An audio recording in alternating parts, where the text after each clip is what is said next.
shit. You know, I really wanted to start this stream off the right way with some good old ASMR type shit. Then I realized the mic was off.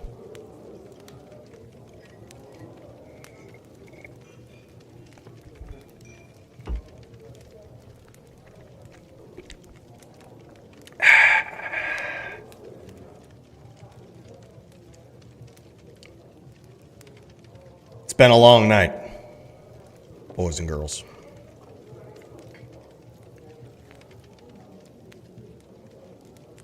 Sleep is for the weak. Ain't none of the real duelers need that. And we about to show it here tonight. I suggest if you're sipping on anything, you just start tipping it back right now. By the way, quick shout out to Primo. What's up, man? Thanks for popping in. Happy anniversary to you. I want to give a special thank you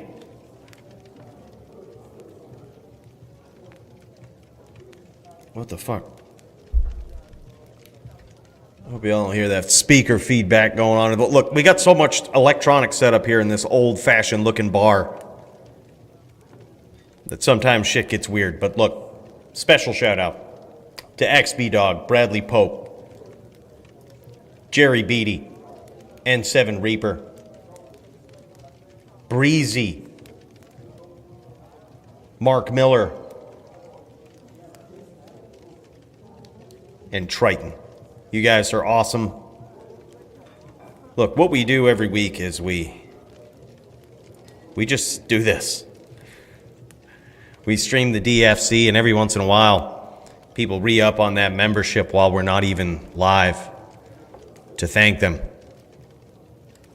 So we like to head straight to the tavern right off the bat, right off first, and thank these people for their kind support. With it, we've been able to buy this tavern, the spaceship, and forever continue the juckfuckery that is this world we live in. Especially the DFC.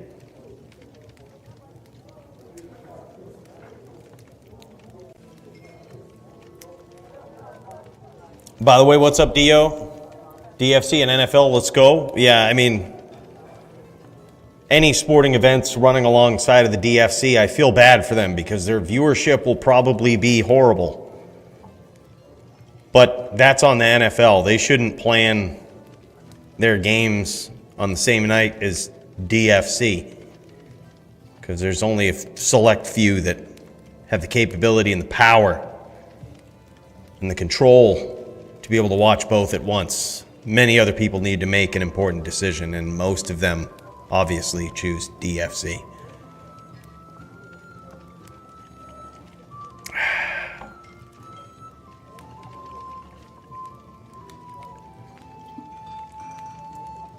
By the way, what's up, everybody? What's up, Dong? What's up, Harold? Trophy room video probably soon. We need good submissions, man. We need good stuff that's unique. We need new stories to tell. It ain't just about cool items anymore. It's about good stories. No one comes to the bar here at the tavern to show off their bracelets. They come to the bar to show off their necklace of ears, to tell the stories of the absolute savages they had to slay to wear such a piece of jewelry. You get me? You feel me? And that's what we're looking for. Javier, what's up, man? Welcome to the official channel of the DFC. We've got quite a card tonight, and we even have a very important match between Serenity and Coooley. Let's go ahead Let's check this out, shall we?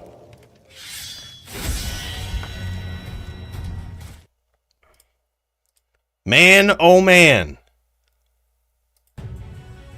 Look at this card. Serenity. The technical top din of the DFC. Coooley, the people's top din. These guys going at it tonight. Gonna prove who is the top din of them all. Worthy of not only the people's respect, but the official status. And this is for the interim champ. We haven't seen Root for quite a number of days now. Look, I just want to point this out. Look. We put up this sign in the tavern.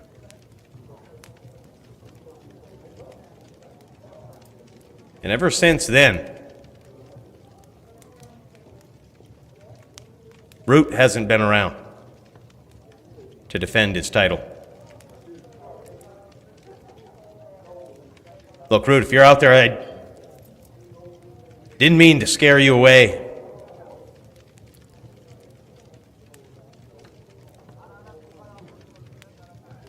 But I appreciate you respecting the rules. Now, in all seriousness, you don't have to show up and defend your title every week in the DFC, but we got to move the show along. So in light of this, tonight's match will be for interim champion title. And if Root shows up next week, that's great. We can unify the belts. If not, the winner of that match tonight will be the DFC champion. So this is like deferred championship title type shit. That's what it is. By the way, what's up, Solus? That's right, man. Destroy it. PK that like button. If you haven't already, make sure to subscribe so you don't miss any of these streams. We do them on a different channel. I don't know whose idea that was.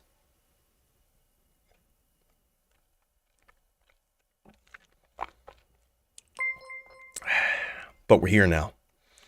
By the way, just want to say, luck, bud.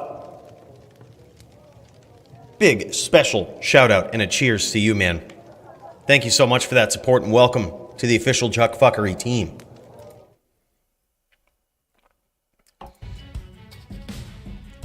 And it's an interesting night, boys. Look at this. We've got Dio versus GVM. This is going to be an interesting matchup. I actually not 100% sure how that one's going to go. I think the Zon has the technical advantage here, but Dio is a different kind of dueler. We're going to see if he can pull it off here tonight versus GVN. Quick up-and-coming rising star taking the Zon to the top spot of the DFC. The top Zon in the DFC by far, I think, and definitely the people's champ. Hey, yo. Jeeves charm made my ass laugh even harder than Debrunsky backquote S. Plague. That was some next LVL funny shit. Cheers, all. Eduardo Sika, my dude, thank you so much for the dono. Appreciate that. It really keeps the Juckfuckery alive, and most importantly, those skits going. Glad you liked it, man. Look, not all the ideas that I have in the middle of the night and decide to make a reality are good ones, but I think that was an exception. Big cheers, big shout out to you, man. Thank you so much. I hope Mr. Llama SC isn't too upset, but it was funny. Some people caught on to the look, we don't make terrible shit, okay? A lot of work and thought goes into what we do, all right? A lot of writing. Like, I know there's a writer's strike right now going on or some shit, but the writers on this team don't dare. They know the second they stop writing, they're going to have to join the DFC and publicly embarrass themselves, so they always are writing the hottest, dopest, deepest shit for the channel. And some people were able to notice the ironic satire we were going for, which was great. See, look at this. It's, to break it down, you go back and watch that video today. Look how many times in the beginning I enunciated my word that people make fun of me for, the bear rune. Notice how many times it's brought up in casual conversation. right? It's all to paint this picture of ironic satire for the joke that's about to happen at the end. Some people noticed it. I thought it was cool. Deep shit. Yeah, these writers, they don't dare go on strike. We actually don't pay them anything. When they're done, they go back to the basement. And they live off from basement food, basement water. We have a dehumidifier down there that they can use to drink from. Yeah, they don't want to join up in the DFC.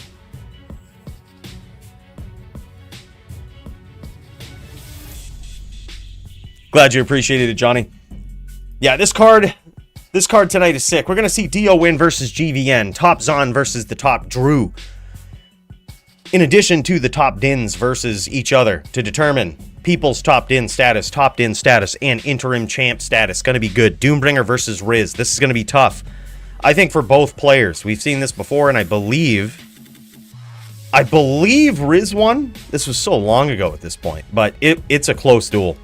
It's a close duel. Should be fun. Riz, one of the most hyper-aggressive ghost sins that you will ever see in D2R, going after it. Hopefully we get to see that tonight. We also have Brand L versus Duke. ES Fireballer versus Barb. This is going to be nuts. I think Duke's got some tricks up his sleeve. We're going to see how that's going to go. He's asked to borrow some charms that I have. Apparently it's going around that Coooley scoops up all of the 451s. I was really hoping that people didn't realize that. But they have, and now Duke is asking for some. So something tells me he's got some tricks up his sleeve versus Brandel. Brandel better come prepared. It is a tough matchup. I think personally ES Fireballer is the best PvP build that you can make right now. As Root proved, he is the current champ on an ES Fireballer, and man, is it a difficult build to take down. Doesn't really have a ton of weaknesses. And we're going to see if Duke can do it against Brand L here tonight. Now, Brand L, different kind of player than Root on this. Different style. Root doesn't... he doesn't make a lot of mistakes, but also doesn't... You know, sometimes there can be lulls in the action. He's playing it safe. He's feeling his opponents out. Brand L don't know what that means. He says, we're here to get after it. Let's fucking go. Stomping builds he probably shouldn't... He has no business stomping. But he does it for entertainment, to get these duels done, to get the highlight reel KOs that he's looking for. And then, of course, we've got JavitoPvp himself versus DJ Johnny Dubs, a.k.a. Bane. These guys going at it, Din v Barb. Now, that's going to be an interesting one. It's technically in favor of the Din, but Bane... different kind of player, so we're going to see if he can pull it off here tonight. Hopefully we get to see that.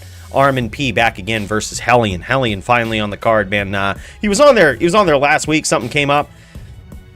He's trying to get up in that tonight. It's an interesting match. We've seen Armin P on his Din. He's going to be going up against Hellian on his Druid tonight, which is in my opinion, the matchup favors the Druid quite heavily.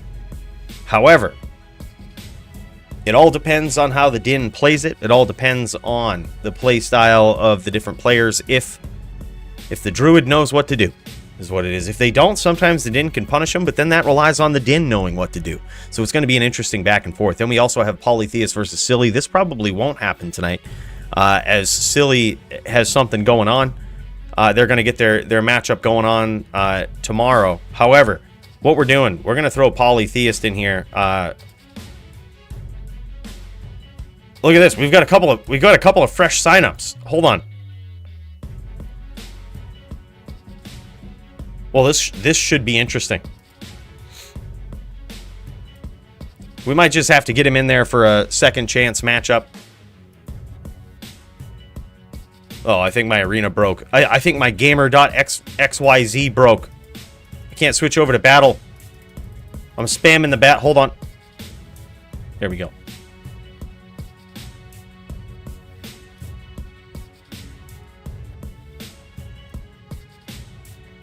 The triumphant return of Steezish. This will be Shaman v Sin.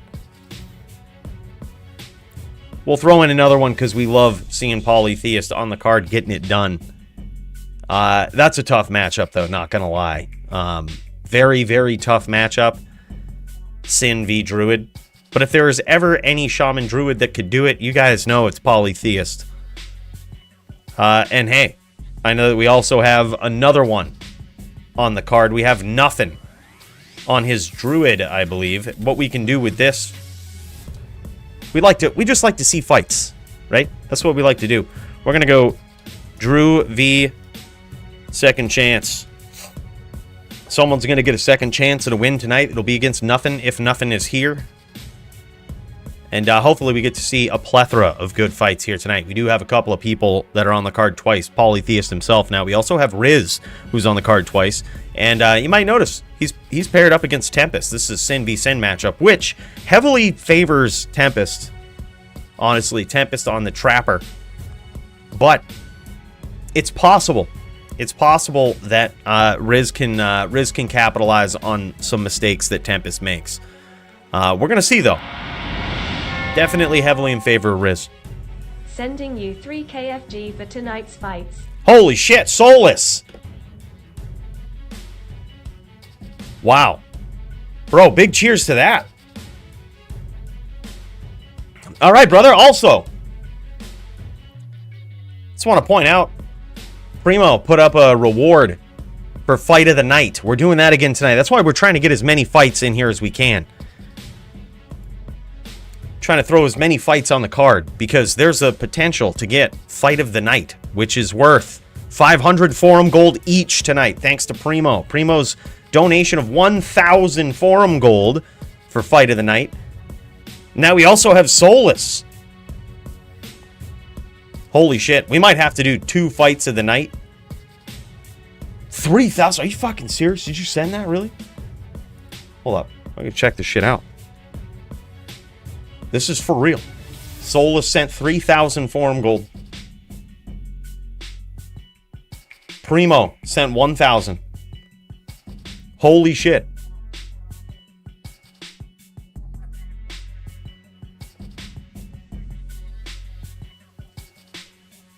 That's nuts, boys. That's 4,000 forum gold. On the fly. So let's do this. Let's get some prizes going, shall we? 4,000 forum gold on the line, thanks to some kind, generous donations from Soulless and Primo. All right, we're going to do this. Primo has sent in a special request for the winner of Fight of the Night to get 1,000 forum gold. So this is what we're going to do. We're going to have a Fight of the Night where each player gets, we're going to say at least 500 forum gold. We'll take that from the Soulless donation. 500 forum gold to be involved in Fight of the Night. 1,000 to win Fight of the Night. That leaves us with 2,500. So what we're going to do is give away 500 from most creative build. And then we got 2,000 more. We got 2,000 more. You know what I'm thinking we might have to do? We might have to do 2 fights of the night. The secondary. I'm just making this shit up on the fly, guys. We got a lot of forum gold to give away. That's the point. All right? Oh, yeah, we got the whiskey, man. We always got the whiskey going. That's what we drink in the tavern. Soulless, would you want to do this? We'll go, we could put 2,000 forum gold to DFC 80 next week. Would you want to do that? We'll put 1,000 of it down today and 2,000 next week. Split it up. Or do you want it all to go tonight? You want us to figure it out tonight? Up to you, man. We'll do it.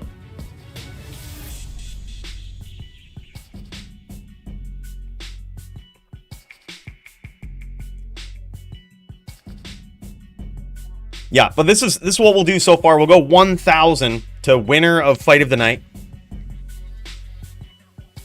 We're going to go 500 to the loser of Fight of the Night. Just being involved in a very high intensity fight is pretty insane. And then what we could do is give another 500 to most creative build, like we usually do, right? Whenever we see a very unique build, I'm going to start taking some notes. We'll write them down, right? Now, it doesn't have to be anything new, right? It doesn't have to be a new build. Maybe it's the play style of the player. Maybe it's the uniqueness of the build that they bring to the table. Maybe it's just how decked out the character is. It's just impressive to see how perfectly placed every piece of equipment and skill point is. But that's what we'll do. Holy shit. Primo match to the 3K. Holy shit. My forum gold, they're going to start looking at me sideways on JSP. Forum gold has gone up substantially within the last 5 minutes, within the last 24 hours. This is insane. Primo, thanks so much, man. And also, thank you, Solus. This is a lot. This is awesome. Wow.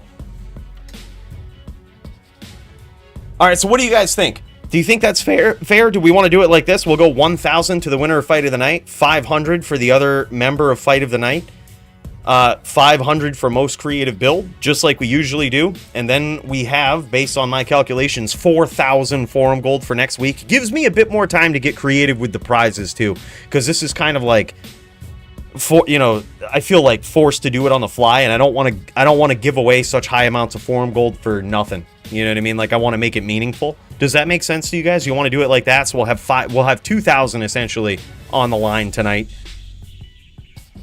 Yeah, that's perfect. I think it just encourages more high intensity matches for tonight. I mean, that's a lot of forum gold on the line to be involved in Fight of the Night. I mean, possibly we could even give. I'd hate to give out, participation trophies, but if someone just kicks a lot of ass, that's what that's essentially what that most creative build is for. Someone just kicks a lot of ass, right? It's very rare to see a build that's unique these days, that's different. But think of it that way. It's a player that might have easily been involved in Fight of the Night.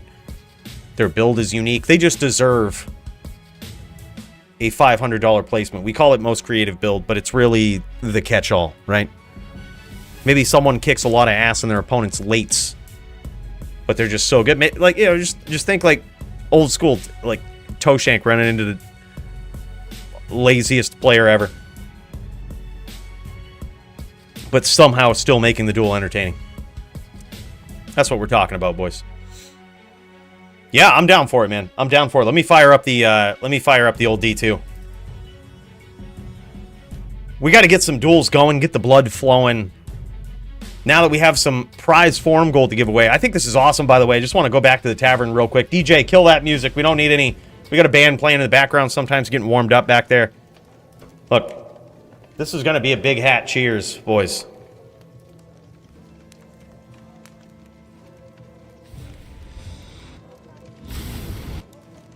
Primo and Solus, you guys putting up thousands of forum gold each. Absolute thousands of forum gold. 6,000 forum gold total between you guys. Thank you so much for these donos that we'll put up for prize money for DFC fighters. I think it encourages the action, the aggression, the speed, the violence of the DFC. And thanks to you guys, we now have something to give away. We usually don't do prizes in the DFC without some sort of sponsorship from kind, generous people such as Solus and Primo. So I want to give a special shout out to you guys. I want to encourage people while we're here at the tavern, if you are sipping on anything, I would highly suggest you take this opportunity to tip one back to these two fine gentlemen for offering prize winnings, prize forum gold for the winners of tonight's events. That being said, cheers.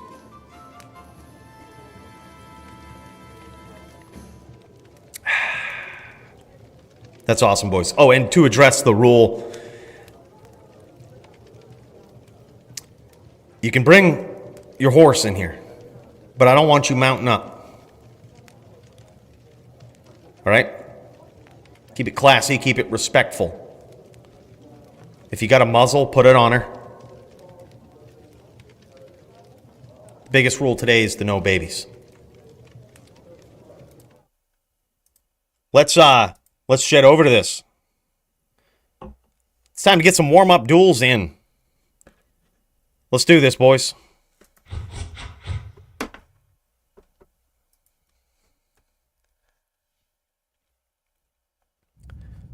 Thanks again, Primo. Really appreciate it. Thank you, Solus. That's super kind of you guys, man. That's fucking awesome. Really appreciate it. That's a lot of forum gold to give away. So, we're just going to say it. Fight of the night, man. 1,000 forum gold to be the winner of Fight of the Night. 500 to be involved in it. It is in your best interest that when you get on today in the DFC, start showing off your matches. You just kick some ass. You go at it hard. You go at it violently. All right? And if this is your first time in the DFC, you're wondering what the hell to do, man, make sure to click on that link down in the description of this video. That'll join you into the Discord, right? Click on the Discord link, and then when you're in there, you should see a voice channel that says join the stream. Just pop into there, and once you start sharing your screen, that tells me that you're in game with your opponent, you're ready to go, and we can pop over and check that out. If you're wondering how to connect with your opponent, just reach out to them. Send them a PM or tag them in the DFC channel, the chat channel. Should be able to tag them there, or just ask for a mod's help if you need help finding them. But that's the first step. Reach out to your opponent, see if you guys can get a game going. Then pop into the join the stream channel, duel on stream, and immediately get in the running for Fight of the Night. We're going to put everybody that has a duel on stream tonight in the running, in the voting for Fight of the Night. And then at the end of the stream, what we do is after we've seen all the fights, we vote on the best one. And the winner of that fight will get 1,000 forum gold. Loser, just for being involved, you get 500. And then most creative build, most creative player, we're going to say. It could be the way they duel, could be their build, could be anything. A player that really stands out. I think we should call it that, the standout player. Standout player of the night. Love it. We're getting this set up. And that will also be worth a good, cool 500 forum gold. Be a standout player. You have plenty of opportunities to do so. All right, let's kick some ass, huh? I got to get this din ready, man. I really got to get this din ready. It's to the point where I don't really know what I'm going up against. I need to prepare. I'm going to try to make a game, dude, but I'm not going to lie. I have been unable to create games in recent history on D2R. I'm not sure if I'm shadow banned. Like, look at this. I restarted the comp the other day, reset the internet. This is what I had to do the other day. I think I'm actually shadow banned on Battle.net for being too good. Is I believe what it is. They haven't sent the official notification for that. I didn't get an email, but I'm going to assume it is for being too good. Shadow banned. I cannot create games now. It's pretty fucked up. All right. I'm gonna try to make one more. But we might need somebody else. Oh, we got it. All right, Jek2 password X is the game that I'm in. Check out Discord PMs.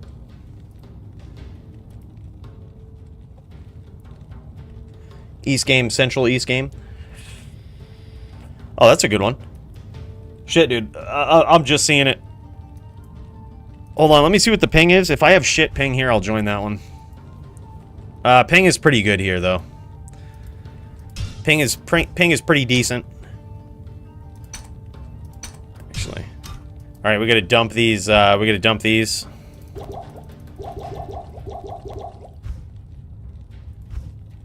we go.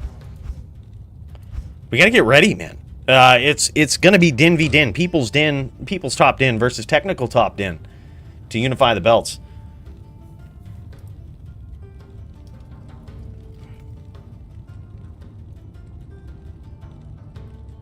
Dude, I've got a lot of people reaching out today, by the way, to start up a ladder reset team. I'm actually pretty pumped about that, man, at the end of the month.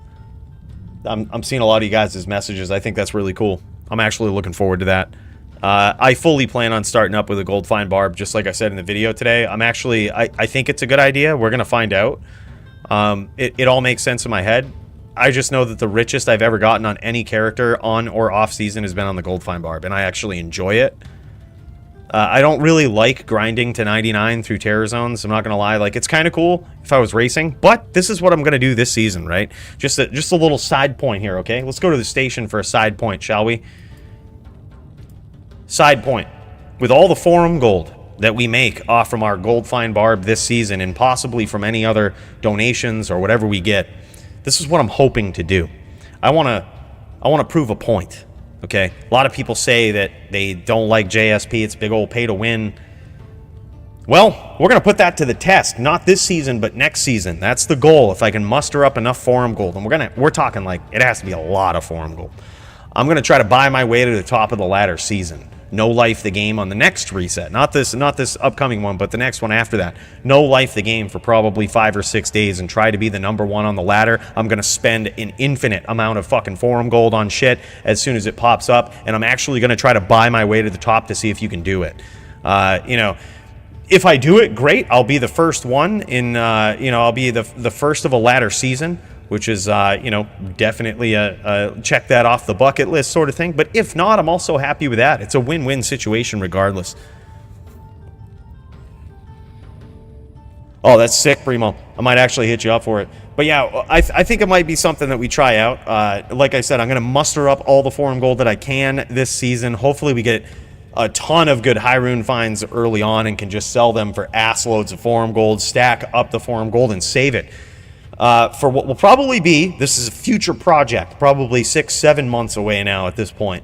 But that's what I'm going to try to do. I'm going to try to no-life it, and I'm going to try to buy my way to the top of the ladder and prove once and for all if you can do it. Who knows? Maybe my opinion of JSP will change afterwards, because I wouldn't consider myself a good player when it comes to PVM. Certainly not the most competitive, but if I can buy my way there on JSP, well, hey, that's something interesting. Personally, I don't think I'll be able to do it. I think there will be more competitive people that will get there before I will, even though I will no-life it for days. I think people will beat me. So we're gonna find out, though. That's the ultimate goal. So that's why we're starting up with a gold fine barb. We're gonna see if we can get rich quick, stack up that forum gold. Here is to buying your way to the top. Crush your enemies, see them driven before you, and to hear the lamentations of their women. You're goddamn right. See, there's one person, Benjamin Bomberry, that gets it. He understands. There's a lot of people that bitch and complain out there, and they shit on you for everything you do, and there's a couple of facts about those people. One, they're babies, and two, they're poor. Don't worry about those people. Just step right on them. Step right on them and crush them with all your forum gold and let them cry. And then take their women. Benjamin Bomberry gets it. Bro, thank you so much for that donation. We're pouring out another one right here. Yeah, honestly, I don't think I'll be able to do it. I honestly don't think that it's actually going to make that big of a difference. I'm going to play pretty competitively for like 5 or 6 days straight after the next ladder reset. Like, give it an honest effort, but also mix a shit ton of forum gold in there. And see if I can do it. I don't think I'll be able to, but if I do, awesome. That's the way I see it. If I do, awesome. If I don't, awesome. Like, it's just a win-win. So it'll be fun, but we're gonna try to buy our way to the top, man. And I think it'll be good. Thank you so much for that dono, Benjamin. It'll really go towards the cause, the ultimate juck fuckery that we always try to pull off on this channel and in everything we do. Really appreciate it, man. Yeah, let's stack this guy up. Let's get ready. This is gonna be an interesting night. Impossible. All right, we've got something going on here. Oh, yeah. Yeah. We're going up against likely a... Shit, I actually think we're going up against a Din, but I think he's a VT. I can't. I think he's a VT. In light of that, we're going to have to get creative. We're going to have to get our VT skills down packed for this. We're going to have to be ready, willing to be violent, unpredictable. We got to pull out those inner Coooley versus Joby skills. Now look, I know I shit on Joby a lot. I make fun of him. But it's only because somewhere deep down, nobody tell him this, I have a lot of respect for him. Don't tell him it. Don't repeat it. He's not only a good dude, he's a good player. He's taught me a lot. He's kicked my ass a lot in especially VT versus Hammered in matchups. So we're gonna see if we can pull it off versus another top din VT. See if it makes a difference, man. It might not. We might get our asses handed to us, and if we do, hey, that's okay.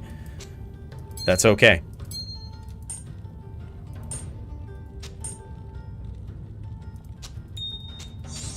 Alright, let's make this inventory look right, huh? We don't need that anymore.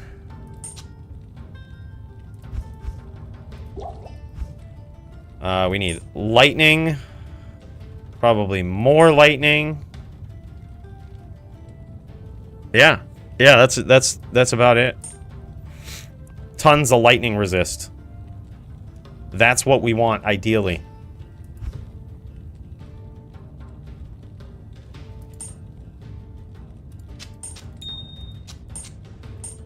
Looking good. We don't need this. I actually don't like having DR versus anybody who can smite. I know it sounds stupid, but I don't like it. I think it's a waste unless you can get away with it and maintain your cast. But it's kind of hard to do that, to be completely honest. We need. I would need my IAS jewels. Maybe I'll go grab them actually. I need my COA with the IAS jewels. Let me check the cast first. We need 125 cast, so we can only give up 20.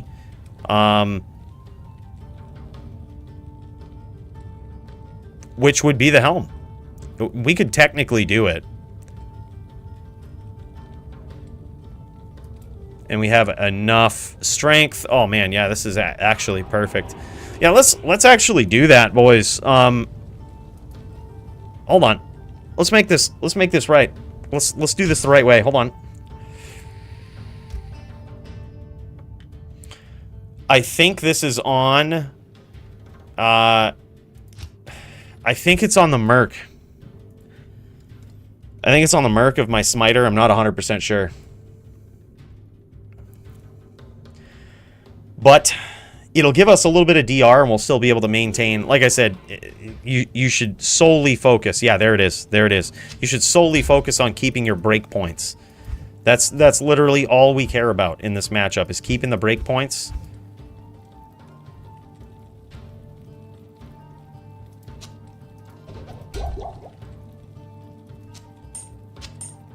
I am overburdened.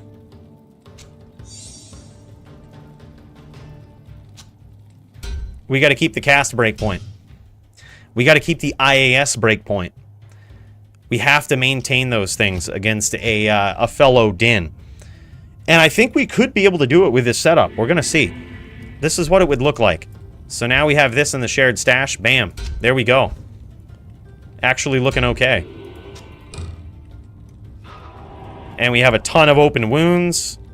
What's our light res? Our light res is kind of looking a little sus, I'm not going to lie.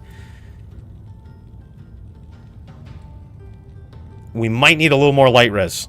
Might need to stack that up a little bit in case we get convicted. Just want to see... Lucas, I see you, bro. Diablo 2 PvP still the best pop. You're damn right it is. Holy shit, that's a lot, Lucas. Thank you so much for that 20 bucks, man. Big cheers to you, brother. It's amazing, dude. Really goes towards keeping the juckfuckery going, the fights flowing, and the toxicity alive in one way or another. Bro, appreciate you, man. Thank you so much. That's awesome. That was huge. 20 bucks! Lucas Ortiz. I'm chasing it with a Coke, man. That was a big sip. I try to make my sips match the Match the dono.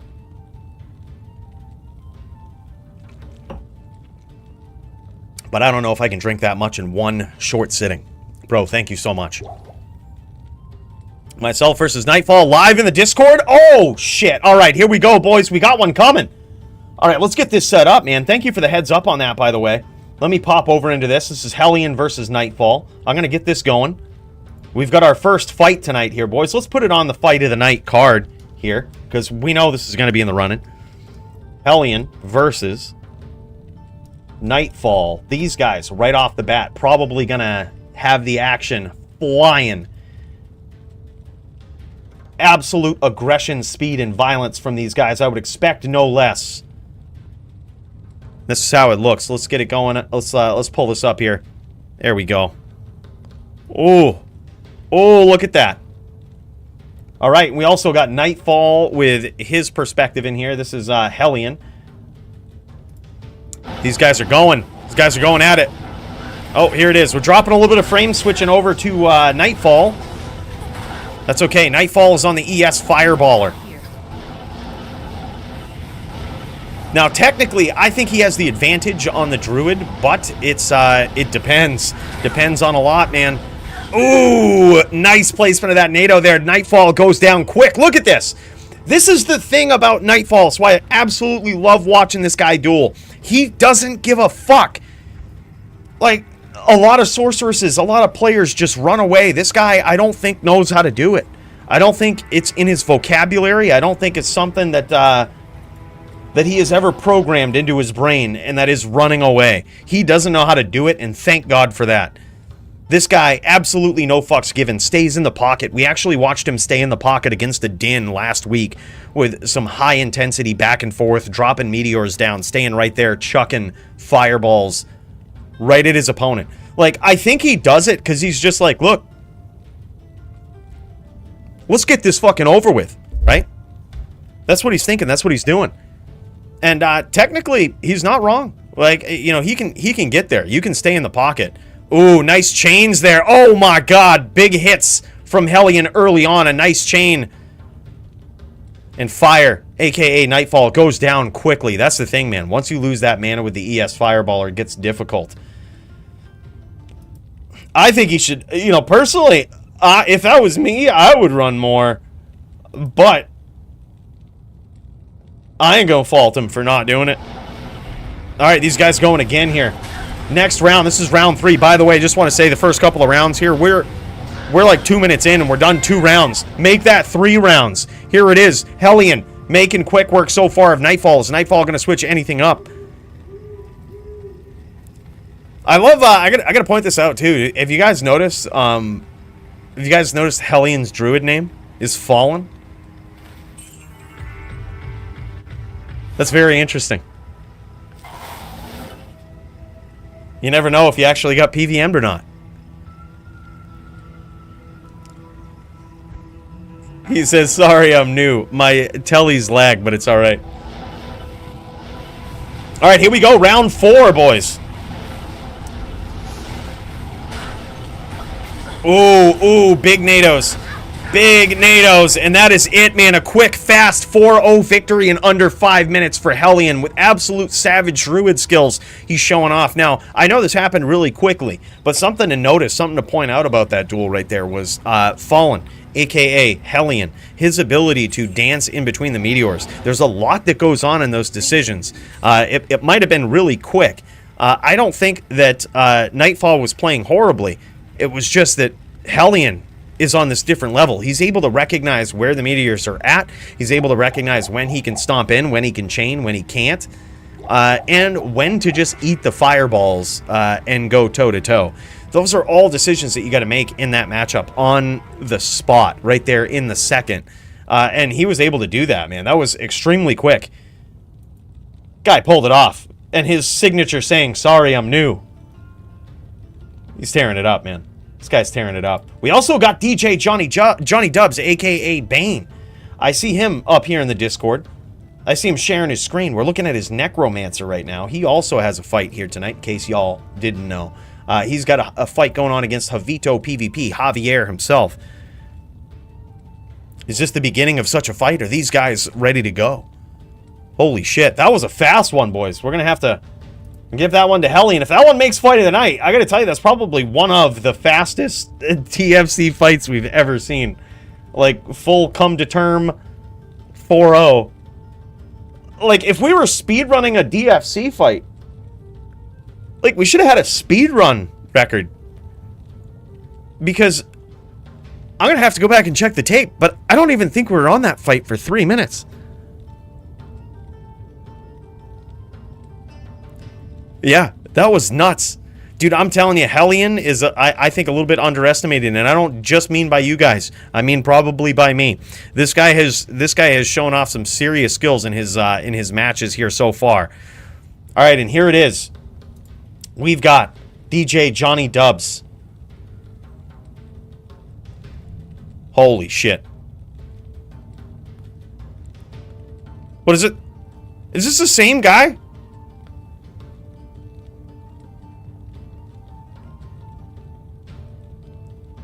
Hellian and Johnny Dubs?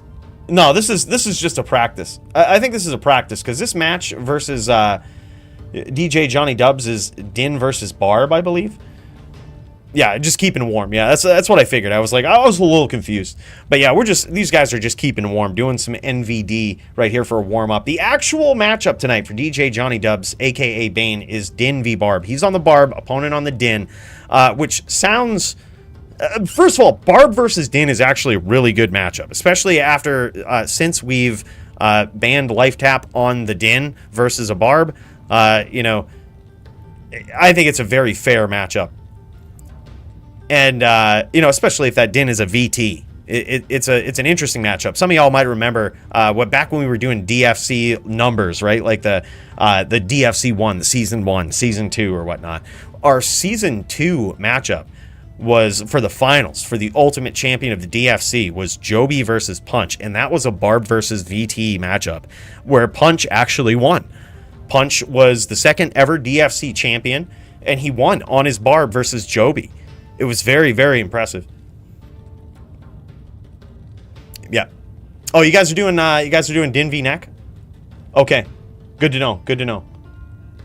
That one is also fun to watch, though, too, to tell you the truth. I'm beginning to feel that Din versus Neck is actually a pretty good matchup. Pretty fair, fun to watch, very skillful.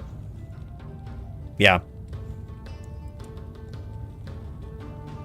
Good matchups here tonight, man. These guys keeping the blood flowing, keeping it going.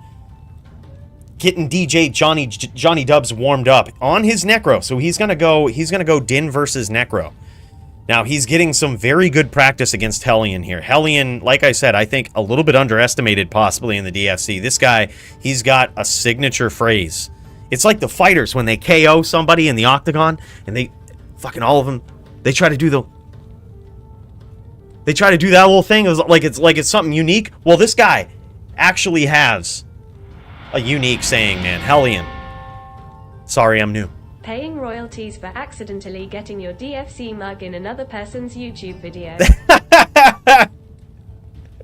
Bro, that's awesome, man. Big cheers to you. I hope you enjoy the DFC mug, man. That's fucking awesome. Big cheers. I should have fired mine up, but I used it for coffee this morning. You know, it was dirty. We can't be having that. So we got the fancy glass here tonight. But you know what? You've inspired me. Next week, we're going to have that fired up and ready to go. Bro, I appreciate it. Thank you so much, Salty and Sunshine. We're going to take a quick trip into outer space. Paying royalties for accidentally You hear it again? getting your DFC mug in another person's YouTube video. That's what he said, okay? How did that go? Like, did it actually show up in someone else's YouTube video? Like, you go to buy their merch and then you got the DFC? Bro, that's awesome. Big cheers, thank you so much for the 5 spot, man. That's awesome. Yeah, you definitely should, man. Yeah, link it. Link it. I'll check it out right now. I kind of want to see this. But also, big cheers to you, brother. That's fucking hilarious. Yeah, we gotta see it.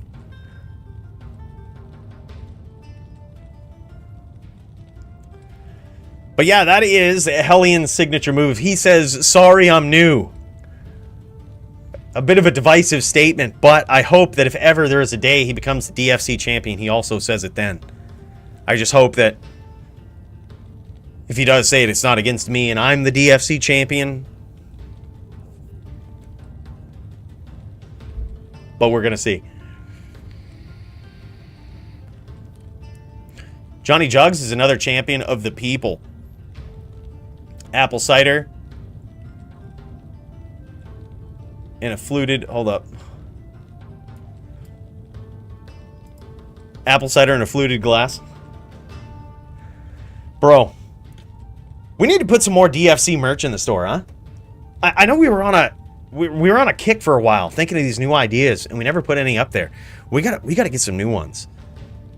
DFC shot glasses are something that I definitely want, but I'm not sure if they actually sell them in that store. See how it all works, and this is probably how most of the people that do any sort of merch for their YouTube, for their Twitch or anything, they all go through like an outside vendor that has, they just print, right? Like it's just a printing vendor. They have all of these things and they print the logo or whatever you design, they'll print it and ship it by, you know, case by case basis, which is cool, you know, but it also limits the types of products that you can put that stuff on.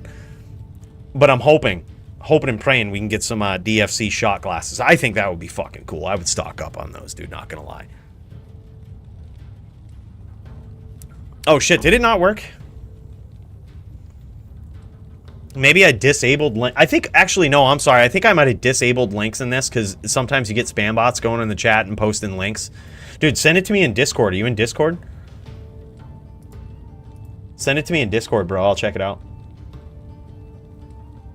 Yeah, we might have disabled the links. GVN, Dio ready to go. Dio's fired up. Dio, are you ready for the Zon, bro? How do you think you're going to do? That's going to be an interesting match. All right, I think this is it, boys. Is this it, or did you just switch? No, he's going NVN. Okay, no, these guys are still warming up. NVN. I could tell right there. I knew it. I knew DJ Johnny Dubs was going down. You want to know how I know? Call it a flashback when I got my ass kicked by Llama in PvP, NVN. As soon as his pets go down,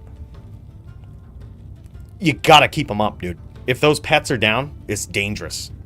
It's fucking dangerous. Yeah, he really does, man. And here's the thing. You can go max block against a Zon.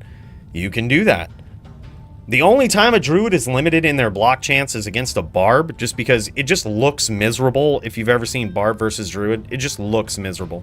Not only does the Barb have to catch the Druid, but then they have to hit them too. It's so miserable. Nice shots there from DJ Johnny Dubs. The Bane himself. Alright, bro, let's check this out. Let's check this out.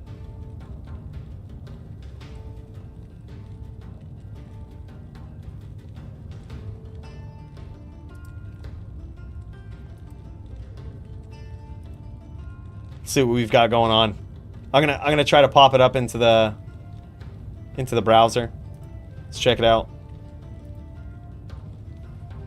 He has allegedly bought my merch on someone else's YouTube video, and it like popped up notification and everything. All right, we gotta see this. All right, DJ, pause the music real quick. We don't know what we're in for. Going to unmute this site. Let's adjust the volume, make it. Hello everyone, welcome back to the Dungeon Learner's Guide. This week we've got another Commander's Guild deck tech. This is our 129th deck, and it's titled the Eris Tour Neco's version. How was that? And if you the haven't volume seen good? The show before, what we are doing is randomly selecting a card from Scryfall.com, working with a budget of $100 or less, and building a commander deck for Magic the Gathering around a theme of the chosen card. So another Magic. All right, dude, this is like 46 minutes long. Oh, so you bought it while you're in this video? Did it pop up? Is there a timestamp where it pops up or something? I'm not sure how that would happen. But 37 minutes.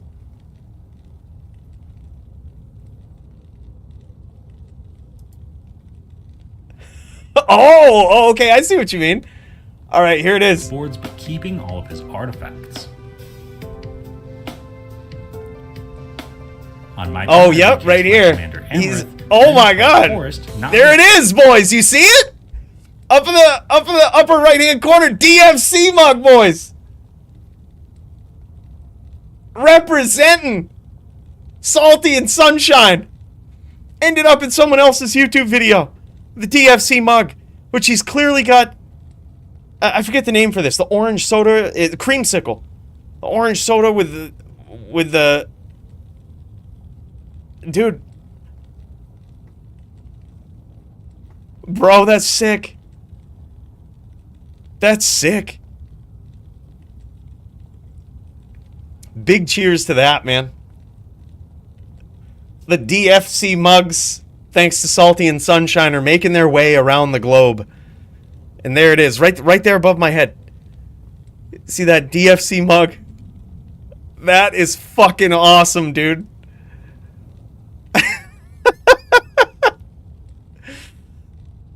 That's crazy. GG, man. GF and G. Nicely done. I'm so proud. I was wondering what you mean by I made it in someone else's video. I'm like, what? What's going on? Now it all makes sense. That's fucking awesome. Can you imagine someone sees that in that video? They're like, fuck DFC, man. Oh, that's sick. That's sick. All right, so it looks like these guys just getting warmed up, getting ready, waiting on their opponents. Let's see what's going on here. Now that we've got a little bit of a lull in the action, players waiting on each other, you know, to get set up here, this is what we're going to do. We're going to make sure we've got this Din set up right. Okay, we were doing this. We were getting ready for the Din v Din matchup that is imminent here for me tonight. And I got to say, if anybody is on a Din, it looks like we got a couple of Dins here. Bear, I know, is actually an extremely good Din. He's a very good VT. This is what we're going to do. We're actually going to try to go up against him. We're going to see how this looks. I think my light res is a little low. I'm actually feeling some type of way about it. Like, I think we really ought to switch it up. Really ought to make it this is just as high as possible. Actually, I think that's kind of good. I think 360 is actually perfect. As long as we don't get hit with the FOH and Conviction on both sides, this should actually be pretty good. So let's jam it. Let's check it out.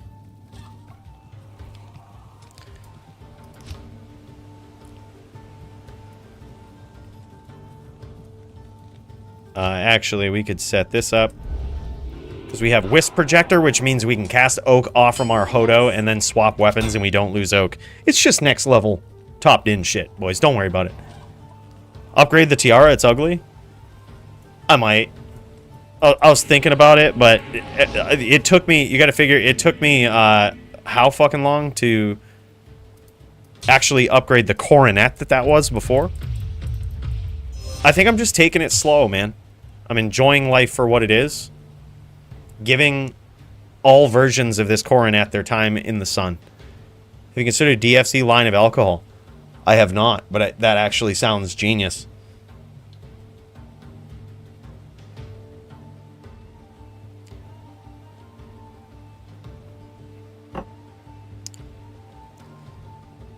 Dank fucking cheers.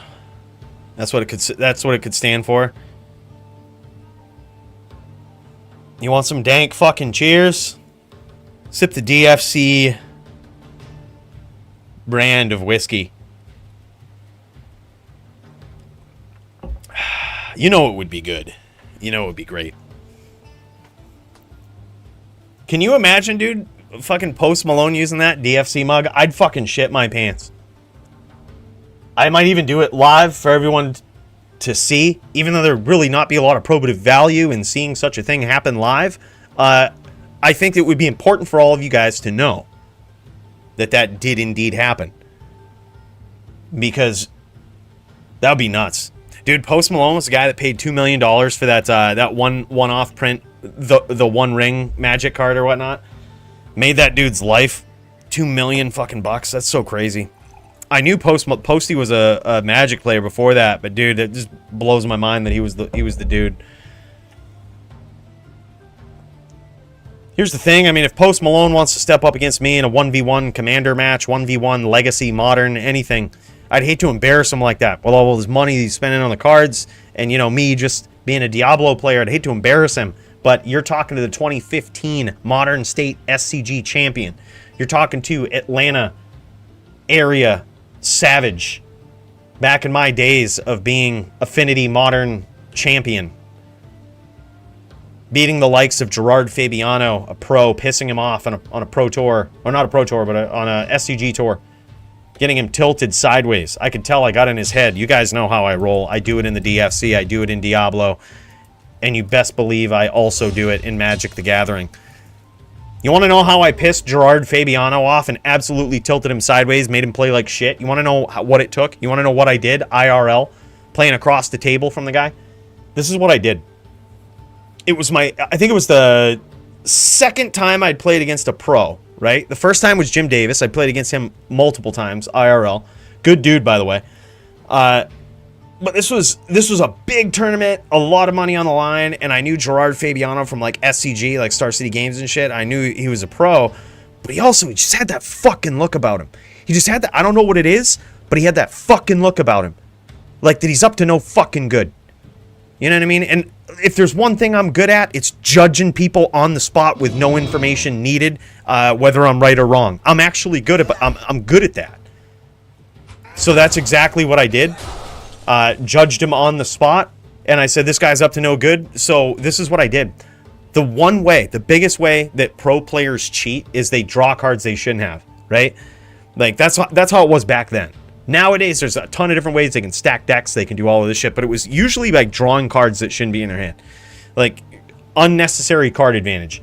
And they'll do it in tricky ways, you know, that they could call a mistake when they cast a spell, such as, you know, something that draws them a card or whatnot. They'll do it on their upkeep and pick up like 3 cards and confuse it with their draw or some shit. Like, there's crazy shit. With Brainstorm, it used to happen a lot. They would brainstorm and keep a ton of cards in their hand and never fucking put them back. Like, it was crazy shit. So this is what I did with Gerard Fabiano. I was playing him in Modern. I was on Affinity and he was on Control, which is actually a bad matchup for me. Dude, I just kept asking him the same question every turn. Every time he would pause on his upkeep, every time he would respond to something on my turn, every time he would do something, I would say, cards in hand. That's it. That's all I would say. And then he would count them up and he would answer me. I would say, cards in hand. He'd be like, in response, he was going to counter something. I was like, cards in hand. And he's like, 6. And I was like, okay. Goes to his upkeep. He's like, upkeep. And he's like, cast something with it on the stack. I'm like, cards in hand. He's like 4. And I was like, yeah. Okay, yeah, makes sense. And then he got so pissed. It was probably like, I mean, he's the type of player that's going to try to interrupt everything you're doing anyways. So I ended up asking him this like probably multiple times a turn. And like, dude, he was so pissed by the end of it, and he's like, I don't know, he looks like he looks like he is in a gang. You know what I mean? Gerard Fabiano looks like he's in a gang. So I thought that he probably had like a bunch of homies that were just going to sit there and try to kick my ass, not knowing that I was also the top in the non-existent DFC back then. They not knowing what they were getting into, but like, I thought that was going to happen because he was so pissed. But it was good because the second that I saw him get pissed like that and he started firing back, he's like, this is what he said to me. He's like, last turn it was 3 cards. Now I have 4 or whatnot. He's like, and next turn it'll be 5 is what he said to me live. So I laughed at him and I was just like, oh, I'm glad to know you can count, man. And then just like, I just kept going and fuck it. He was so pissed. And like, but I knew at that point, when he decided to get snappy with me, it told me everything I needed to know. I was like, he has no fucking answer to what I have. I was like, he's pissed because he has no answer. He can't do anything and he knows he's going to fucking lose. So at that point, I just let him have it. Dumped out the cranial plating. I was like, yeah, he's pissed. Like, let's go. He ain't countering this. He was so pissed. He was so pissed. But that's how you got to do it. Just ask them how many cards they have in their hand, and once they notice that they can't cheat, they get so pissed. And that was all it took. Yo, what's up, Darius? Yeah, dude, sure, man. Pop in. Click on the link and sign up, dude. And we'll revisit it in a bit. I know that there were some other people looking for fights as well. On EU, yeah, no big deal, dude. So what will happen is if you're on EU and you get matched up against somebody in, say, the United States or Canada or wherever, just do an FT2. They create the game on Europe. You join it. Then you guys switch servers. Or switch games, actually. You'll be on the same server. But, like, or maybe you won't, actually. You'll be on Europe. Then they switch servers, you know, then the person whose server it is not creates the game, and the other person joins, and you just do an FT2 on both. And if it's a tie score, we go to sudden death.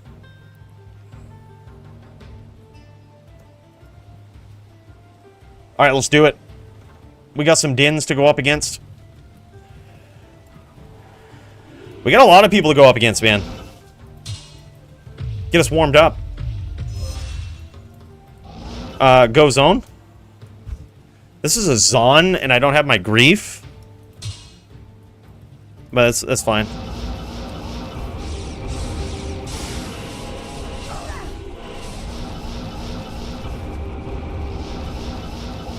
It's a... Okay, so it's a Java Zon.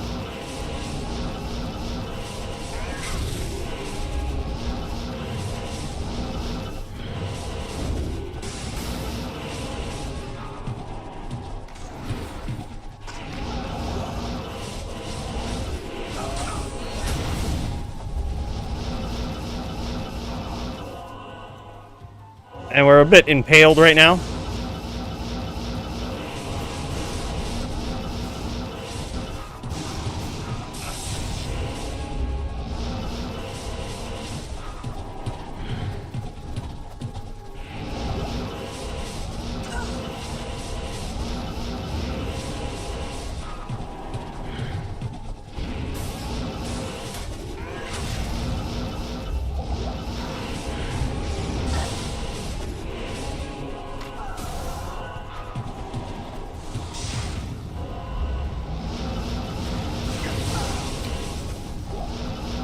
Just like that, boys.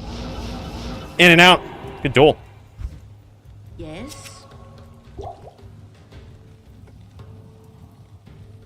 Oh, is that sound on zone? Is it really? Good day.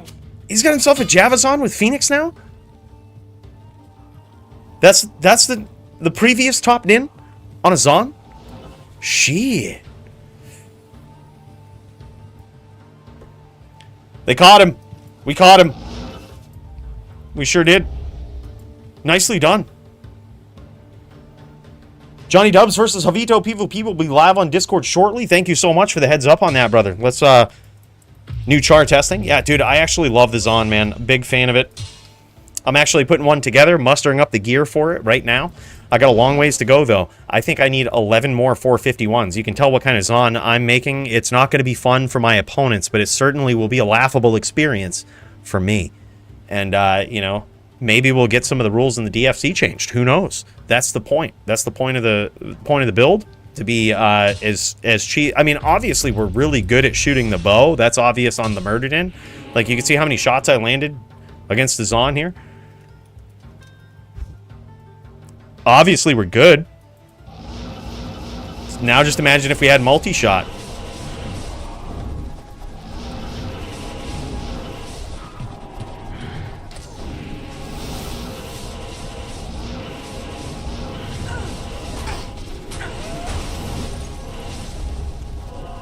A little bit of poison going on. That's alright, we'll cleanse that right off.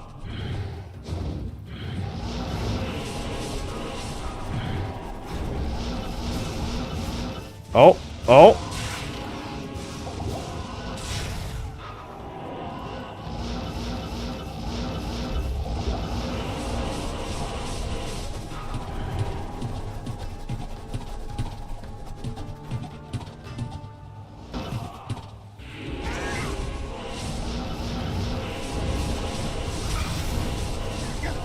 A little bit of poison going on.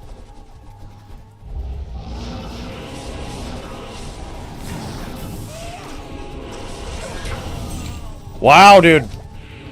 Get him. GG.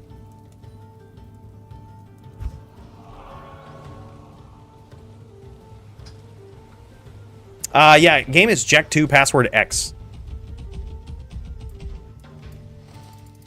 I forgot Zons have that dodge. You can never actually let a Zon get close, ever. A Javazon. Don't ever let him get close. They have the always hit, and they have the always dodge skill. They will dodge 99% of your attacks. I have to remember that. Never let him get close. That was the mistake. Mistake number 1. All right, keeping an eye on the Discord. DJ Johnny Dubs. You guys ready to go? Hold up. I'm going to pop it up over here. Just keep a good old eye on it. If I see you guys, doing.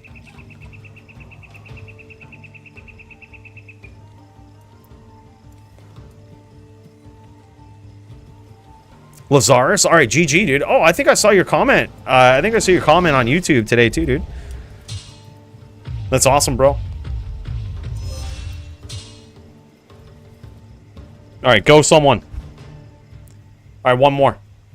What is Zibe? Zibe is an assassin. Go, bro.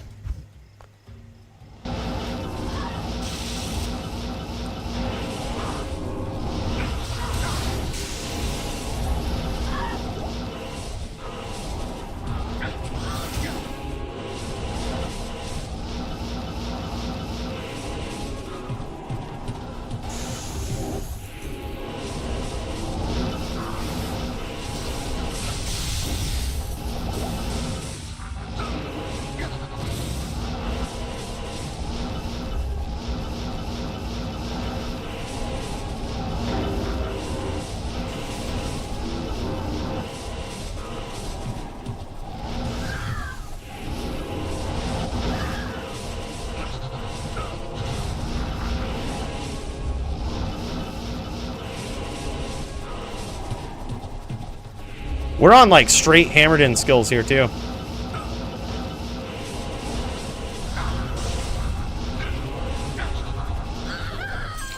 I don't even know what happened. There was I had no business winning that one. Hello.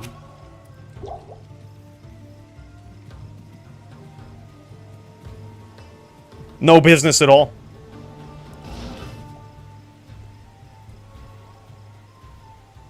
Oh, by the way, what's up, Master Otis? Fun fact, you could get multi-shot on the Din if you wanted from the gloves. Yeah.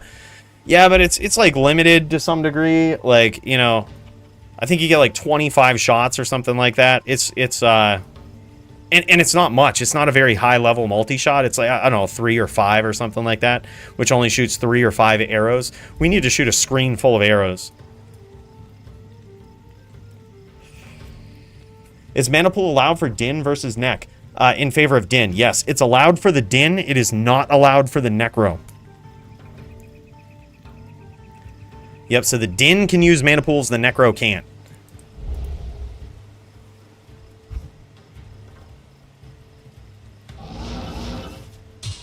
Otherwise, we just see a bunch of Necros spamming from across the map, doing a bunch of IBS. Alright, go, bro. Here we go again.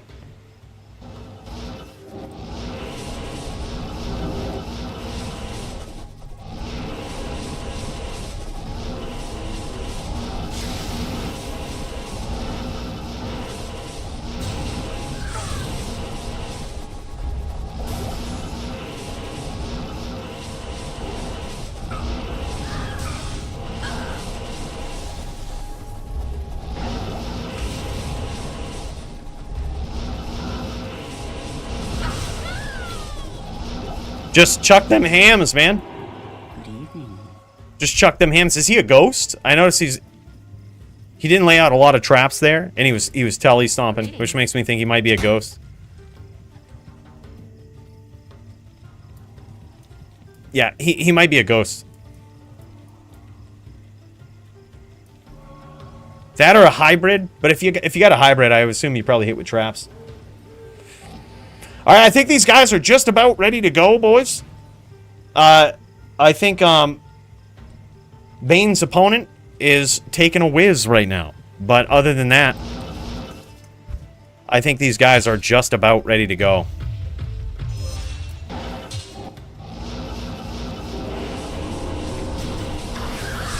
Just like that. Just like that. Chuck the hams. We're on hammered in mode right now. Good to see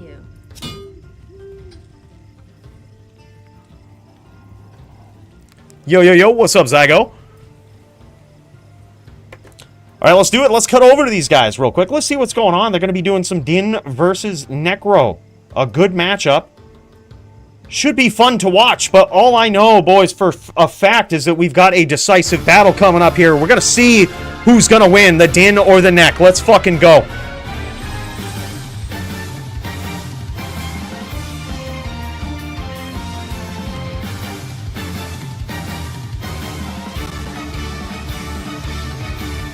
In this corner, we've got DJ Johnny Dubs on his Necro. He's going to be kicking ass here tonight, trying to figure out if he can take on the Din himself.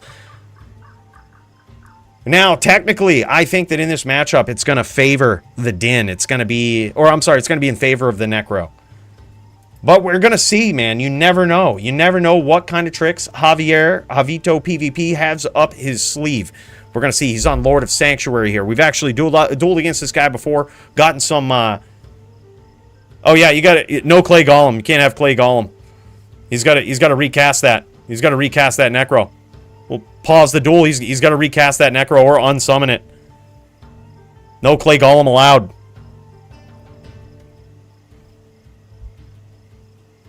No Clay, bro. Clay is banned. Good catch. Good catch, by the way. Thank you. Thank you, Rich.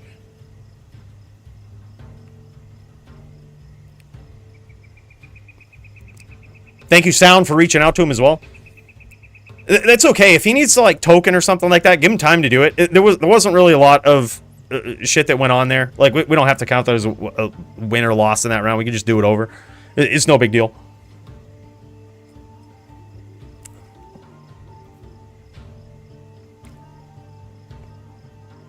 All right, yeah, cool. All right, he's going to token. Yeah, he's going to token. Put a point into the Blood Golem instead.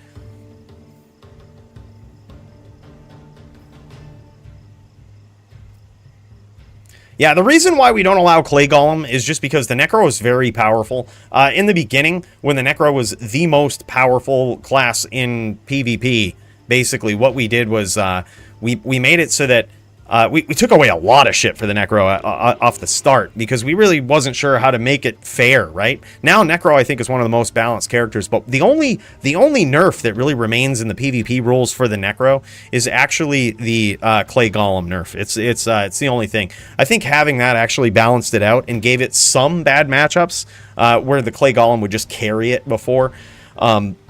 You know, such as against a Zon or against a Barb sometimes even as well, against a Hybrid Sin, against a Ghost Sin.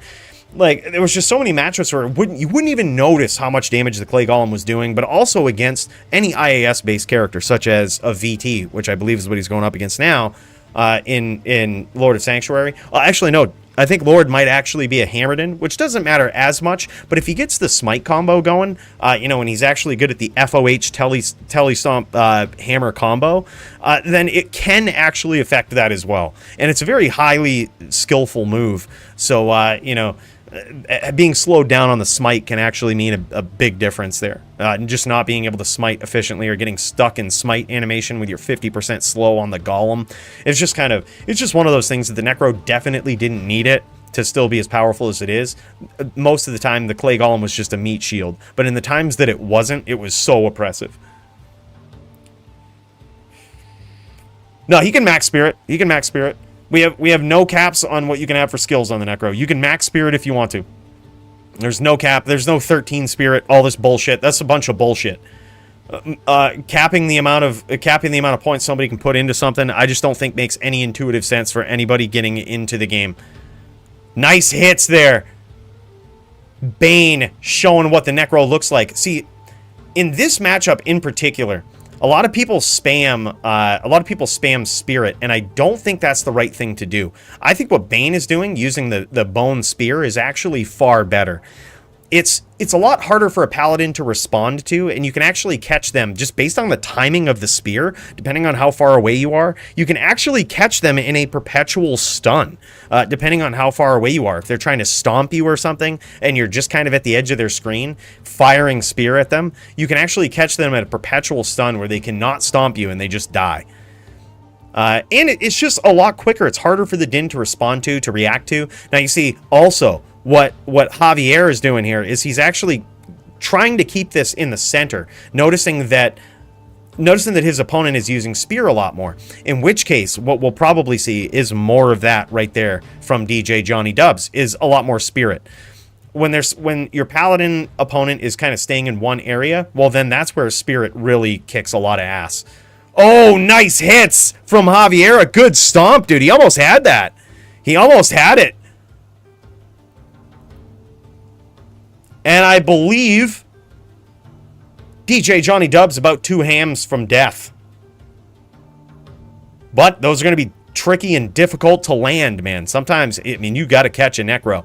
And if they start doing this walk down stuff, it can be extremely tricky. If they start walking instead of teleporting everywhere, now granted, it's still possible to catch people like that. You just got to cut them off. But it forces the paladin to engage in a different kind of duel. I like DJ Johnny Dubs being a little bit more cautious with his mana here. Nice shots from DJ Johnny Dubs. That's what I mean, dude. By the way, those spears are like half the mana cost of a spirit too. They're a lot more mana efficient.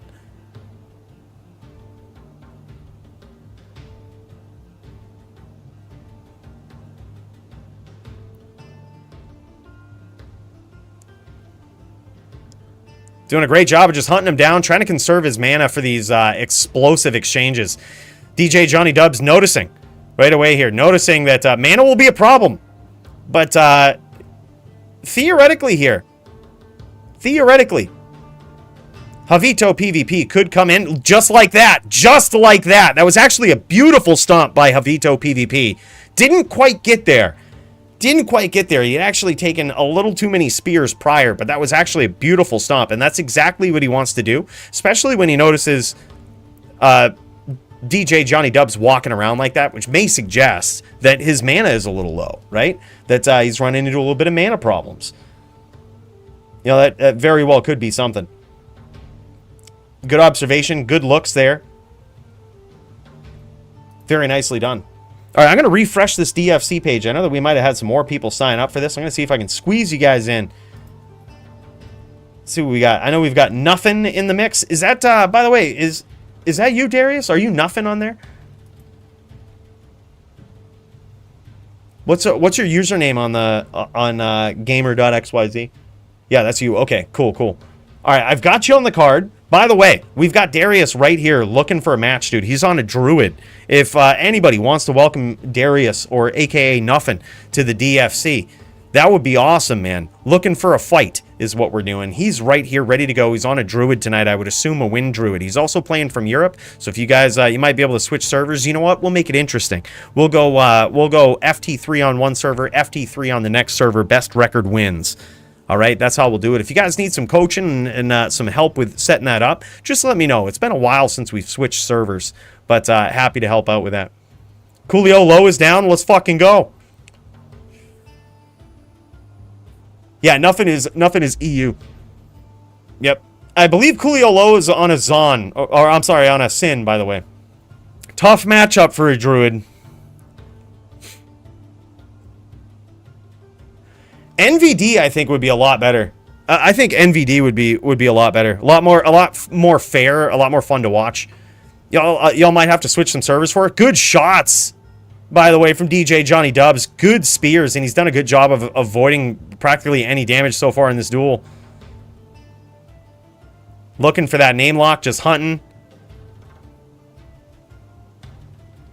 Yeah, Sin versus Druid is just kind of lopsided in favor of the Sin. But NVD is very cool. Very fun matchup. Yeah, let's get it going, man. I think that's awesome.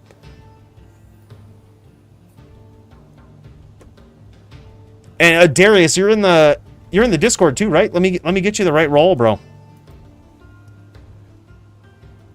Are you Darius in the Discord? Let's see. Or is it Nothing in the Discord?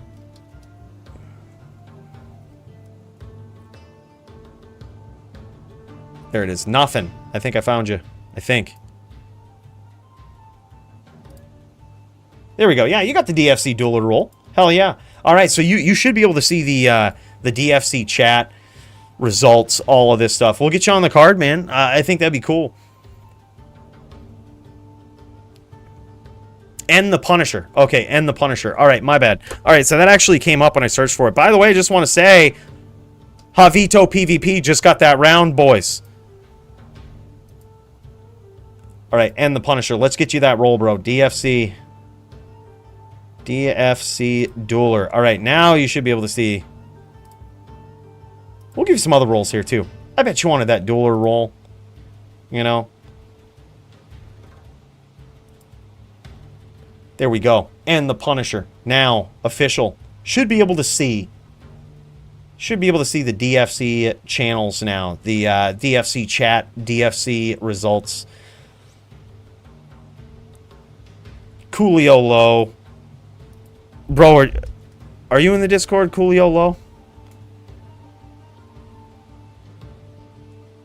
No. That or he's ghosts. Remaining anonymous. Lurking.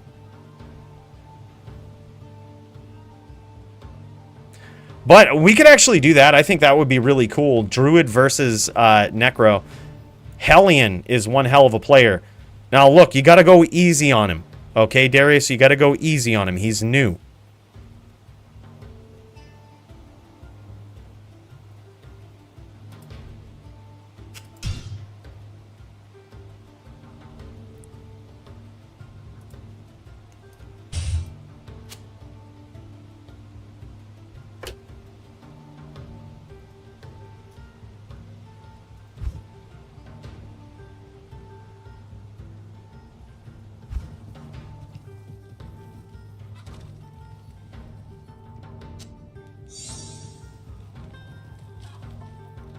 What is this, Darius? Darius trying to give me a shield in game here while this fight's going on.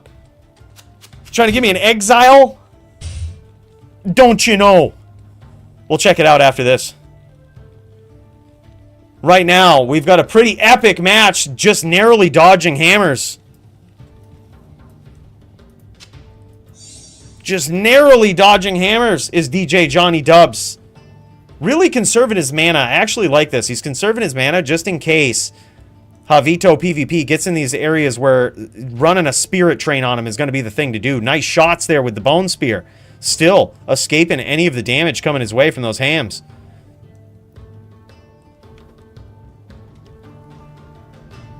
That's awesome. I can't wait to see that, Cody. That's going to be sick. What would be considered the weakest class in PvP if you had to pick one? Probably the Barb or the Din.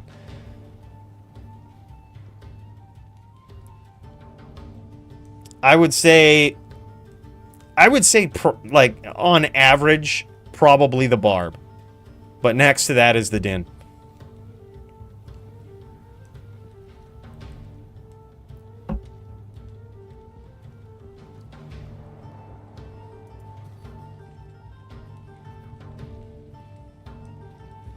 Oh, nice hits. But look at this, dude.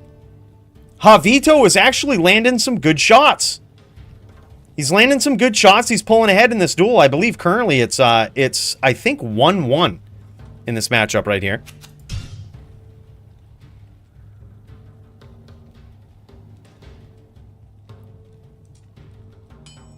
Looking for his opponent. Javito being very patient.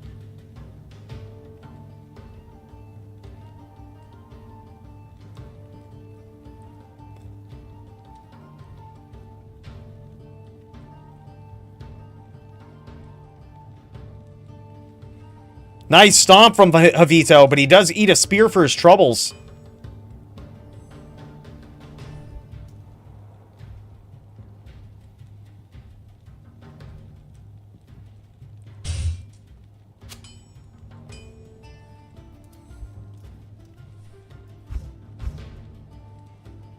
All right, yeah, bro, we'll check it. We'll check it out. We'll pop over back over to the game right after this, bro. Right after this round right here.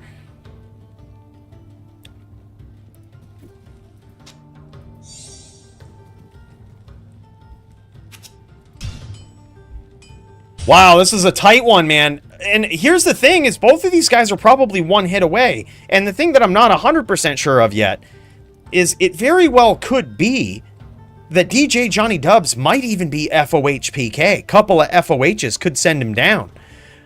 We do know that Javito has the ability to cast FOH, but it's hard to tell if it's just the 1 point into FOH or if there's actually any substance behind it. Oh, nice shot. Great name lock there from DJ Johnny Dubs and hunts him down. GG, very close duel.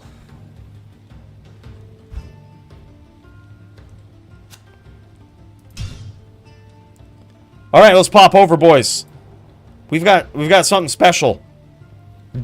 Lazarus, Darius, the man, the myth.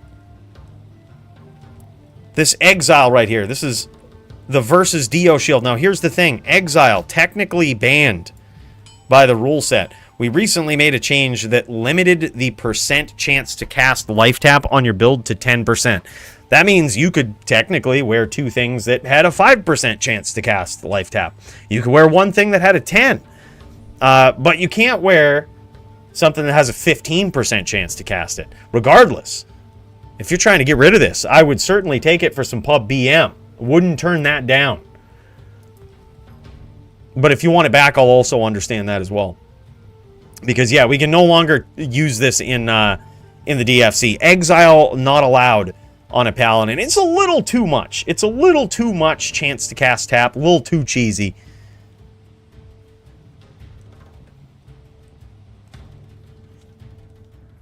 GG. I appreciate it, man. I will definitely hold on to it and use it, though. You know, I promise it won't be in the DFC. Probably won't be in the DFC, boys. All right, but that's going to now be in the repertoire. Good old Exile Vortex Shield. Look at this. F45 all res. This guy don't fuck around. Darius, big cheers to you, man. Thank you so much. Let's cut back over to this fight, boys. We're in the, I believe, the 4th round. By the way. Hey man, I am bad. Need solid advice on necro PvP. Clayton, my dude, big cheers to you. Thank you so much for the 5 spot. Big advice on necro PvP.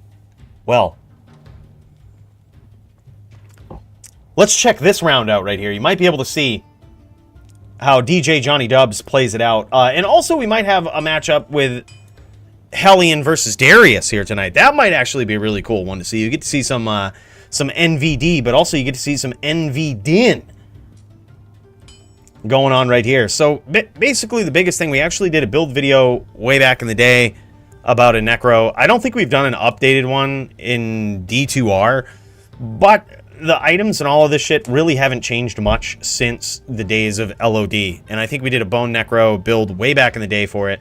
You can basically use those same items and the same setup on D2R, and it's fine. The only thing that's tricky about a necro, I mean, is just the strategy to employ, when to be aggressive, when to be sort of lates, when to launch the bone spirit trains. And it's kind of, in my opinion, a difficult class to run. It seems very straightforward. It seems very simple because you only have a few attacks that you're launching.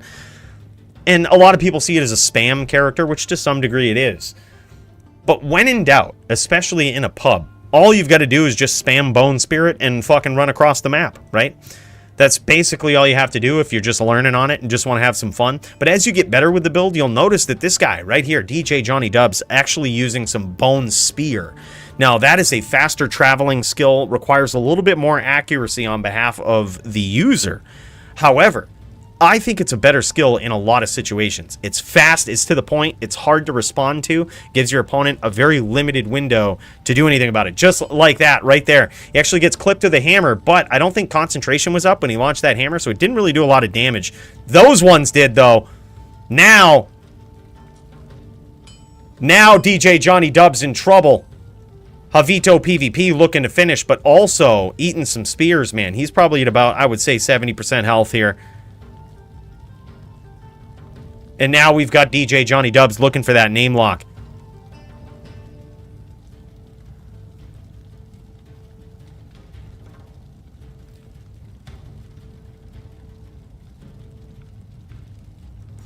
Hey, Coooley, just started watching YouTube vids and wanted to say thank you for the awesome content. You made me realize PvP is the true endgame of D2. GG's. Mikey, big cheers to that, man. It really is. You can only grind Mephisto and run Terror Zone so much. But PvP is ever evolving, ever changing, really challenging of a player's skill. Dude, Welcome to the team, my dude. Big cheers to you. Glad you're enjoying it. But also, I mean, I think that if PvP is your end game, if PvP is the end goal, PvM becomes a lot more fun, right? You start looking at items differently. You start getting excited about finding different types of items. And especially with PvP players, once you notice, like, that's where the richest community is. A lot of times the most educated players, the richest players. You notice how common runes and the Shakos and the common items really are. I think that's something. Oh my God, nice stomp there from Javito. I believe it's 2-2 right now. I believe, correct me if I'm wrong. I think the score is 2-2. This is a back and forth fight from these fellas. I gotta say, I hate to root against the Necro, but JavitoPvp, I think this would be his first win. Oh, it's 3-2. 3-2. Okay, in favor of Javito or in favor of Necro or Din? Who's got the 3? Does the Necro have the 3 wins? Oh, he's got favor Johnny. Okay, so the Necro has 3 wins. The Din has 2. So this could be the last win that the Necro needs. Din needs 2 more wins. I gotta say, man, I kind of want to see my boy JavitoPvp get his first win in the DFC, but this is a good fight, man. Let's put this down on the list to vote on for later on for Fight of the Night.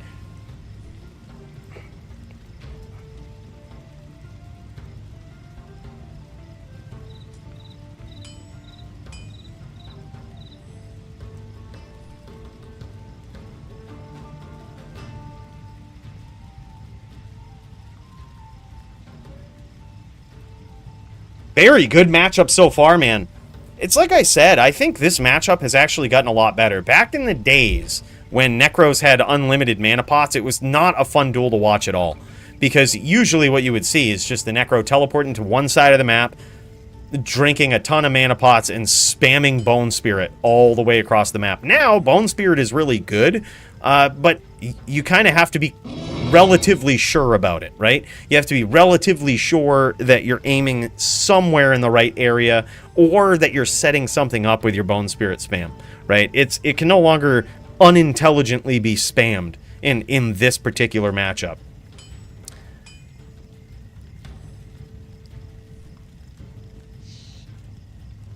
He said nothing on Druid is who I'm dueling. Yeah, nothing's on Druid with you on Necro. I think that's technical matchup advantage for the Druid, but something tells me Hellian ain't as new as he claims.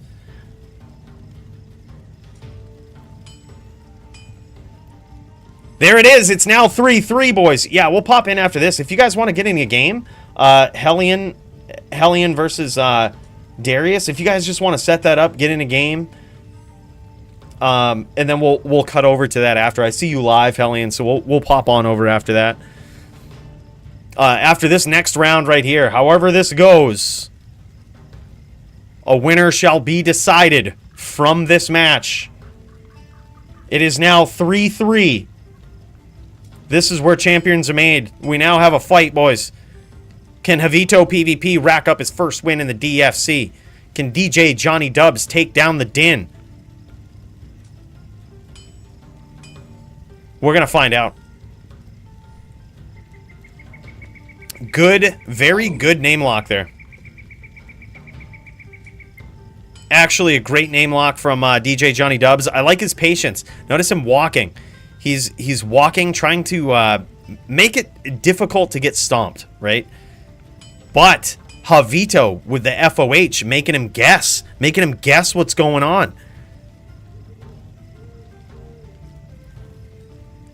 You can see now. You can see DJ Johnny Dubs doesn't want... He's a little leery of those stomps. He doesn't want to get stomped. But JavitoPvp being very patient. Just waiting for his opportunity. Being careful. Notice him circling from the outside. Circling so that the Bone Spirit trains can't necessarily be spammed in any one direction. But looking for a direction from which to approach. Now, granted, I think especially with the Necro not spamming Bone Spirit, the Paladin can approach a little bit more. Sometimes it just kind of depends on how it's going. It looks like right now Johnny Dubs is just waiting, waiting for his Paladin opponent to come in, which makes a lot of sense. I kind of like that, especially with the Paladin having FOH. It's a lot of tricks up his sleeve, but both players having a lot of respect for the power of the other. The power and the juck trickery that each of these guys is able to implement at the flip of a dime, dude. Flip of a hat. It's these guys, neither one of them want to go down. Neither one of them want to die. They know that they're on their last leg. DJ Johnny Dubs trying to conserve that mana for the long run. Yeah, he's got to chuck them hams, man. I think especially he could do it now. He's got his opponent kind of right where he wants him, questioning whether or not he wants to shoot off that Bone Spirit. That's exactly the spot you want the Necro in. You want to kind of smarten them up with the Bone Spirit, right? Like, make it so they're not really sure if they can spam it or where to spam it. So I think so far JavitoPvp has done a great job of that. Now he's got to capitalize on it. Now he's got to start doing that, cutting his opponent off, dropping the hams where he's going to be. Nice shot. Absolutely nice shot there from DJ Johnny Dubs. Actually landed a spear.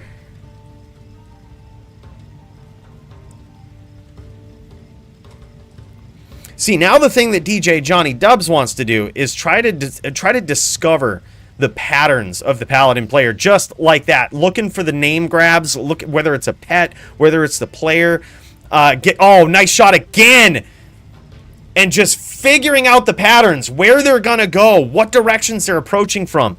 And what you can do is once you figure that out, you can have a spirit train waiting for him, or you can just start shooting spear in one direction. See, right there, if he shoots... grabs another name lock, walking down, dodging the hammers. That's some skillful necro shit right there. DJ Johnny Dubs stepping it up here in the 7th and final round. Looking for that name grab. He could finish with teeth, but he doesn't need to. And it is all over. Masterful necro play from DJ Johnny Dubs. The walk down, the patience, the respect on both of these players right here. Very good duel. Definitely in the running for fight of the night there. That was an epic one, man. Gotta say, I love seeing a conservative necro, intelligent necro going up against a very brave and abrasive Din, but also a patient one. That was really good shit, man. Good duel. Excellent job on behalf of both players there. That one already on the list for fight of the night. I'm putting a star by that so that we never even consider taking that off the list for fight of the night. All right, now we've cut over to Hellian. I'm not sure if he's it looks like these guys might actually be going at it. This might actually be the duel between Darius and Hellian. This is the NVD we had all hoped for. Ladies and gents, this is already going on. Now, Hellian is on the Necro here. We saw him earlier on tonight on his Druid, absolutely tearing it up. He had a great fight, a quick finish, probably a world record finish against the ES Fireballer, which the duel could have gone on a lot longer versus Nightfall. But both of those guys, aggressive, willing to get the job done, get in, get dirty, and make it fucking violent. Both of those guys. And now we get to see Hellian on his Necro. And I gotta say, I'm surprised already, man. It's actually hard to get a win on a Necro in this matchup. You gotta be skillful. You gotta be quick. There's a slight matchup advantage in favor of the Druid, but very slight. I would say still, this matchup right here is probably one of the most fair that you could possibly see in PvP is the Necro versus Druid. It's one of the most fair, one of the most fun, one of the most skillful matchups in all of D2R PvP. And luckily we get to see it happen right here tonight. Hellian showing off his skill on both a Necro and a Druid so far tonight. All right, and here we go, the next round. I'm not sure exactly how deep these guys are into this, but what an incredible fight so far. Let's make sure to put this on the list. Hellian versus Darius.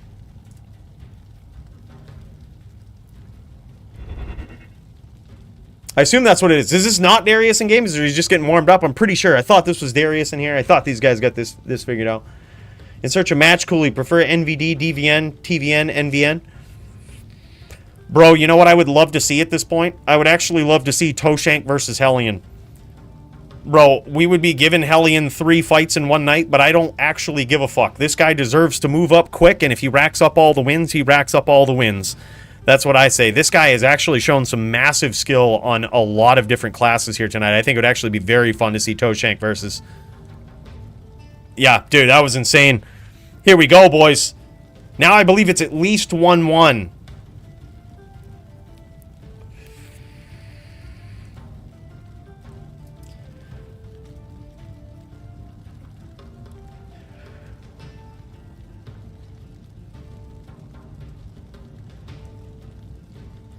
Typing player's name while dueling slows the player and increases damage taken. It's like a hidden war cry. Yeah, maybe. I'll have to try it out. It brings a whole new value to having those two-letter names, huh? Easier to type out mid-duel. Can you imagine if that was true? It's the secret to win the duel. There's nothing quite like Bloodmore shit-talking, boys. Oh, big hits there early on from Darius taking control of this match. And a very good stomp. That could have actually ended right there.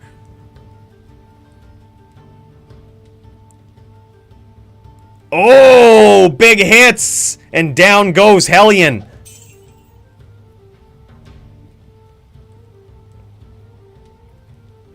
This is insane, boys. What a matchup here so far tonight. What a hell of a matchup. Crazy duels we've got going on. Oh, you already fought? Oh, my bad, Darius. Against Zibes? Oh, shit, okay. Alright, well, what the fuck are we watching? I'm confused. The fuck are we watching?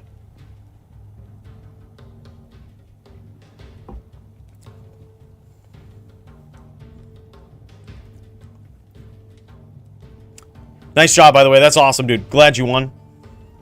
Yeah, RVR. Why does the Necro keep opening the tabs like that when teleporting? That's called CT casting. Now, the reason he would open up the tabs like that is to give himself a little bit more leverage. You notice that whenever that happens, whenever you open up a tab on your character, it actually shifts your character to one side of the screen. That actually allows you to cast further. So if you get into this pattern, this rhythm of what's called CT casting, you can actually, you notice he's doing it when he's teleporting away. It's because it gives him a little bit more distance that he actually teleports. So when he's trying to escape the Druid, he opens up that tab to teleport further, to be able to drag his cursor past it and teleport further. So he's when that happens in this particular matchup, he's trying to escape the Druid, and he's trying to do it quickly. He's trying to make those teleports be the most efficient.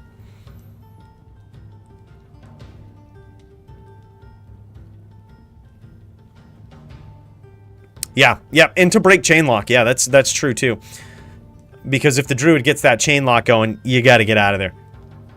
Nice up spears from Hellian. Hellian turning up the heat. I love that his opponent has gone bear only here.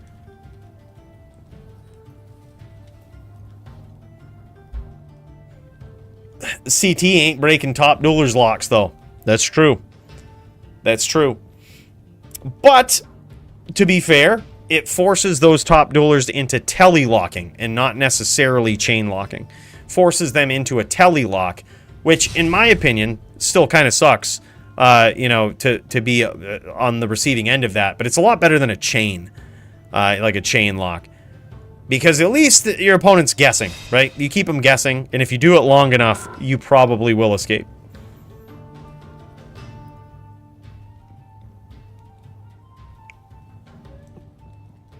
Does he really, Ben? That's fucking hilarious. CT casting with widescreen should be banned. Yeah, I mean, prove that it's broken. You know, that's what I say. As we say with anything, sure, theoretically it's a advantage, right? Let's see it. Like let's see it take over. We've had a lot of DFC champions, a lot of winners, a lot of long-time reigning defending champions. Nice shot there from Hellian, tearing it up. It's at least 2-1. But very few of them have actually been widescreen users. Hellian got this. I feel it. Boom. Headshot. There it is. He got it. He's very good, man. Hellian is very good. He's definitely shown off some crazy skills so far in the DFC, man. On mainly a Druid so far, but you can tell this guy. You know, he says after every fight, or sometimes before, he'll say, "Sorry, I'm new." This guy ain't new, man. He knows what he's doing. We've seen enough of this guy now to know he's got some skill behind what he does. And you can see it here with the Necro. I mean, I think if you get any kills on even a semi-skilled Druid and you're on a Necro, it suggests that you're a pretty good Necro. You've got some pretty good Necro skills. Because I think you do have to play better on a Necro. Like, in this matchup, the Necro has to play better.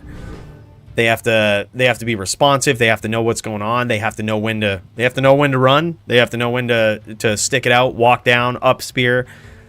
All of these things have to be noticed by the Necro. The Druid just has to hunt for the locks and be aggressive. That's it.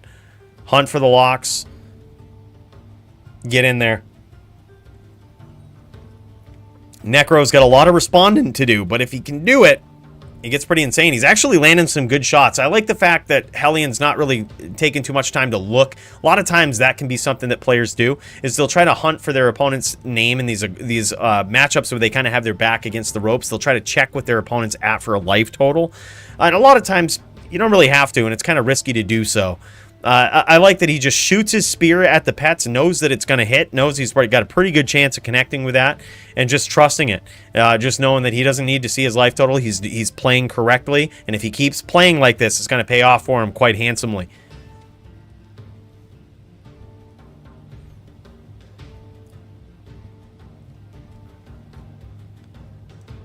Mr. Feeney from Boy Meets World, that one? I know what you're talking about. Yeah, Mr. Feeney.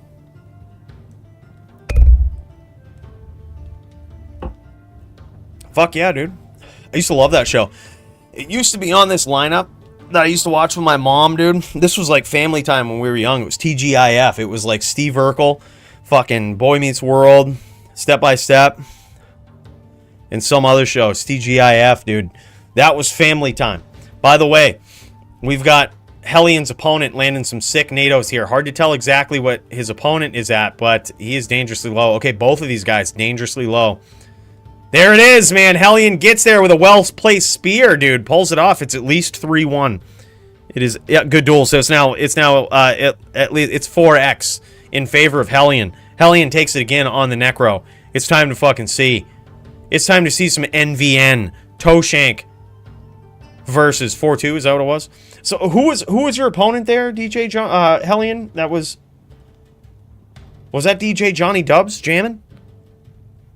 Oh, sick, man.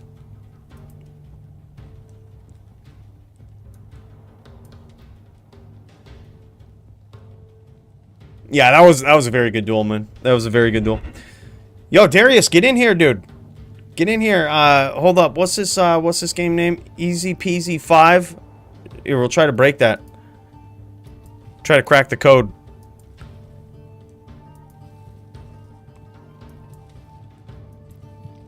Or actually, see if you can... First of all, does anybody want to step up and duel Darius? Darius is looking for a fight, man. This guy's looking for a fight. He's being patient all night. Fucking guys in Europe. Don't keep this guy waiting any longer. He's trying to get in here. He's trying to kick some ass. Scoop loop equals nothing? Okay, that's who that was? It was nothing? Oh, GG, dude. Okay, so that was what it was. That was actually a good fight. Alright. Hellian versus nothing. NVD. Putting it down for fight of the night. Hellian going to be in a lot of duels here tonight. He's really going after that forum gold for fight of the night. And look, I fully support it. If these guys show up, want to get some awesome duels going on stream, that's literally all we care about. We don't give a fuck. That's all we want to see is some good PvP. You want to be involved in multiple duels in the course of the night? Let's fucking go. Who wants to challenge Darius? Darius sitting here. I think everybody's scared of you, bro. I don't think anybody wants to step. I don't think anybody wants to step. Serenity, what's up, dude?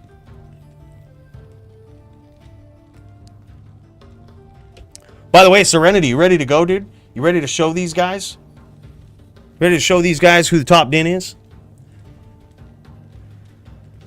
I say we give these guys a little break. Let's fucking do it, man. All right, hold up. I'm gonna make a game, bro. I'll PM you.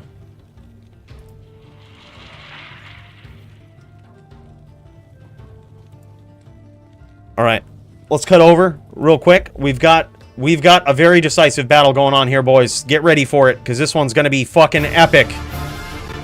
I hope you're ready to see who the top din is.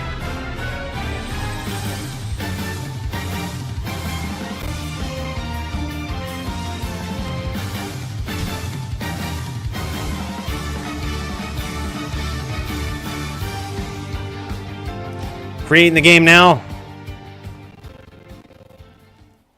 All right.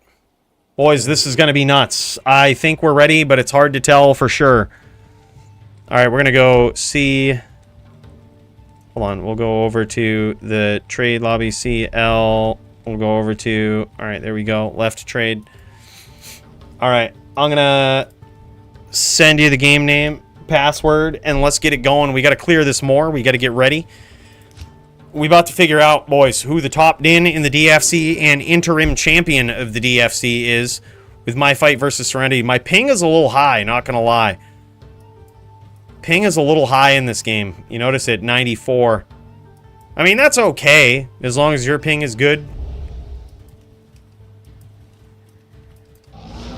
I'm perfectly fine with it. No, I'm Eastern, dude. No, Eastern. Right up in Maine.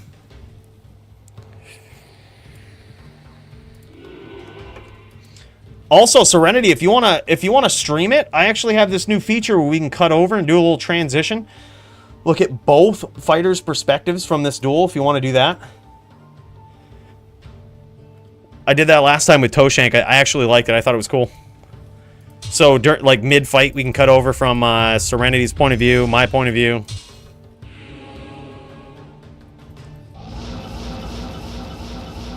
All right, let's clear this more. Let's get ready to see who the top din is, boys. I believe Serenity is going to be on a VT here tonight. He's going to be showing off his VT skills, and this shit is going to be insane. Last time I was in a VT versus Murder Din matchup, it was versus Joby, and I got to tell you, he's lucky he bribed me to take the top din spot, but there's no bribes on the line this time, okay? Which is unfortunate because there's no excuses for me to lose. You guys know people's top din about to prove it here.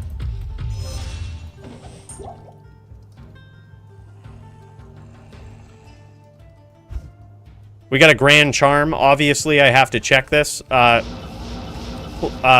moment, please.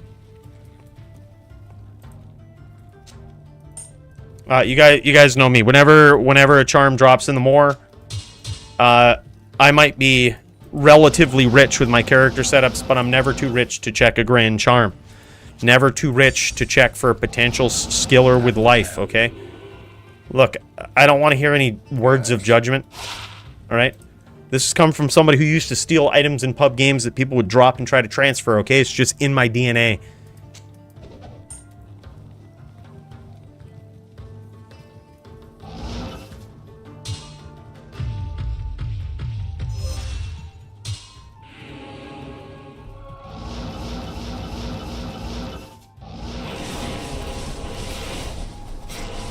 Yeah, we might want to clear down here, because I know that these matchups can go quite heavy in this area.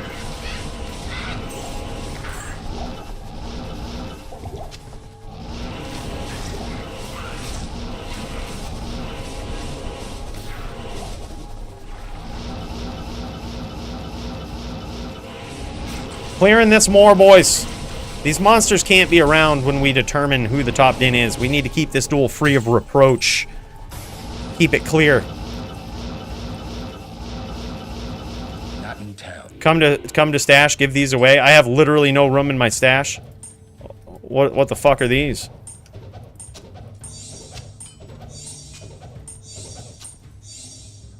We've got some 313 poisons to give away, boys.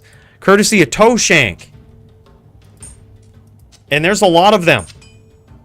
There's a lot of these. I can pick up about 7 to 10 of them. But holy shit, if anybody wants to cop the Coooley style and make a very cheesy poison character, look, I would highly suggest. All right, this is what we're going to do. We're going to give these away to a very needy player. Someone who's looking to get into PvP, but might have always just been waiting for the real opportunity.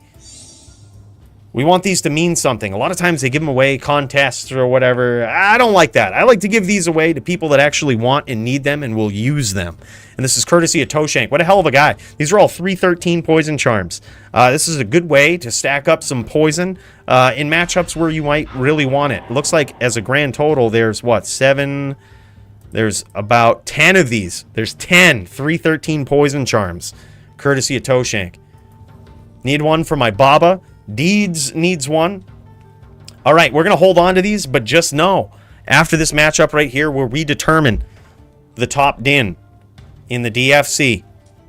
Up smite. Look at this. Oh, I think I know what he's doing. I think I know what he's doing. He's got some juck fuckery going on here. Okay. Okay. We're going to try to punish him for it. We are going to try to punish him for it. We're going to really punish him for it. Let's set this up right, boys. It's time to... There's no more fucking around. I think I know what to do. I think I've got this. But there shall be no more fucking around.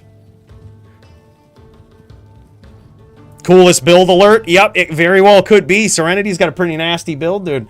All right, I see Serenity in the Discord, too. I'm going to try to pop into his perspective here as well if he starts streaming.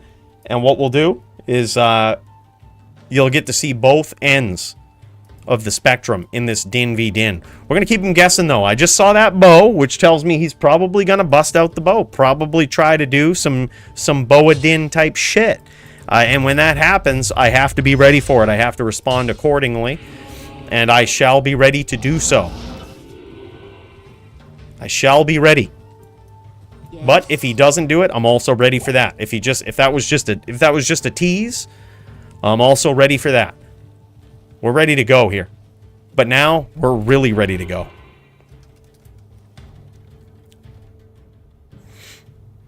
That would be insane. That would be insane. Mr. Grammy Scott. That'd be nuts. All right, so I see Serenity streaming it up here. So this is what this will look like. I'm actually gonna mute this so y'all don't hear two different sounds, which could get a little confusing, could get a little weird. But now we can cut over just like this mid-duel. So when y'all get sick of seeing me, we'll cut over to Serenity. Check out what he's doing. Well, look at this. What is he doing over here? What's going on? Let's take a little peek. Let's take a little peek. He's got the holy shock aura. Okay. He's got himself some open wounds. He's got the bow. I like it. This could be a Boa Din match. All right, boys. I didn't know what I was getting myself into here, but I can't say I dislike it. I think this is fucking sweet. He's got the conviction aura. He's going to try to punish the resistances. He's going to try to cut me open with that bow. And boys, we're about to get there. We're about to get there. We're about to do some real fucking paladin dueling. This is how to go, boys. This is what to do. This is what to fucking do.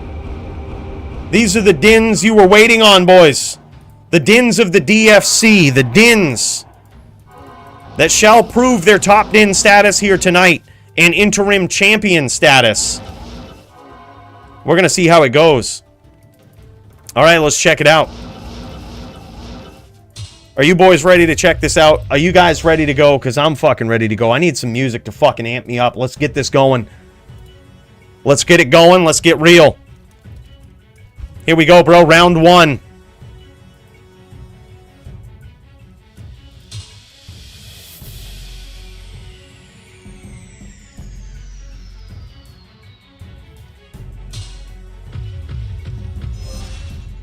Round one, Coooley versus Serenity for top din and interim champion status.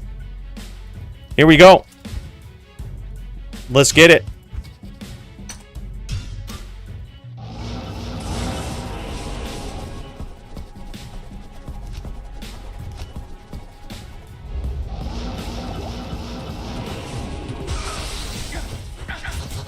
Oh my God, he switched it up, boys. He switched it up. Serenity taking the first round. I got a little too greedy there. I got a little too greedy. All right. Now we know what we're up against. I can't carry it. Now we know what we're doing. That was insane. Good day. He might have... Did he switch off the bow? Is he still on it? No, he's still on it. I like it.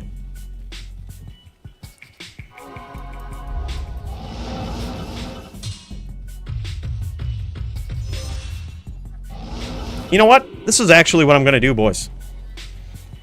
I'm actually going to make a slight change. I don't think we need to charge him down. I don't think we ever need to charge him down. I think this should be fine. I think this setup is looking good. I'm going to switch the strategy up a T-bit.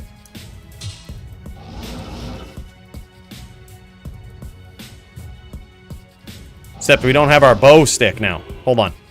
Hold on. I was like, what the fuck's going on here?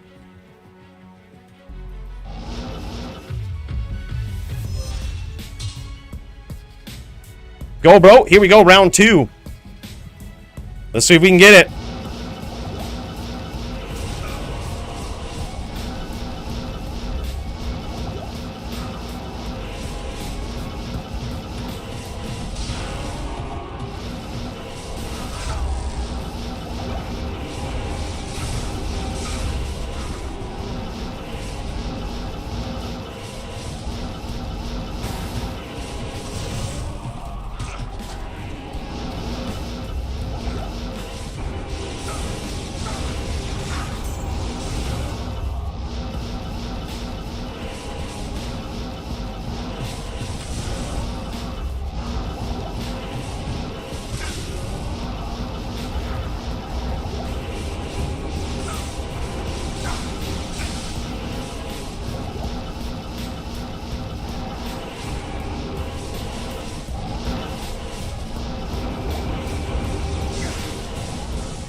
Oh my god, boys, he's doing great.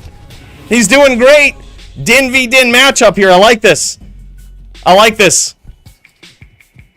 Alright. Alright.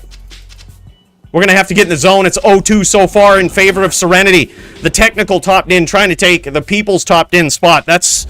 I'm not sure if just a solo win can do it. But we're going to find out. He's definitely got himself a creative build here tonight. This shit is insane, boys. We're going to have to swap it up. He's got me in the tank about this.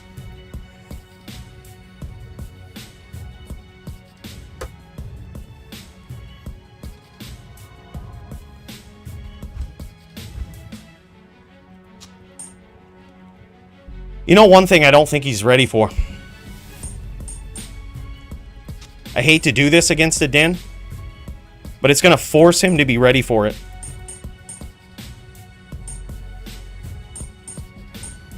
And now we'll go on the lates plan a little bit.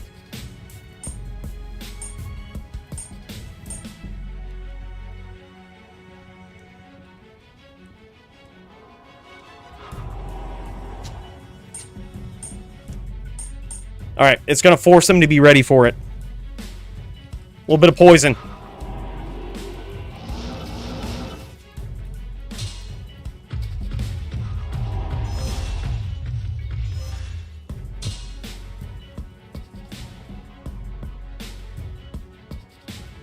I would agree. We could do that. You guys want to do an FT7? FT7 Serenity versus Coooley? Let's fucking do it. I'm down. Let's fucking go. These matches are quick. Let's get it. I'm the best name locker in the world. You're damn straight. Toeshank, thanks so much for the dono, bro. And... I am the best name locker in the world. You goddamn right. And... for the 313 poison charms, bro. We're going to give those away after this duel. We're going to go FT7. This is for top Din status and interim champion. It only makes sense. Here we go. Let's do it, boys.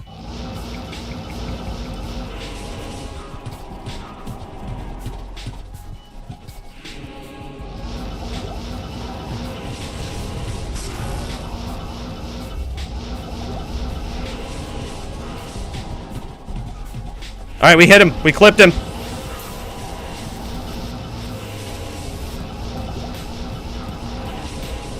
Oh, he's poisoned good too, boys.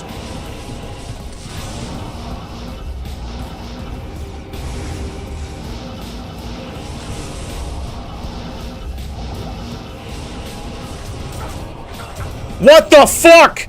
I got stuck, boys. Alright, the poison, I like it. It actually 25%ed him and it changed his game plan.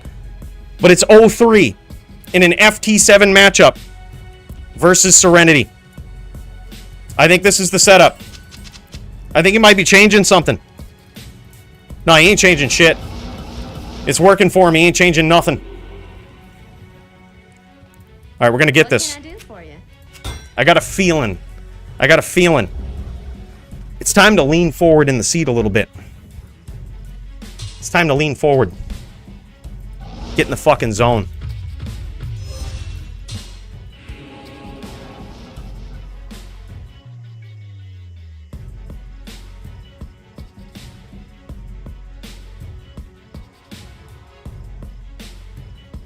Serenity, the technical topped in, versus the people's topped in. Round 4, boys. Here we go.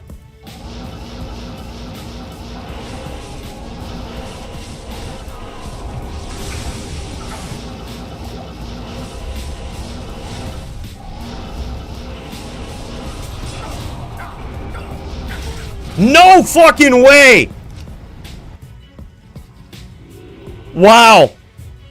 Alright, it's 0-4. There was no shot I thought he was getting out of that hammer field. No fucking shot I thought he was getting out of it. Wow. This build is hard to fucking... it's hard to go against, dude, when Din starts using the bow.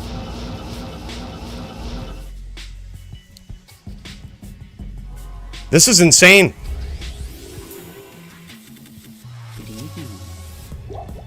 We're just busting out all the tricks, boys. It's all we can do.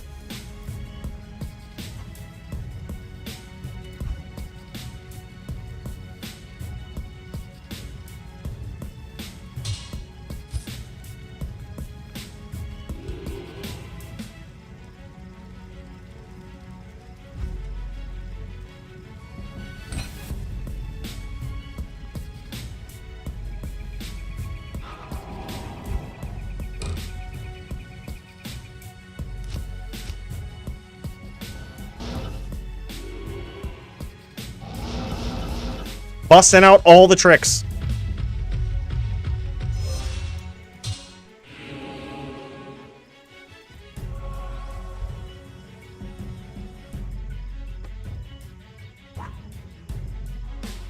All right, here we go, boys.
There it is, man. Holy shit.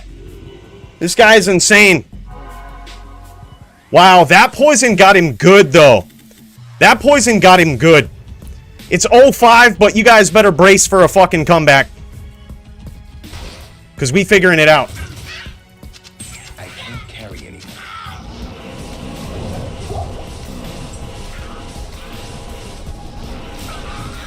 Alright, we're going to make another change. Not enough mana. One final one. I think we've got it. I think I know what to do.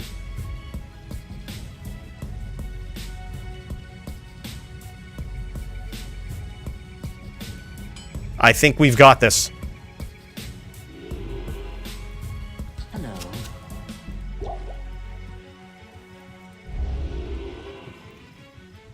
Yes. It's 0-5 in an FT7 matchup, and it's time we turn this around.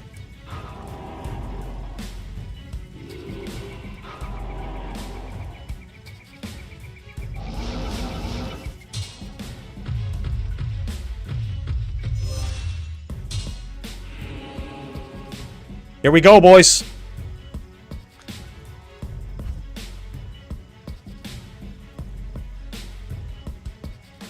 Whoo!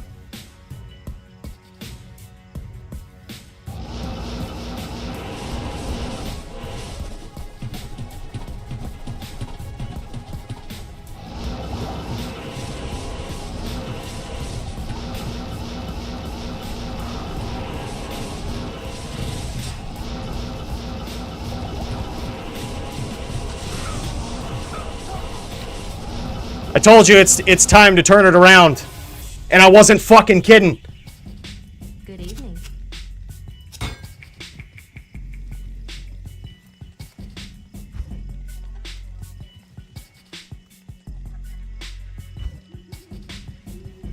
Good evening.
No fucking way, dude. GG. That was good. That was exactly what he needed to do. It is 1-6 in favor of the technical top din. Yo, Dio versus Dio is going on. Yo, hold up, bros. We got a very important match going on. We got a very important match going on. We can't miss it.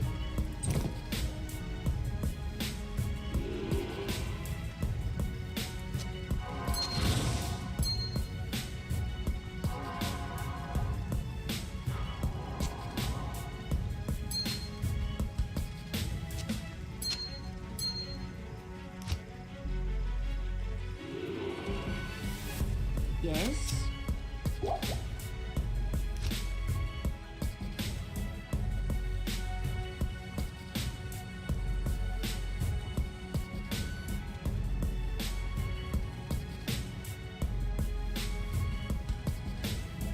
Good morning.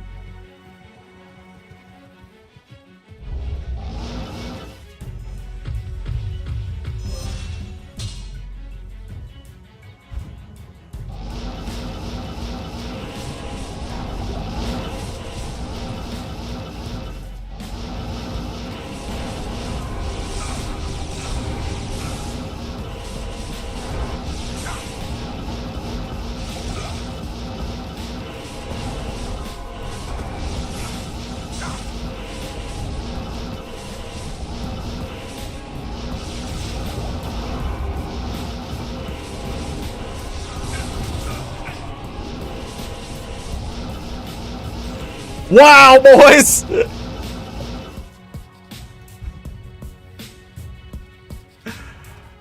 Holy shit, it's 2-6! Greetings. That was close. That was close.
Wow, good fucking duels, man.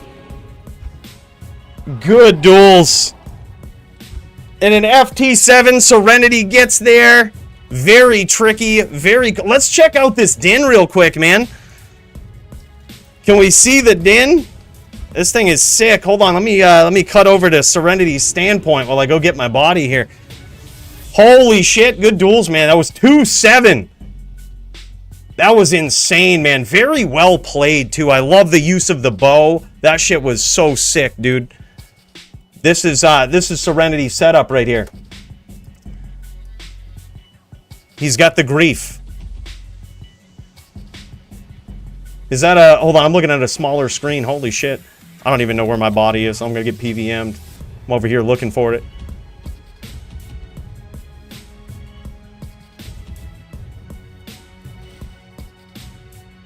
Wow. Okay, so he's going with the gores. Got the open wounds there. The open wounds is what got him there that last duel, I think.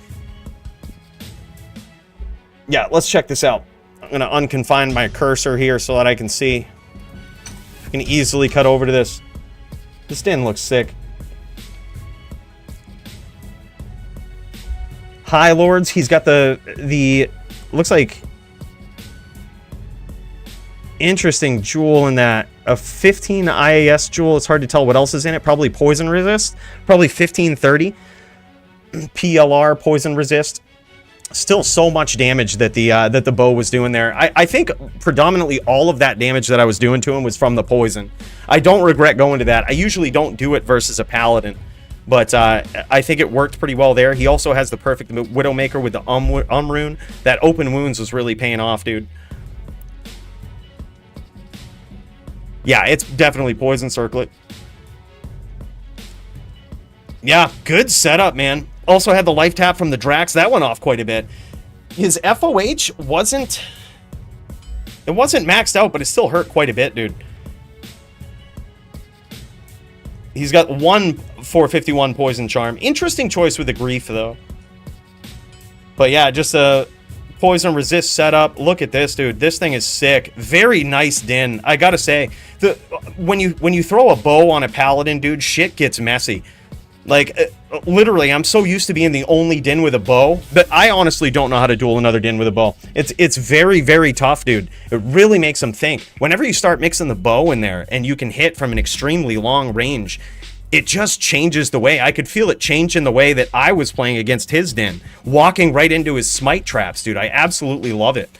It was a very good setup. Very good choice, I think. And an extremely good duel. Yeah, that was nasty. What do you think, boys? This is going down for... This is going down. We're putting this on the list. Serenity's Din.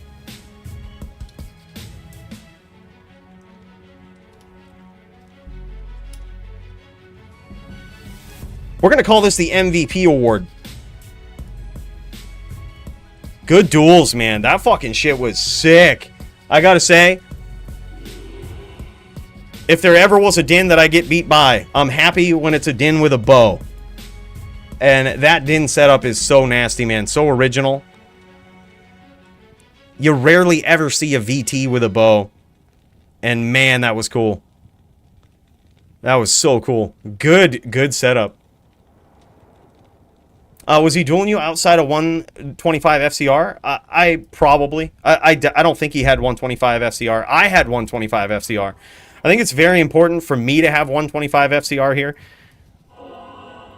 Yeah, with this setup, this is what I was going with. I ended up going with 11k arrows with poison, just because I noticed that his Din was doing a lot. I started to catch on at the end. I think if we had like 7 more, if I had to do it again with this setup, like I think it would probably be a little closer, because I only really caught on to what he was doing and what his weaknesses were like 5 duels in.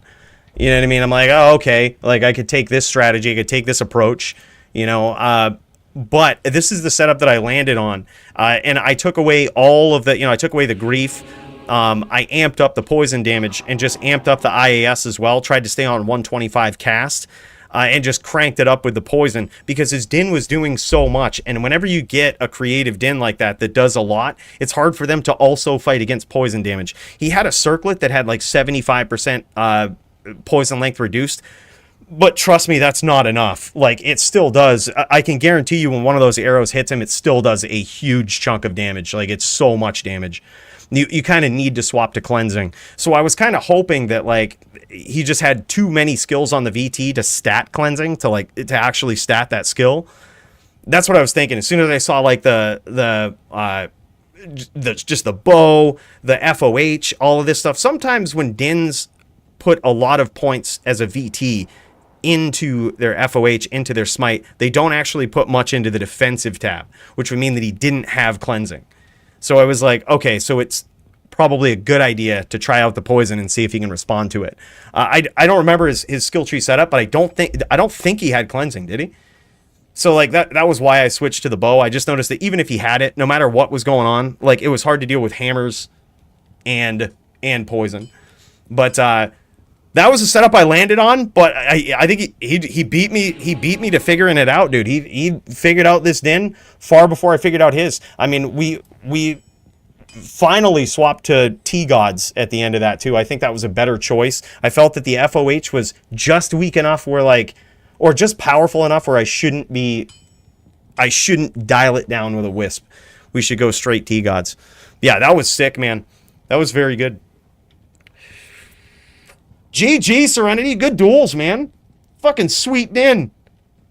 That thing is nasty.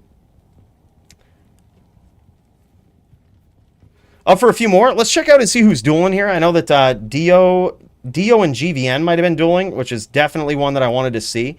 So I'm gonna try to pop over and see if we can see Dio versus GVN. Looks like these guys might be going at it. But I might be down for a few more, yeah. Yeah. These guys are 3-1 currently.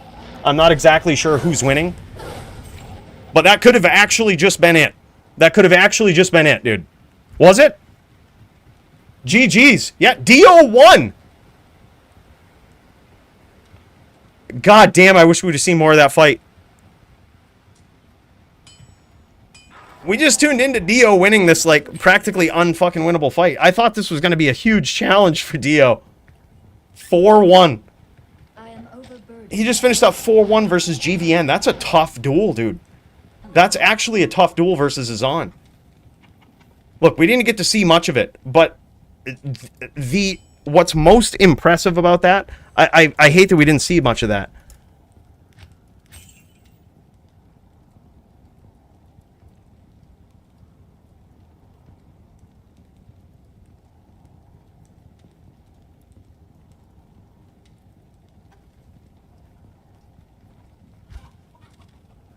What's most impressive about that is he had no business winning that duel. Like, that's what's most impressive. Like, holy shit, man. That was crazy. God, I wish we'd have seen more of that. That's nuts, bro. All right, yeah, let's do it. All right, we down for some more duels. Me versus Serenity. We got it figured out now. We got it figured out now. The pressure is off.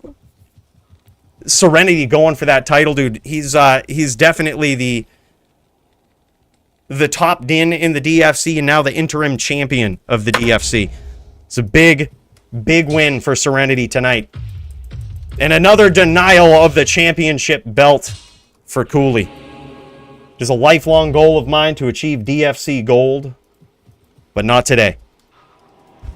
All right, let's get it.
Close one. Close one, boys. That was crazy. Dude, what a hell of a duel. Greetings.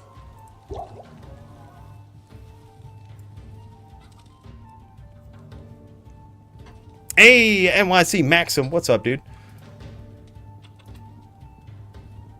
How's the Din Fight Club going? Dude, it's going pretty good. Just lost to Serenity for the top Din status and interim champion status. We went FT7 because Din duels are a little quicker. This guy absolutely shit-stomped me, dude. It was 2-7 by the end of it. He actually did a hell of a job. He has a... We're doing some more bonus duels with it right now. He's got a VT with a bow. And I gotta say, it's pretty impressive.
Good duel. He was 1-2, but I think he has T-Gods on, because I was hitting him with that FOH, but it was... Oh, no, he was just slightly off from 1.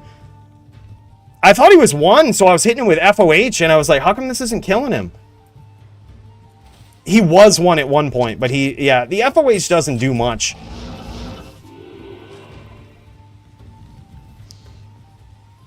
Yeah, that was nuts. What a hell of a duel. Yeah, I think he was 1 when he started backing off. That's what I think. Like, when he started backing off, he was trying to rep back a little bit so that the FOH didn't kill him.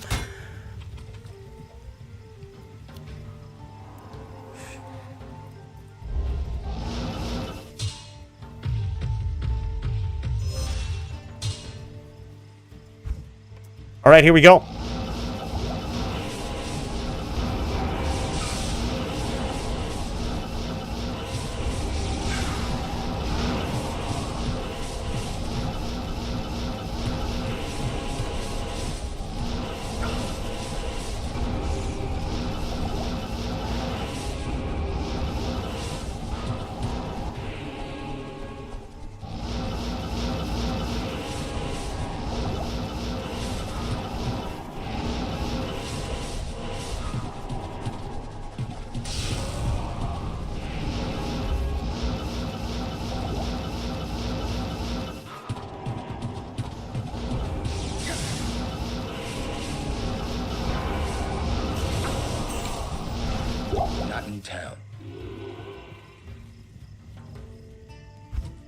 GG, man. See, I told you, if we was in this rhythm, I think, if I knew what I was getting myself into, I think this would have been a little closer. Now, we don't have the ability to charge, nor do you want to. We did that in the first duel, but it's more important to just maintain the 125 cast than it is to actually get charge hits in on him.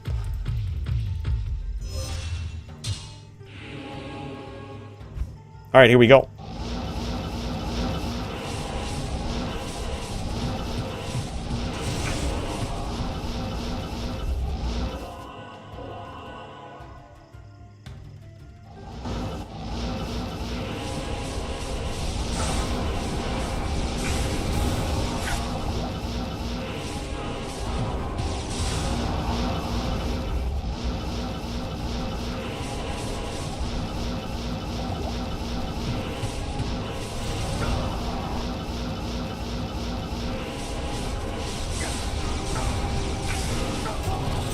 Good duel.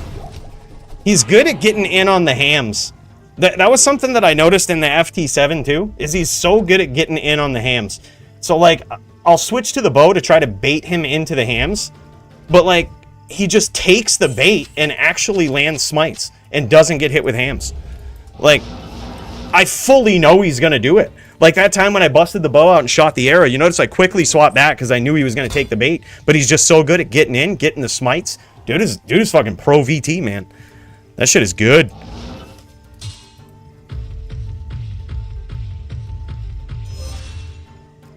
Yeah, we certainly are. There might be. Let's check it out. Actually, I don't want to slight anybody else. Riz might be popping off. Let's check this out. Actually, hold up. Let's just see. Looks like he's getting ready. He's getting ready. Let's do this last round, and then we'll cut over to Riz. We'll see what's going on. All right, go, bro. Last round for all the marbles.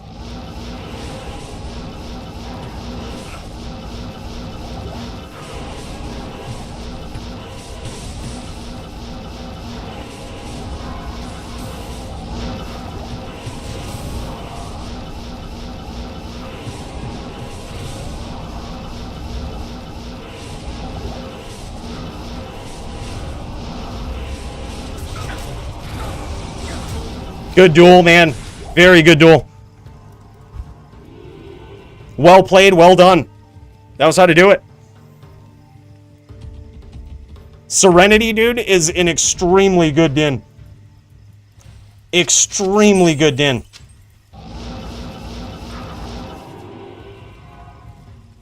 Stream is froze, by the way. Maybe for you. Is it froze for anybody else? Looks good on my end. GG's. All right, boys. Let's cut over. to some good old Riz versus. He has 2 duels on the card tonight. Not 100% sure on who he's going up against tonight or in this particular matchup, but he's going up against someone. He has a couple of duels. Let's see who he's going up against. He's going against...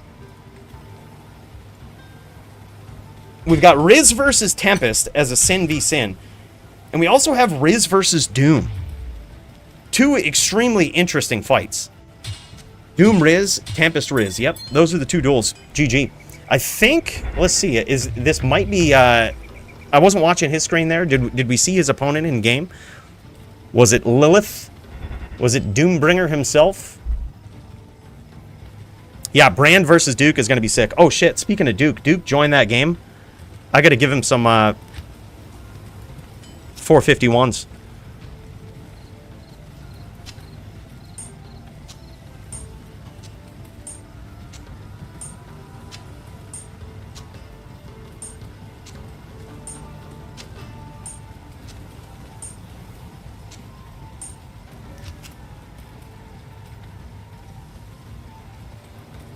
All right, there we go. Duke's got his 451s.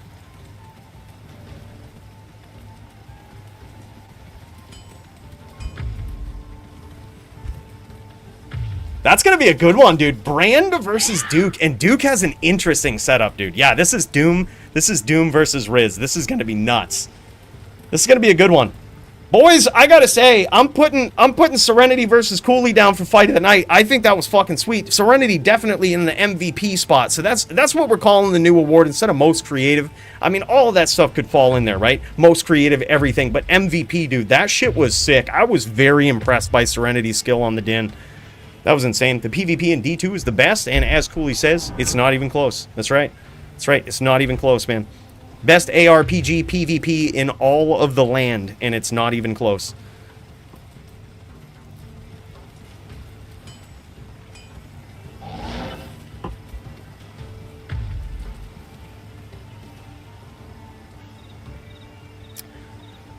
Let's do it, man.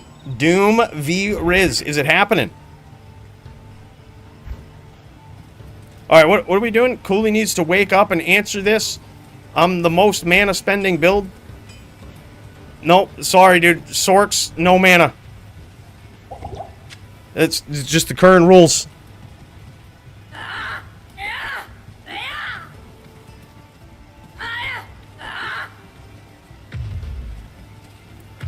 No mana for the Sorcs.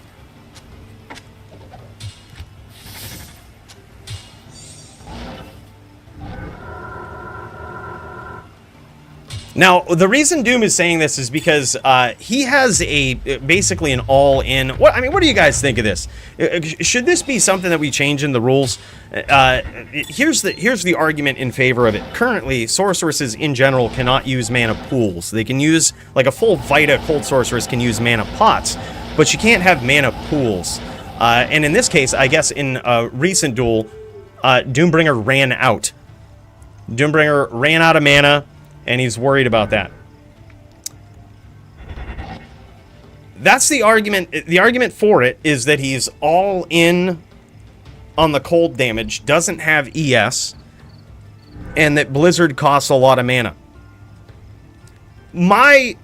This is the counter argument to this in a lot of ways, right? Cold sorceresses are naturally, I think, favored in a lot of matchups. Right, like the cold stack rules aren't necessarily, yeah. And he's pointing out his resist here. Riz is showing that he's got 409 resist. He's got no absorb. He's got that 409. Not even the max 410. Yeah, he's fine. Riz is fine. But the argument on the other side of this is that I think the cold stack rules are kind of liberal for a cold sorceress, right? Like, it's kind of stacked in their favor, which is more of a reason to, I know there's some matchups you can't necessarily aggro, and this is probably one of them. But it's sort of something to encourage less lates play from cold sorceresses in general, to make it so that they can't just necessarily CT cast and stay off screen, right? It's just historically something that we've seen from a lot of sorceresses, and that is a particular behavior that has traditionally got mana pools banned. is being off from screen, you know, or far out, and trying to land hits and escape. So that's why the mana pools are banned for sorceresses in general. But what do you guys think? Doom has a fight a full damage build. He has low mana pool and Blizz costs a lot. I can see the argument, yeah. I was thinking maybe limited pools might be an interesting rule suggestion. Yep. Limiting the pools too is also something that, much like putting points into, you know, limiting the amount of points that someone can put on a build doesn't really make a lot of sense, and it's also hard to monitor. Big hits from Doombringer, dude. He just landed a Blizz, and look at that. This is what I mean. He landed one Blizz and almost ended the fight. So this is what I mean, and this is a full, almost 410 stack resist here. Like, this is pretty insane. And one of the secrets about Doombringer's build is, believe it or not, he actually sometimes uses Sunder Charms in PvP matchups, which seems ridiculous. But I wouldn't be surprised if he's using it in this matchup. And here's why. Because when you go up against an assassin, their Shadow Bay can actually spawn immune to cold. And if it does, the Sunder Charm will actually make it so that Shadow Bay can get killed. So the Shadow Bay cannot be immune to cold. It will never get in the way and it will never block the Blizzard, basically. It will more often cause a double hit than it will actually block the Blizzard. Good duel so far, man. Look at these guys, both of them very, very low.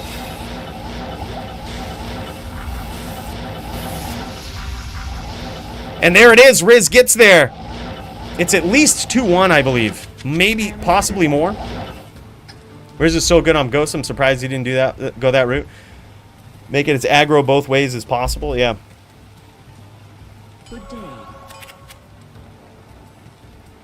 Like, allow sorcs the next 2 belts. They put their own extra belt out somewhere, but not 8 extra belts or grabbing from opponents' pools. Yeah, I mean, it gets a little confusing. Here's the other argument. Doombringer is very highly ranked in the DFC. Like, the current rule set is doing pretty well for him. He's pretty highly ranked. So, I mean, there's also that. I would agree, Toeshank. We haven't really seen many other ghosts with the level of skill that Riz has. So that's another thing. And that's another thing I think we have to be careful about making rules around, is seeing like the absolute best players on those builds.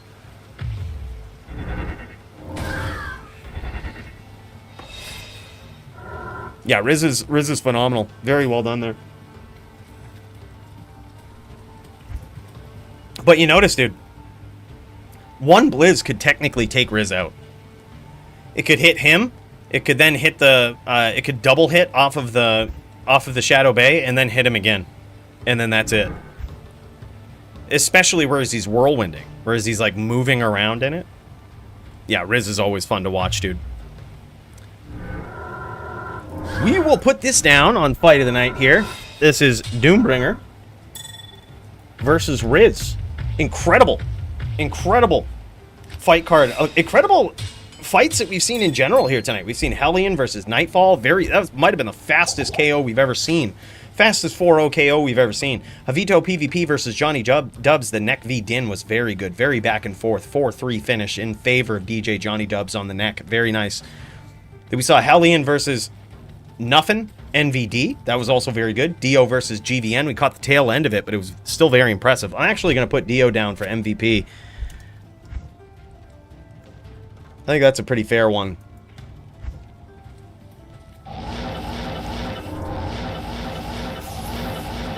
I also like Doombringer's build to be down on the list for MVP.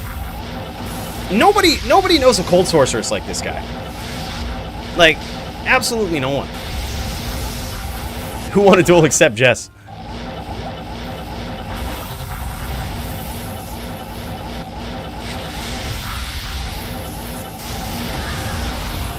Riz looking for that name lock, looking for the Mind Blast lock. Trying to push the pressure and aggro. Oh my god. He's actually getting some damage in there. Hard to tell where it's coming from right now. If the Shadow Bay is clipping Doombringer. Hard to tell exactly what's going on. Where all of his damage is coming from. Maybe Dragonflight. It could be Dragonflight. Looks like that might be in his repertoire. It's hard to tell. It could also be from Mind Blast. I know that Doombringer has a tendency to really go all in with his cold damage, which can cost him a little bit of protection against things like Mind Blast damage. And bam, look at that. One hit from that Blizz, almost 3,000 damage. And that's the argument, boys. That's the argument. Riz is almost decked out with the most possible allowed cold resist, and he's still like basically one Blizz always away.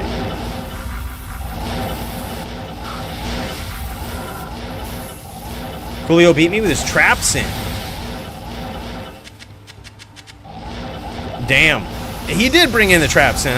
He didn't NVD you. Now, what a punk. What a punk ass. He should have NVD'd. He should have NVD'd. Trapsin versus Druid is cheesy. It's an easy win for the Trapsin.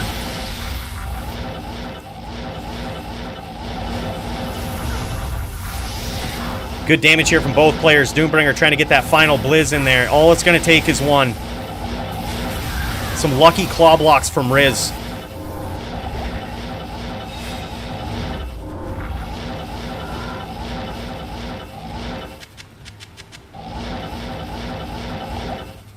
Yo, what's up, dude? Look in the game.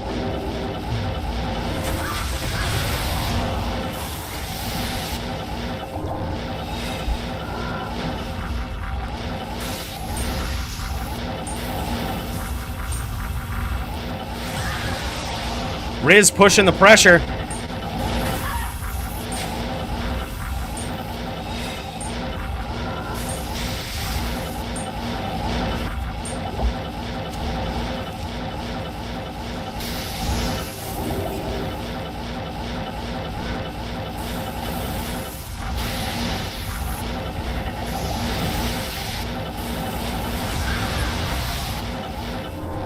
But Riz, even though he's rep back a lot of life here, trying to hunt down Doombringer, he's still, oh my god, look at that, dude. He got hit with an Ice Blast there.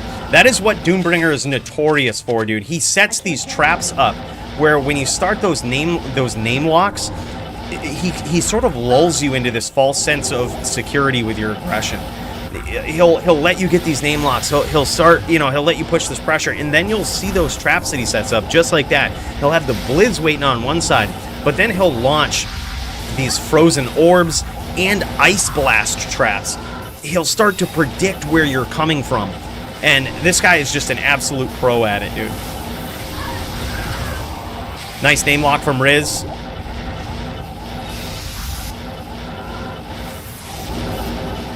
Yeah, he's missing with those whirls.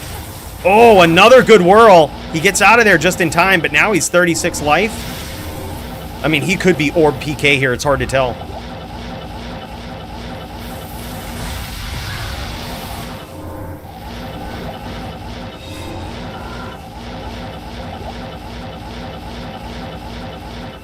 Stadium PK taught you, dude? That's sick. You got a good teacher. That guy is an absolute savage.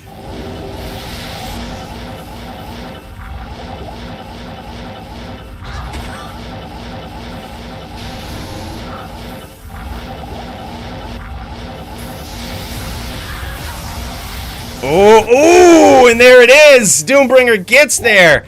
Sets those traps, man. I'm telling you. This guy is tricky. This guy is tricky, bro. Wow, man. I think the score is... I'm just taking a guess here, but I think it's 2-2 or 3-2 in favor of Riz.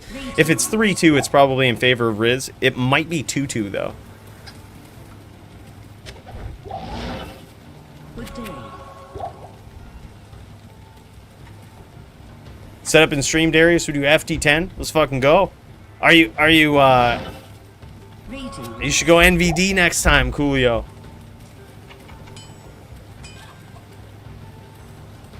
Oh, it's 1-1. Okay. 1-1. Wow. Wow. This is back and forth, man.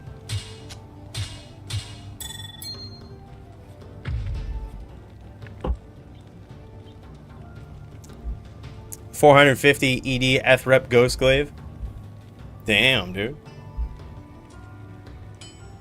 Damn. You got that on a Zon? You got that on a bar?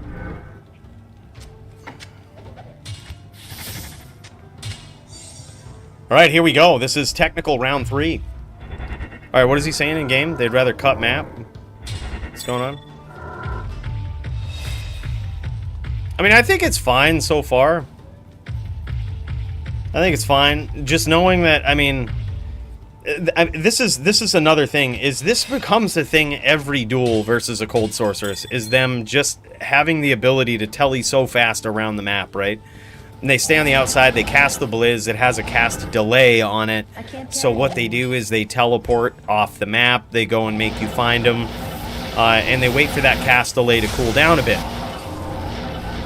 But if you know that they're kind of limited in their mana and they can't always do that, I think this was another reason why we limited the mana. Like, it just makes sense. The Blizz hurts so much in DFC rules.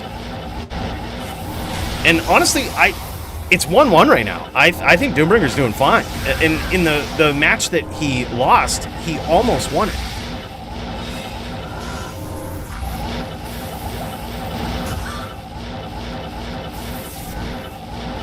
For the Fire Sword class ladder, I think I made it so that I have at least 2k life with, and then I put the rest into mana. 2k life with battle orders, and then the rest in mana.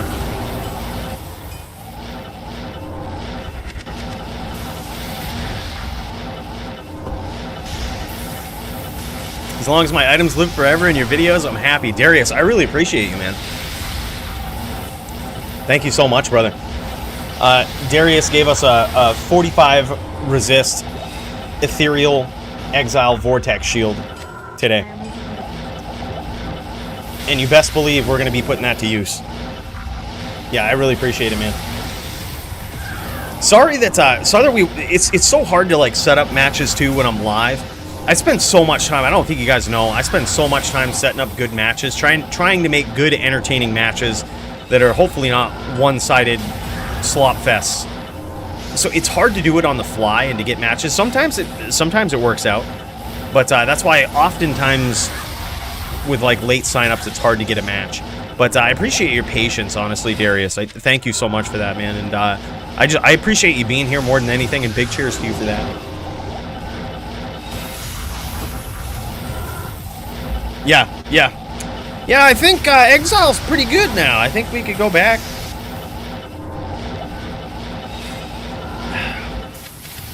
It's only 5% more chance to pass. Doesn't really matter that much. And there it is again. Doombringer gets there, 2-1. Look at this. Hey, and he wants mana pools. He wants more mana pools. Man, fuck this noise. Look at how good and quick these duels are, bros. This is fucking awesome. I am overburdened. This is good. This is healthy, fair, and balanced PvP. I can't carry anymore. Fair and balanced. I bought D2R for $14 on Friday. Holy shit, man. Yeah, they got some big discounts going down on Diablo games. A lot of like Activision Blizzard games right now. Yeah, Darius, one hell of a guy. Big cheers to you, man. Really appreciate you again, Darius. Make a game on non-ladder. I need to give you some MLD stigs. No fucking way, bud. All right, I'm in a game, but I think my stash is full. Hold up. Clearing out some room in the stash for these stigs. Look at this fucking match, boys. It's hard to look away from it. And the Bloodmore gets terrorized. The Bloodmore just got terrorized, boys. We're in it now. All right, come into Jack 3. This is the password. So it's Jack 3. That's where I'm at, Darius.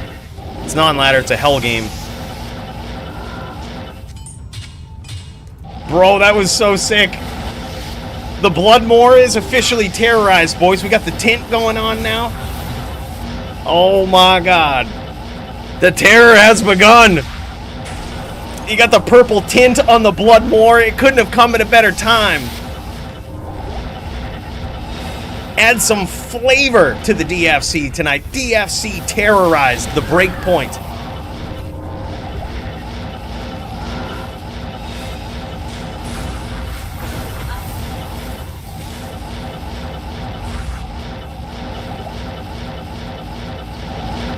Holy shit, man.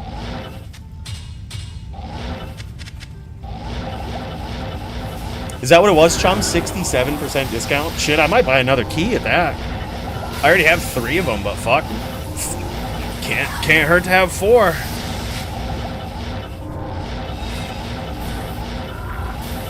Alright, boys, I think we know who's gonna be up for the title next week. If Root doesn't come back to unify it next week, it will be Serenity that is the new champion of the DFC. And I think the winner of this duel is going to have to go against him. Because this is insane. Riz, previous DFC champion. Doombringer, a.k.a. Lilith, the Cold Sorcerer, has never been a DFC champion, but I'm surprised. Honestly. And then probably Dio isn't far behind this. Another guy that's been knocking on the door for quite a long time.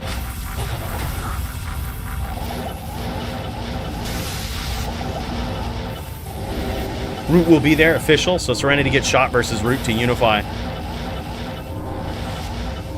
That will be interesting. Serenity, let me know if you want to borrow some 451s. Really deck that bow right out. Alright, bro, jetting over right now.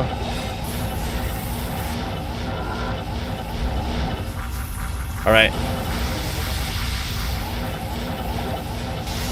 MLD Stigs.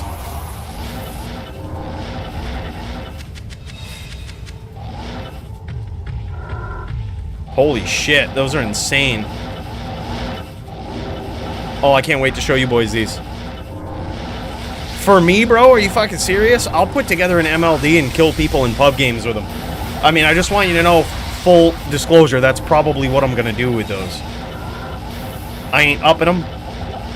If you give me those, that's what we're doing. Yeah, Riz versus Tempest is coming up later. That's gonna be insane, too.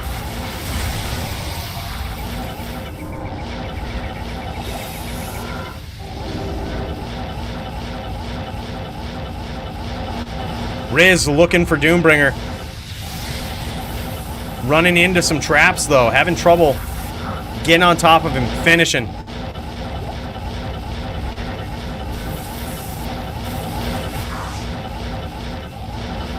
Yeah, he's having trouble, I think, finding his name, because what Doombringer is doing is he's making him chase him, but he knows... Look at that.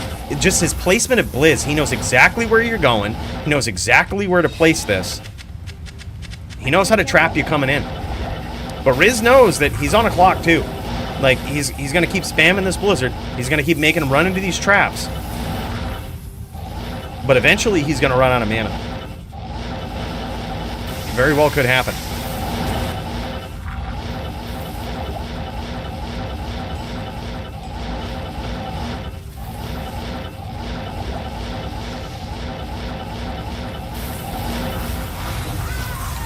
And there it is. He gets there with a Mind Blast finish, just like Toeshank suggested. There it is, baby. Just as prescribed.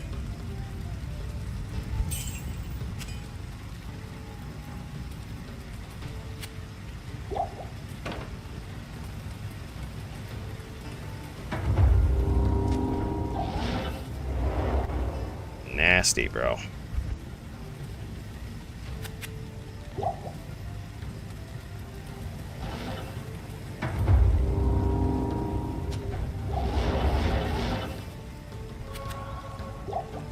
Let's check these jabs out real quick. I just want to show you what look, these are the jabs, MLD jabs that Darius was talking about. 575 throw damage on Stygian Pylums, level 48 requirement. No added elemental damage or anything. These are so good. Attack rating on them as well. E-rep. Oh, they're so beautiful. Yeah, look at these MLD jabs, dude. Almost 600 damage on these. These things are insane. Absolutely nasty. Those are fucking insane. I'm not sure, Darius, were you giving those to me or just wanted to show them off? If you give them to me, I just want to let you know a lot of innocent people are gonna die. Like, it's just how it is. What was it? Was that the Ghost Glaive? Something different?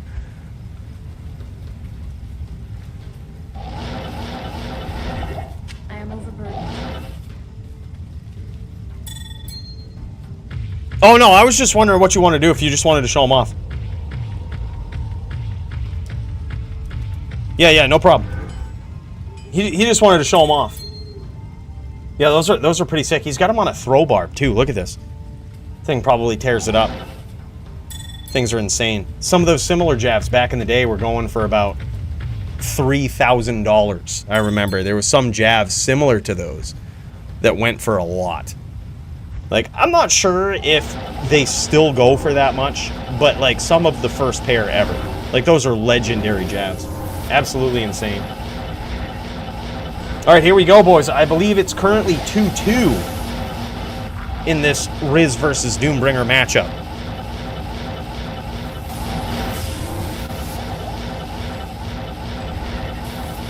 Yeah, Meta says those are insane. Dude, I would put together a level 49 dueler and just go grief pub games. I would walk into hell games and hostile people, ask him for a rush and be like, let me test my damage. And then just PK him and NK him. And then follow him to the next game. Level 49, killing the MF nubs, dude. That's what you gotta do with those things.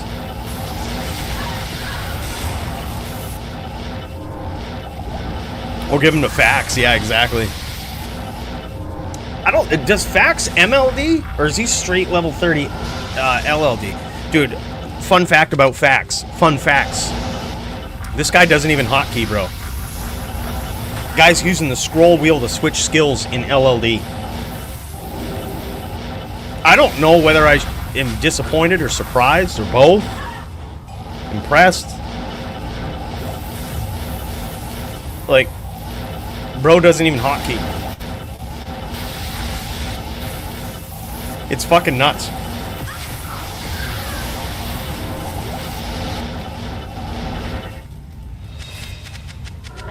It's simultaneously impressive and, like, I don't even know if there's a word for it. Like, you would expect him to be a bad player, but he's not. It's fucking weird, man. Yeah, it's fucking crazy.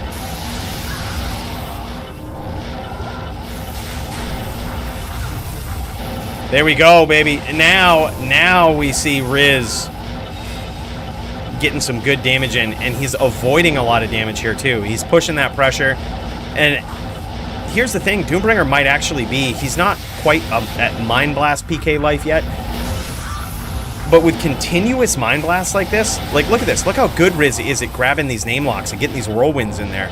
It might not be long.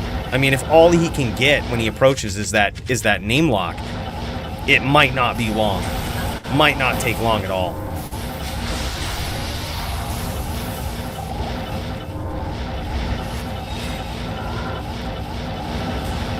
By the way, I see you, Carter. Spaceship's still traveling at 7 times the speed of light. Might take a little while to catch up. But just in case it doesn't, y'all can see that. Oh, here it is. Here it is.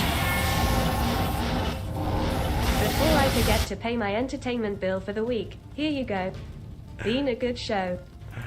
Absolutely, Carter Johnson. Big shout out to you, man. Right as Riz gets his 3rd win in this matchup. Big cheers, man. Thank you so much for the 5 spot. I appreciate that. I believe it's 3-2 in favor of Riz with a big donation to keep the spaceship going. Let's, while we wait in between rounds here, let's jet over to the spaceship and give a proper cheers to Carter Johnson for that 5 spot. I just want to let you guys know that without those sorts of donations, you see the spaceship, you see us flying around Sanctuary so fast that it takes the speed of light fucking 7 minutes to catch up to us with whatever we do. You think that shit's cheap? No, bros. We've paid for it all with the kind, generous donations like the people here. Carter Johnson, in particular. Big cheers to you, man. Thank you so much. And also Toeshank, Clayton Heffley, Salty and Sunshine. Not just for the super chat, but bought a DFC mug and showed it off in another video. Bros. Lucas Ortiz.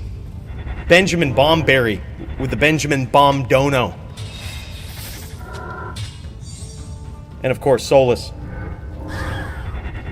Of course, Primo. Without you guys, we wouldn't have shit. But now we've got a tavern too. Big cheers, big shout out. Thank you so much, brother Carter. I appreciate you.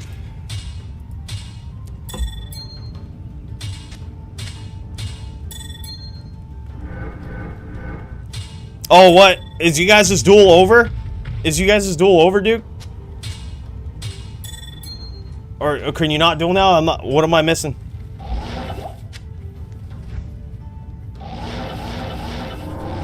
Yeah, I mean, this is what we have to do. We have to cover them from space, dude.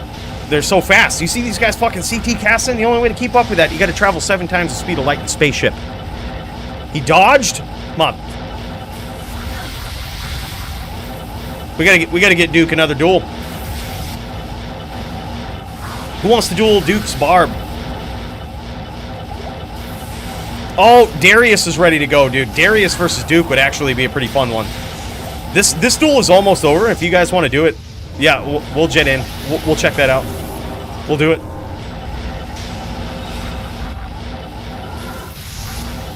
You want to see Coooley and Toeshank? Dude, I'd be down for that. I mean, I'd hate to embarrass Toeshank like that, though. I mean, I know he's a good dueler. He's got a good rep. And I just lost my top din status to Serenity. So now I'm fucking fired up. I'd hate to do that to Toeshank, man. Hate to do it.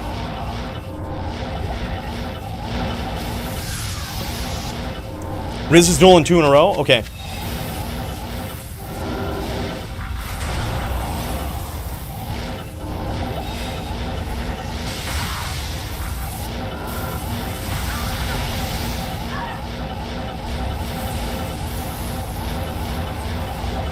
Yeah, Doombringer's back against the ropes here.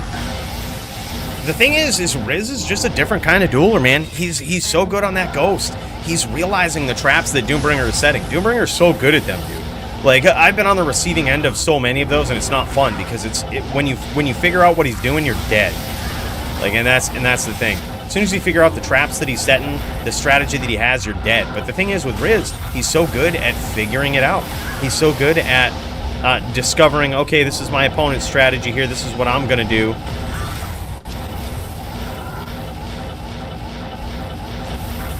And he's so good at responding. Just absolutely insane. He catches on so quickly.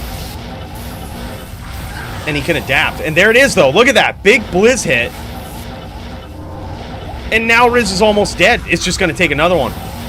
It's just going to take another hit. Now Doombringer looking for that hit, looking for a trap to set him up. Yeah, Riz is very strong on the chains. He's very good at pushing aggro. I still stand by the statement. I've said it a million times at this point, but I think Riz is actually the most aggressive player that I've ever seen. Possibly the most aggressive player in D2R, and maybe in Diablo 2 history. Because this guy plays a character that requires constant aggro. Oh, and another Blizz hit from Doombringer. Riz almost down.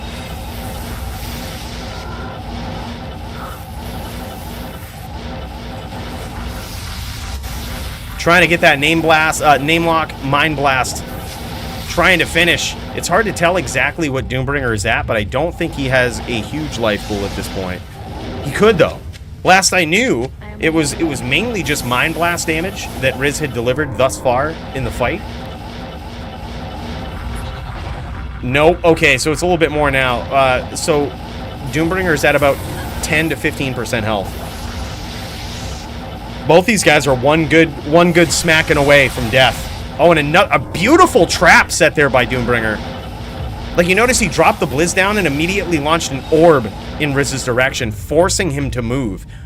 All the while, knowing that he's going to go for a name lock, he CT tallies away. Makes it so hard to catch him, dude. Like, Doombringer might not be on your screen for long, but for the time that he is on your screen, he's going to make it count. So you would better make it count, too. And that's why he's such a frustrating dueler to duel against. He's quick on his aim.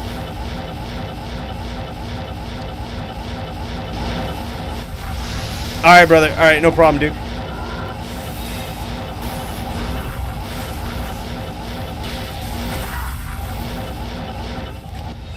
Why not both? Yeah, get stoned and duel.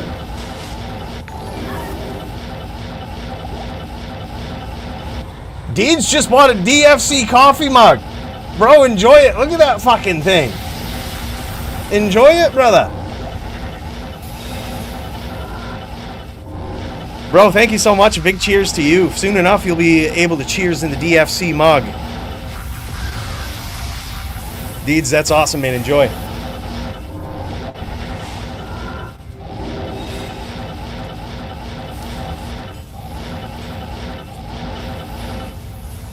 Smokes eggs. Bro, that's sick. Thank you so much, man.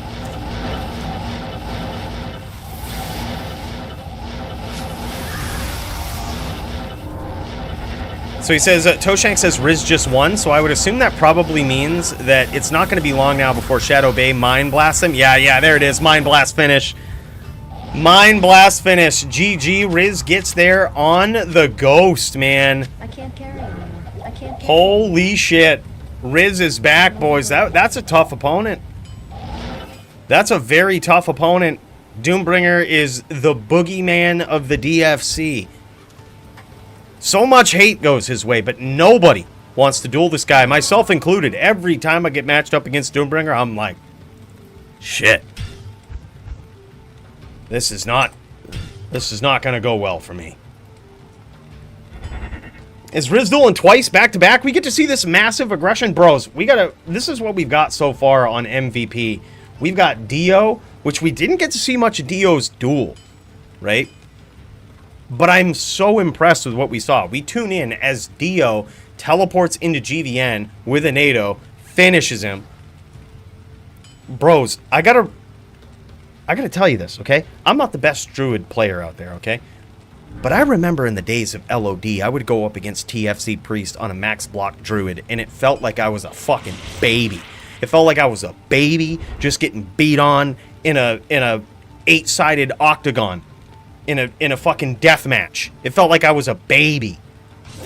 Like I had no outs, no answers to what he was doing. Because the matchup against a very good Zon, such as GVN, is actually very tough.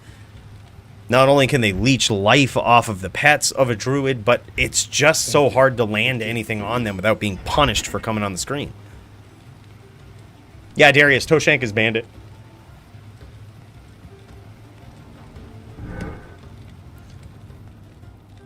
I'll duel Doom every single week on my Windy.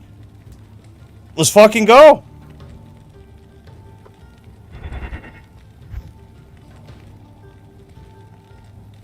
I think Doom deserves a second chance against Duke. Yeah, I think so. These guys are exchanging some words in game here. I honestly, after seeing this duel, like, I kind of agree with... I see where Doom is coming from, because it's a very mana-heavy build, and he's probably talking about, he's talking about the duel, probably jockeying a bit for mana pools for a cold sorc. But, dude, here's the thing. You got to know why. Full transparency. We said this when we put the rule out there. Full transparency about why the mana pool rule even exists in the first place is because... if you notice, the mana pools are only cut from characters that have a tendency to lates with them, right? So we have seen some of the best gameplay from Doombringer, right? We've seen some pretty lates duels. Nobody's a stranger to it. I'm king of lates myself. But when you give a Cold Sorceress mana pots and just the infinite ability to re-up, even if you give them an extra pool or something, like, the tendency to lates, and it's not just with Doom, it happens like this with anybody who's really good on their character. They get cracked, they get low in life, and they immediately lates. And on a character as dangerous as a Cold Sorceress, that can basically, what Riz is saying, fucking one blizz you basically all the time. It doesn't really make any sense to empower that. You know what I mean? Duke wins 4-0. Damn, we would have loved to see that, Brand. That's a good duel, in my opinion. ES Fireballer versus a Barb. I actually like that duel.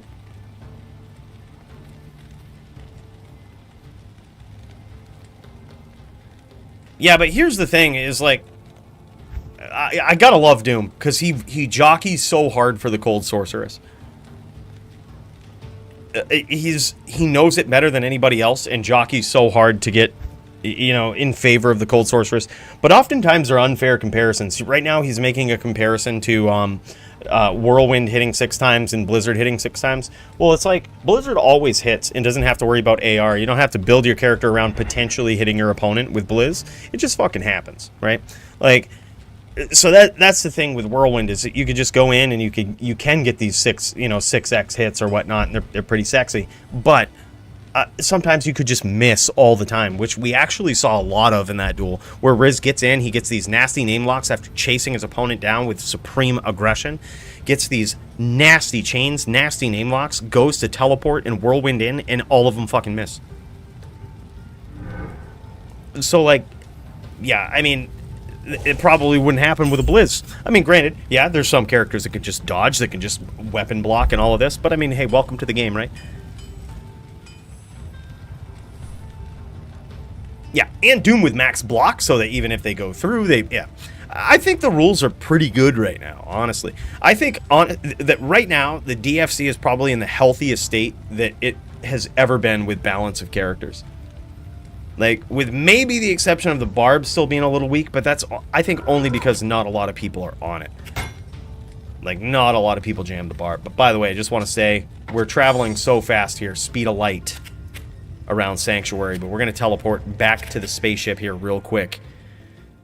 We might be traveling so fast that this notification might take years to come up. But just in case, I want to recognize XB Dog. My dude, 8 fucking months. He says, 8 beautiful DFC months. Fucking A. Big cheers. I hear you, bro.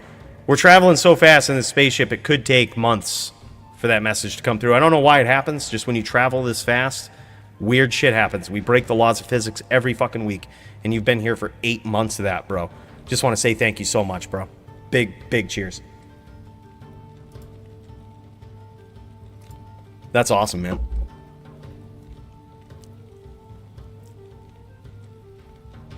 Yeah. I don't know, man. I get it. It's frustrating. You also got to figure, Doom is a very passionate player on that Cold Sorc. The most passionate Cold Sorc player that I've personally ever seen, and that you guys will likely ever see. This guy has devoted an entire Diablo existence in D2R and LOD to the Cold Sorceress, understanding it, knowing it. And whenever you have a very passionate player like that knows the ins and the outs, knows everything about the build, it's very easy for them to be passionate about their character. So yeah. Dude, I thought he was going to get there, though. I thought Doombringer might actually get there. After those first couple of rounds, when I see that Blizz hit, and it's just, boom, big hits out of nowhere, I'm like, Riz could die at any moment.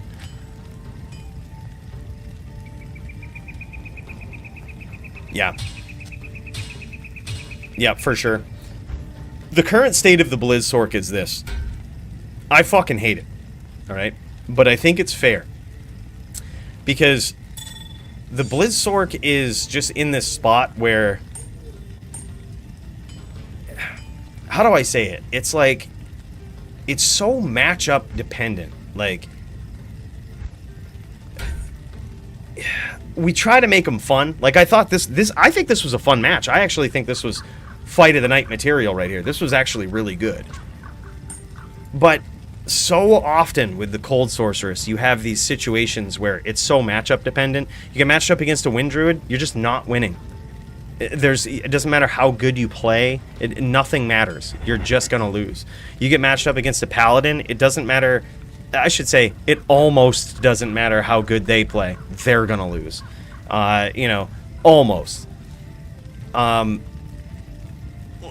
go with a better example, right? Azan. You're probably just gonna lose that, right? As a Cold Sorceress. It's just very hard. All of the characters that can just auto dodge your hits just make it very tough, right? Because especially on an all-in character. But you go up against a Druid, you're probably gonna auto lose. I think honestly, if you go up against a Necro, it's probably an auto lose too. And there's really not much we can do about it. Like you know what I mean? Like the cold stack rules are pretty good. You know, they give you the opportunity to get there. But against like a Din, you just auto win, I think. Against most Dins. Of course, there's like Jobies out there. There's probably the Toeshanks, the Marvels. That will probably beat you on a Din. And possibly even Serenity from what I've seen, dude. Like, this guy's insane. Very, very good on a Din. Very quick.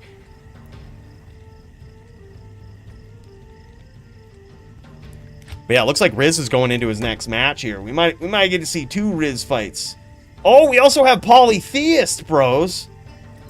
Polytheist firing it up.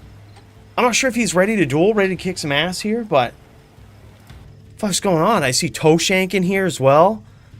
Toeshank and Hellian. Oh, man. On some NVD. Holy shit, boys. We got some new ones. We got some new ones on the roster.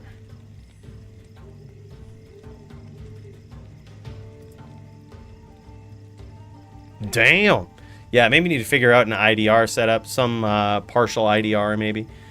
The matchup is rough for Ghost because there are no traps to fall back on. It's just Whirl and Mind Blast versus Sorc. Yeah. Yeah, I mean, I think so, too. I think that we were kind of talking about this, whereas you can't necessarily look at Riz and be like, wow, it must be so easy for those ghosts versus the traps or versus the cold sorcs. That's a easy matchup, easy win for the ghost. You're looking at Riz, the best ghost player in all of Diablo. Like, most ghosts would fall so quick to Doombringer. Like, they wouldn't have the ability to push the aggression like Riz does. So, I mean, we're looking at an outstanding player versus, another outstanding player. This is Toeshank. He says he's using 13 Spirit, by the way. All right, we're tuned into this right here. This was something that we just threw on. This was something late on the card, but hell, look, we'll throw it in for Fight of the Night, too. Fuck it. Something tells me it's going to be pretty good. Hellian in the mix for 3 of these. Toeshank versus Hellian. Now, mind you, this is a big one. Fight of the Night awards the winner with 1,000 Forum Gold and the runner-up, the loser of the night, with 500. So this is big. And then we also have an award going on, thanks to kind, generous donations of Primo and Solus. We have the ability to give away some Forum Gold for these, so it could be a potentially very profitable night. Look at this, dude. Look at this. Toeshank getting in there with nasty hits on this Necro, man. Look at this. This is pro Necro play. Someone was asking earlier, I need some help. I need some help with the Necro. I need to know how to run it. Just watch Toeshank. Look at this. His armor needs repairing. His armor needs repair. He don't give a fuck. He doesn't give a fuck about repairing his armor because he needs the company of the little dude up in the corner there. You know why? Because it's fucking lonely at the top. He needs to feel like somebody else is in this with him. That's what it is. You see? He's got that little figure on the screen. He says, at least there's some company. It's 1,000,000 gold to repair my Enigma. It probably has increased durability on it. Probably a 15/15. He says, YOLO. Can you imagine his Enigma breaks?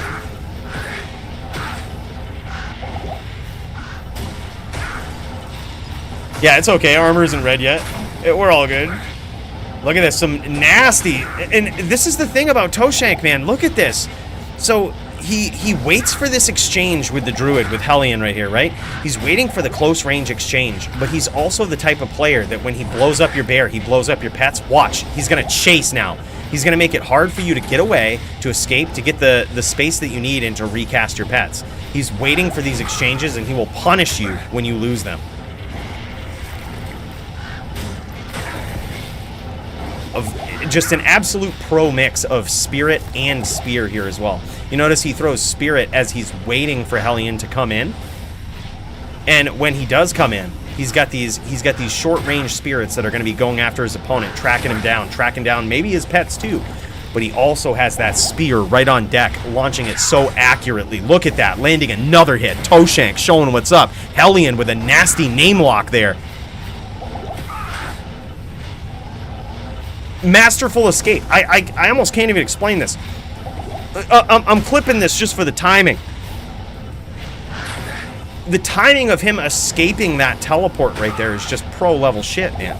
Knowing when his opponent is going to stomp him and immediately teleporting away. Most Necros would walk down, but Toeshank is so dialed into the timing right now that he just knows.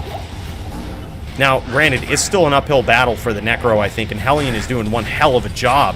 But Toeshank looking to punish his opponent for losing that little exchange right there, trying to teleport away and recast his pets. Toeshank ain't having none of that shit.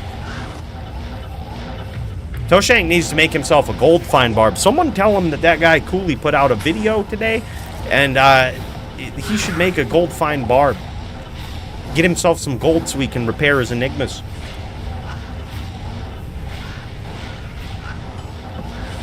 Interesting spear train there too. A little sneaky spear train that Toeshank just implemented.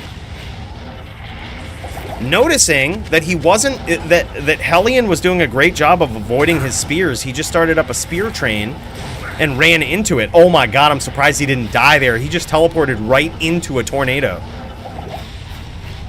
It's the luck of the draw. Sometimes tornadoes hit 6 billion times, and sometimes they don't.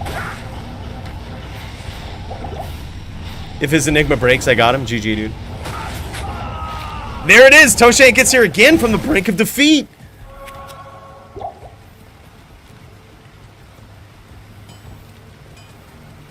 Spirits are really just for destroying the pets, particularly the bear. So that when the doo-doo gets close, he almost always loses the bear on the spot. Yeah, that's a good point. They almost always, they do have a chance to hunt down the player, but they rarely do. Even if they do randomly target the player when he comes on, there's a good chance the pets are going to get in the way. But when a player is using only bear and oak, there's less of a chance that happens. But most of the time, when the Druid comes in, he's going to lose his oak, he's going to lose his bear. Those spirits are going to basically blow up the pets.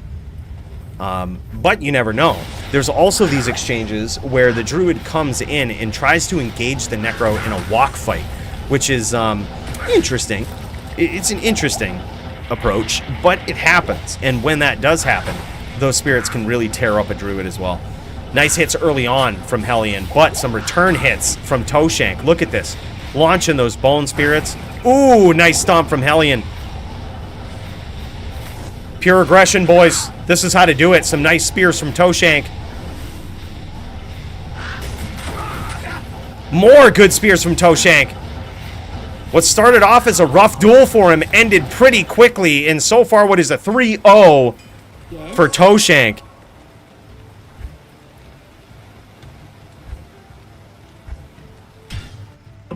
Are these guys switching it up? They're going to do an NVD mirror. They're gonna go NVD mirror, and now Toeshank's gonna be on the Druid. Shit, bros. I need some more whiskey for this shit. Shit. Alright, bros, let's cut over.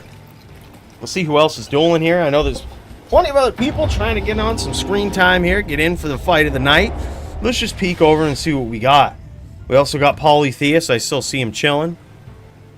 Any minus res, he's just figuring things out with his opponent right now. Looks like they're trying to, they're trying to get this figured out. Yes. He's going up against Zibe. Who is Zibe? Is that the... Hold on, let's figure this out. Who is Zibe on Arena GL, or I'm sorry, Gamer.xyz? Is that nothing?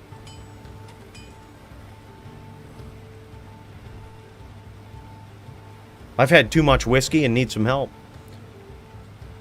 I want to see Tempest versus Riz whenever Tempest gets ready. Yeah, I think that's going to be a good one. See, that was one that... This is another reason I gave Riz 2 matchups, because I didn't feel good about giving Riz that, but it made a lot of sense. That's usually why dual matchups happen. Steezish. Oh, this is Steezish. Oh, fuck yeah, dude. Fuck yeah. Steezish versus Polytheist. This is going to be nuts. This is actually going to be a fun fight. Yeah, I felt bad about it because technically the Trapper has the advantage there over the Ghost. It felt bad, but it was one of those things that like needed to happen on the card. So I was like, all right, let's give him something else that's also a tough duel, but that he could win.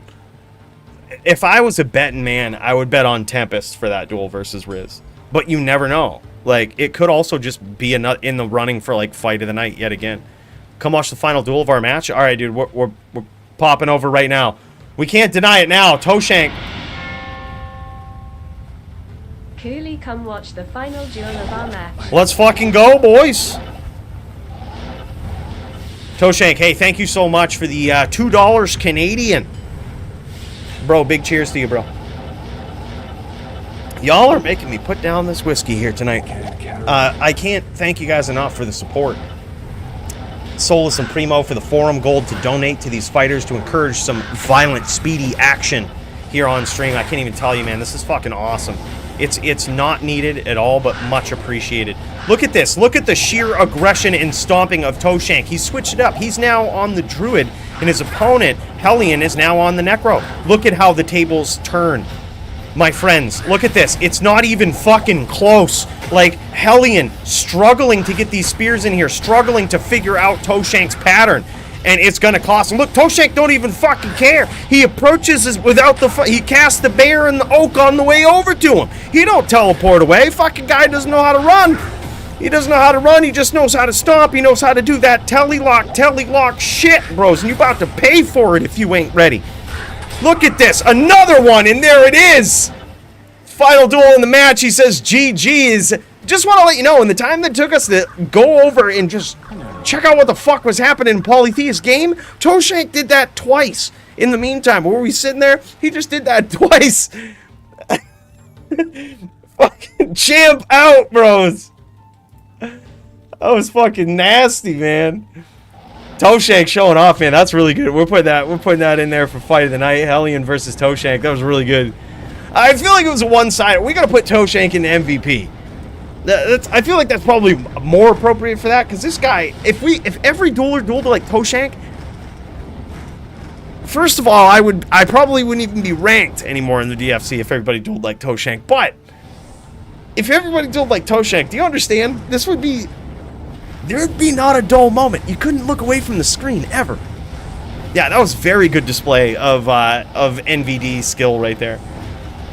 I gotta say, man, it's one of the funnest matchups to watch. It's so intricate. It's so skill level based, and Toeshank has just been doing those FPK matchups for so long. All right, so we've got Polytheist versus Steezish. Steezish is making a triumphant return here. He's been missing from the DFC for quite a long time, but he is back. Last minute matchup. He was looking for someone to go up against, and I got to tell you, he's got a pretty solid dueler that he's going up against now in Polytheist. Look at that, getting in there sneaky, dropping the volcano on his ass, and that is actually a ground-based attack. So Steezish couldn't block it, and look at that, it did 25% to him. Lit a fire up under his ass, literally. Man, this shit is insane. He gets in there. He doesn't give a fuck. This is a different type of Druid. This is the type of duel right here where when you look at it on paper and you see Druid versus Sin, you kind of feel bad for the Druid. And that is until you see Polytheist play. Look at this guy. He knows the intricacies, the ins and outs of the Shaman Druid. We did a video on this, a breakdown. Oh, but now, look at this. The tables have turned. Steezish shows the hybrid sin that he has brought to the table with these kicks, man. Kicking his opponent at close range, discouraging Polytheist from getting on the inside that close anymore. Now Polytheist is going to think twice before he gets that close, trying to light literal fires up under someone's ass. But something tells me this isn't going to be the end of it. There it is. There it is. He knew what to do. He adapted very quickly, and Polytheist takes the first round. That was nuts. Now, this is Polytheist versus Steezish. Yeah, safer to play it as a trapper for sure. It's a little risky getting in there with kicks, but I gotta say, most of Steezish's damage came from those kicks, came from that close range hybrid kicker damage. Shit was nuts. Yeah, I would agree, Brace. So if you talk about Toeshank versus Hellian, yeah, easily performance of the night. Maybe that's a better name, fight of the night, performance of the night. We call it MVP, but yeah, I like it. Fight of the night. Performance of the night. I like it. We're sticking with that. That's going to be the name. We didn't at all steal it from the UFC. They actually stole their name from us. That's why we changed our name to the Diablo Fight Club. We used to be the Diablo Fighting Championship. But then the UFC fucking copied us. Yeah, you see how it is whenever you start a good organization, man. There's always bigger organizations with more money, more spaceships that are trying to steal from you. That was Din Fight Club. Yeah, it basically is now, right? We have more Dins in the DFC than I think any other organization that I've ever seen, but also it's because these rules really make it so that Dins are a little fair. Maybe we should focus on Barbs next, huh? We need more Barbs and make it so that Barbs can just use fucking healing potions or something. I don't know. Talking big but won't step. Look, bro, I'd hate to embarrass you like that, Hellian. I hate to do it.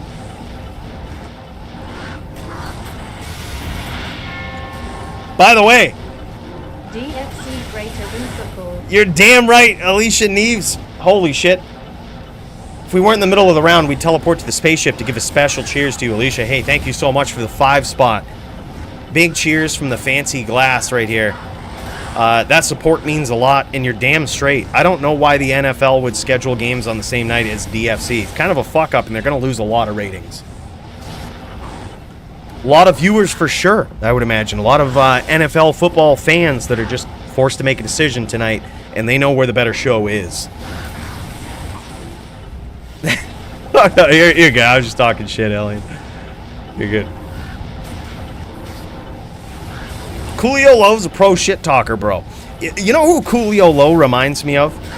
Do you guys remember, what the fuck was his name? He got the best of Ed at one point, too, in the Discord. He used to talk so much shit in LOD. He even came over to D2R. He would talk shit, and he was the hustler of D2R, of Diablo 2 LOD. He was a fucking hustler, dude.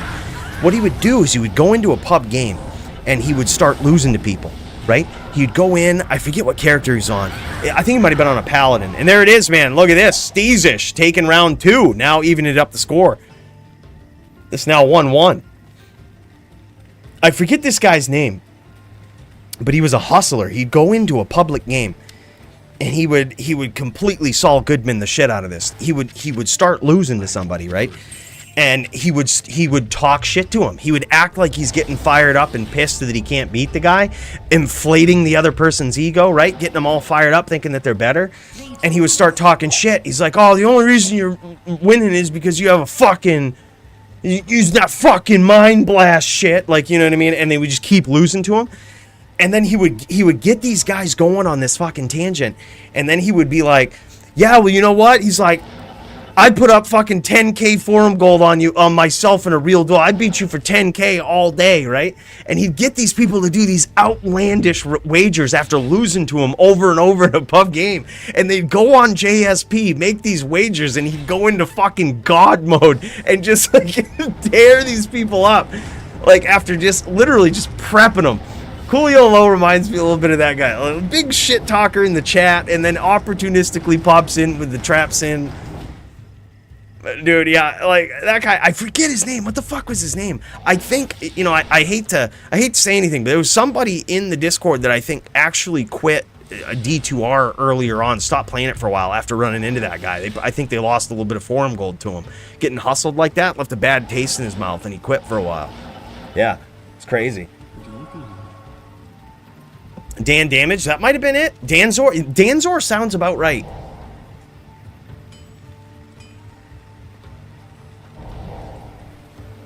I don't know. I can't remember. It wasn't Debo.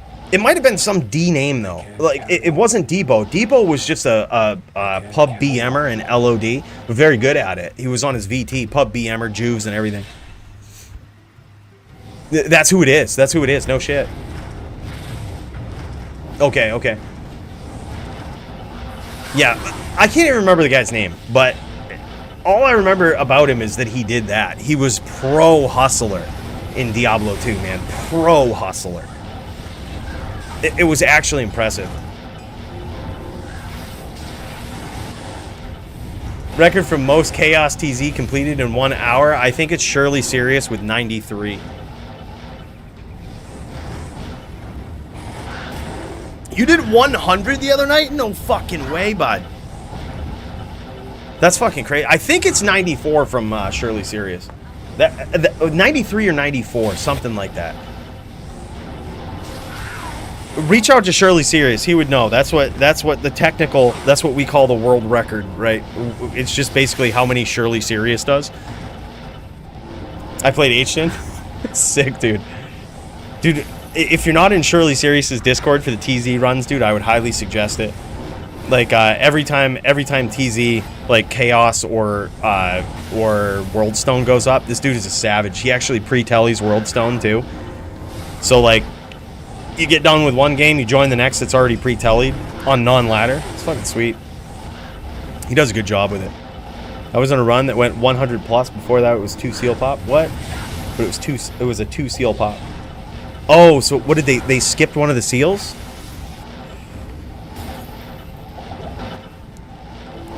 The other guy I am matched with on the card and I are going to duel. Oh, shit. Hellian getting in the mix, dude. That is Hellian versus Armin P. Din v. Drew. See, I think Drew's got this all day, man. It's not even close. Dude, Drew's got this all day. Look, bit of advice. Like, I know you probably don't need it from me. I think you're a good Druid player. But, dude, I'm telling you.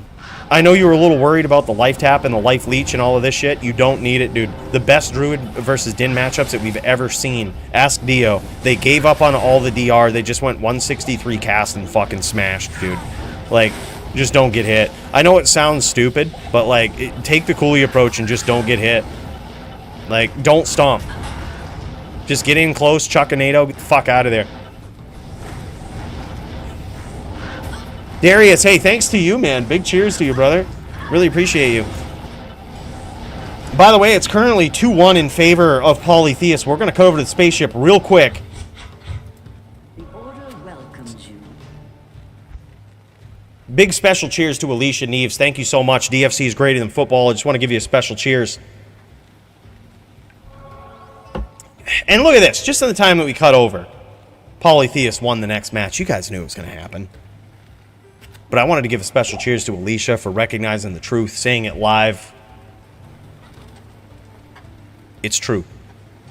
I really appreciate that 5 spot. We're going to put it towards more fuel for the spaceship.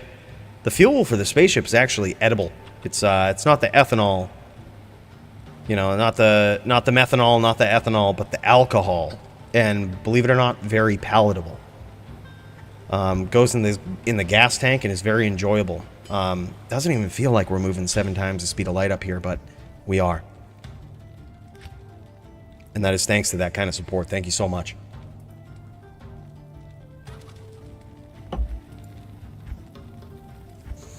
Polytheist going in, making this 2-1 currently. I think it might be 3-1.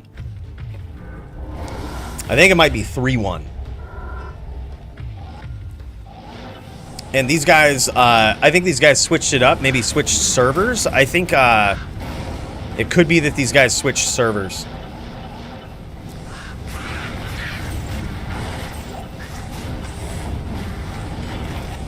Just blows my mind. Polytheist not even hitting alt. Not even checking the ground drops.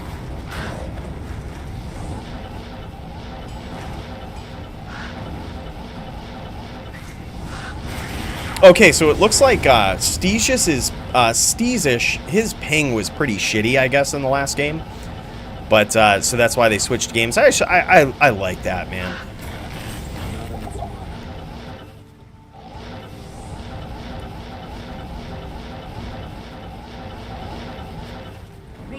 Good dude. All right, let's refuel on some of this, shall we? I thought this would be enough fuel for the night, but I could be wrong. Jesus Christ. Boys, I didn't sleep much last night. I'll tell you this. I had to get that video done by today. There was a deadline on the G2A promotion, which I don't like working under deadlines, okay? But we had to get that video out, but I spent literally all night up working on that video that we put out on the main channel today. It was one of my favorite videos I've ever done. I loved it. I hope you guys enjoyed it. Coooley, the latest vid today was solid gold. Get it? But for real, I lod. Dude, speaking of it, right? Speaking of it, XB Dog, bro. Hey, thank you so much. Let's jet over the spaceship. Well, hold on. Let's not jet over the spaceship yet. We'll give a spaceship jet over after this round. This very well could be the last one right here. Polytheist is up 3-1, so let's check this out. I don't want to miss a second of it. But, bro, yeah, speak of the devil, right? Dude, I'm so glad you liked it, man. I spent a lot of time on that. Like, I had my girlfriend, like, come out with me and film at the casino. And we actually got kicked out, which was kind of funny. Not for being... I actually wanted to get so much more footage in the casino, but they kicked us out quick. I had an inkling that you couldn't film in a casino, but I didn't know why I had that inkling, but I soon figured out you actually can't film in a casino. They do kick you out for that. I don't know why, man. I don't know why. Freedom of press over here in America. Right? But either way, it's private property technically owned by those Native Americans, and we couldn't film there. So either way, we got kicked out. We didn't last in there long. I wanted to get so much more footage, but either way, I think we got enough. It was a fun little skit. I'm so glad you enjoyed it. I just try something a little different, man. I like to do shit a little different. Look at these chains from Polytheist, by the way. Just want to point this out. He's not even fucking scared. He's not even look at this shit. Good day. He's not even fucking scared.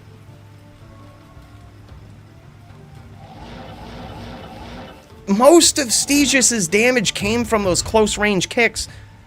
You would think that that would be the end of Polytheist chain locking and Polytheist constant close-range harassment. Well, if you were thinking that, you were wrong. Bro. That was insane. Yeah, I think so too. Needed to get that Mind Blast to kind of discourage those chains, get the distance that he needed. Jeeds, baby. Yeah, I looked back at that, and dude, this is the thing with making videos is remember this. Just about every video I ever do, when I shoot it, when I have a script and I have everything written and recorded and shit, it's usually about 3 or 4 times longer than it actually turns out. So I end up cutting a lot of shit, sometimes like contextual shit. And like, I was hoping I didn't cut too much context and that it wasn't like offensive to Llama, because that was not like the point of it. Because we're boys. He's kicked my ass in PvP. You know, he's one of the boys now. So, you know, we tease him a little bit. I was hoping it wasn't too, like, he wouldn't take it the wrong way. It was just more meant to be, like, silly and funny. That's why we set up the joke. But there was other contextual shit. Believe it or not, there was another verse of that song that got cut out. That was just pointless, but it was also about Mr. Llama. It was always also about Mr. Llama. But it was just pointless. There was no need of it because the point had already been proven, so we cut it out. But, yeah.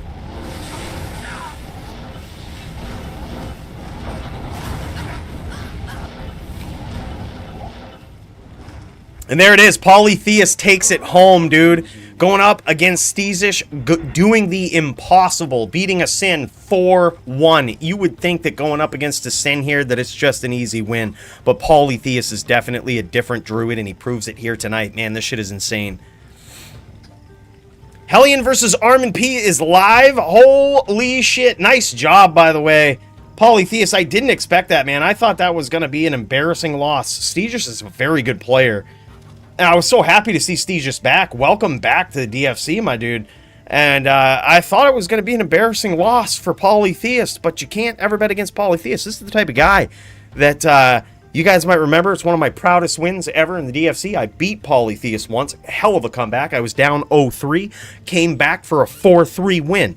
Right? That's what we did. I didn't fuck around, okay? Beat Polytheist, and I was fucking proud of it. But the next time that I went up against Polytheist, this guy learned. He adapted. He kicked my fucking ass. And that's just how this guy does, man. That's how he do. Every time he duels, he learns something. He adapts his style. All right, look at this, boys. We've got a very interesting matchup here in Armin P versus Hellian. So, Hellian is on the Druid. Armin P is on the, oh my god, is he on a murder den? Is he on, what the fuck is going on? He's got life tap here, which is very interesting. It tells me he might just be a hammered in with grief, a vanquisher, if you will.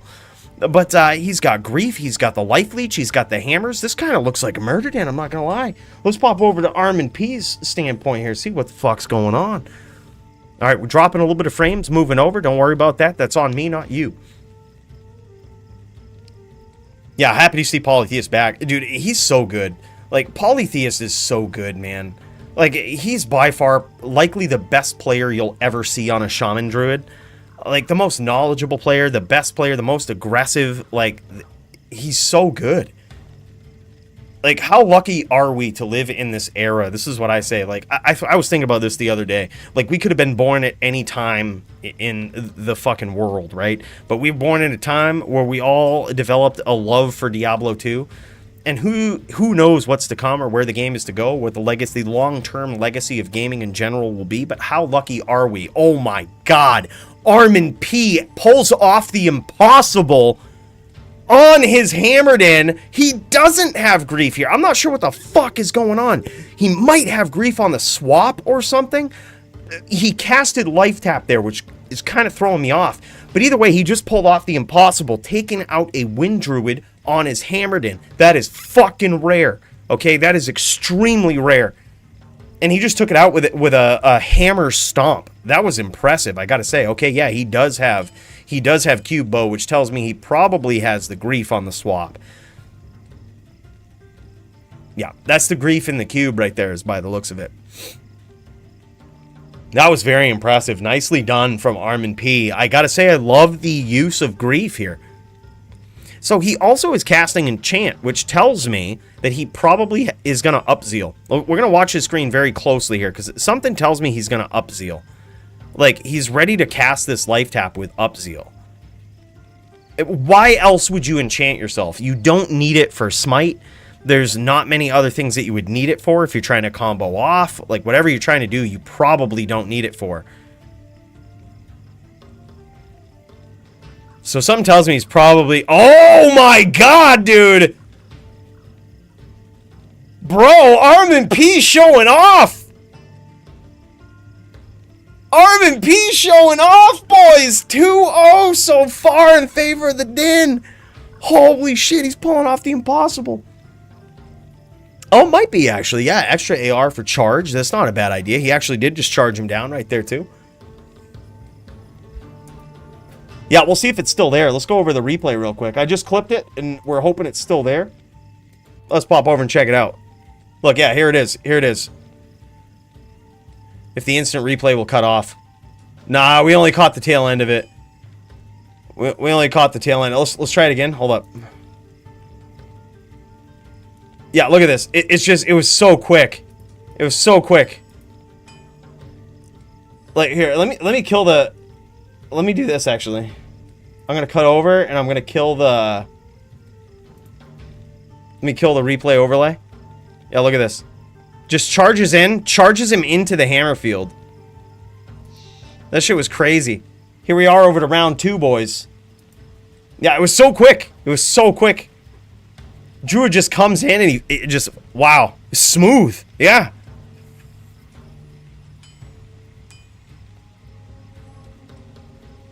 That was like magic, pun intended. Yeah, the magic damage from the hammers. Oh, good stomp there from Hellian, actually.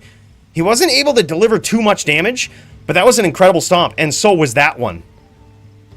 He's got the rhythm down now. He's got the rhythm down. He's forcing Armin P to be a hammered in now. And how he's doing that is he's stomping him. He's not giving him any time to set up. Okay, so he has adapted. He's not giving him any time to set up, and he's chasing him and stomping him. Look at this. Not giving him any time, getting in and out. That's exactly how to do it. If your boy wants to be a hammered in, you force him to be a hammered in. Oh my god, and then he just turns the table. He gets ready for it. He starts doing the fucking up smite and the up charging. Damn, bro. Armin P is ready.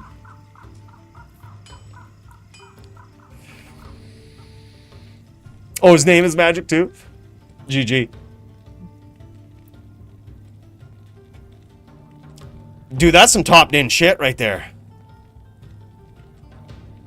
He did not get discouraged. Well, see, the thing is, this is a very tricky matchup. Not a lot of people know how tricky this matchup actually is.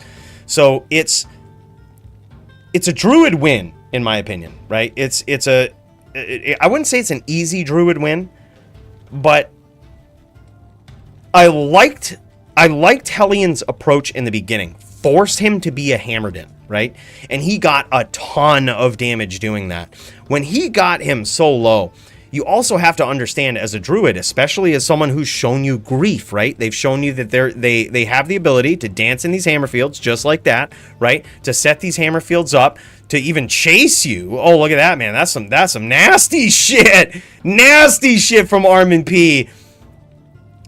You gotta be ready for it. And the way to be ready for it is after you get that damage in there, never stomp him again.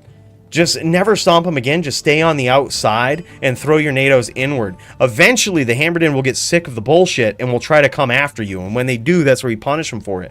It's kind of a mind game. Like I said, I wouldn't call it an easy matchup.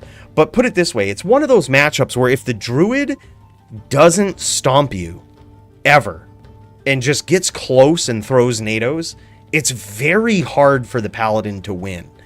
Especially if the Druid is figuring out how they're setting up their hammer fields, like where they're setting them up, what their strategy is. Like it just gets insane. But Hellian wasn't able to get there with that. But I gotta say, we gotta put that one in there. Fight of the night, Armin P, dude. Holy shit, we're putting him down on performance of the night too. That was really good. Armin P versus Hellian. Hellian has a lot of fights on the card here tonight, man. Holy shit. Boys, I gotta say, I'm happy. Like, we gotta give a special cheers to Solus and Primo for donating 400 gold. I'm not sure if that was what got people to show up on stream and perform so fucking violently here tonight. But it worked. Man, holy shit, we got some good players showing up and kicking some ass here. Paulie and I about to do our rain check duel. Oh shit! Okay, bros, conveniently we just tuned into Polytheist just out of impulse. I saw Polytheist was still live. I said, "Fuck, I'm gonna go check this out." And sure enough, these guys about to do their duel. These guys, Doombringer and Polytheist, were supposed to duel a couple of weeks ago, I believe, or maybe last week or something. It never happened. But these guys are doing a makeup duel now, and here we are. This will also be a very interesting duel. Let's kick some ass, boys. It's fucking time. It is time, once again, for a very decisive battle. So, let's fucking get it. Shall we? Shall we see this epically decisive battle that was supposed to happen a week or so ago between Polytheist and Doombringer? I say we fucking get it. Who's gonna come out on top? Let's find out.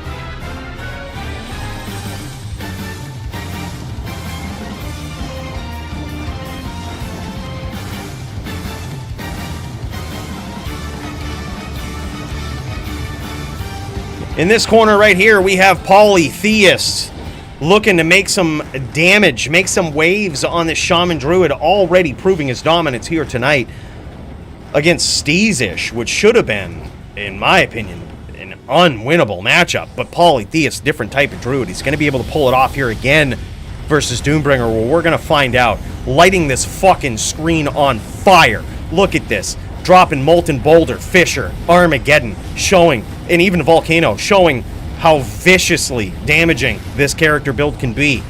This guy is ready for anything, ready to attack Doombringer from all angles. Doombringer better make the best out of every second that he's on the screen, because if he doesn't, Polytheist is going to take this over very quickly. But something tells me it's going to be a rough match between him and Doombringer. This shit is going to be insane. Doombringer is likely going to try to keep the distance, CT cast those blizz, and set traps for Polytheist, taking him out when he least expects it, taking him out, trying to take advantage of that aggression. And we're going to see.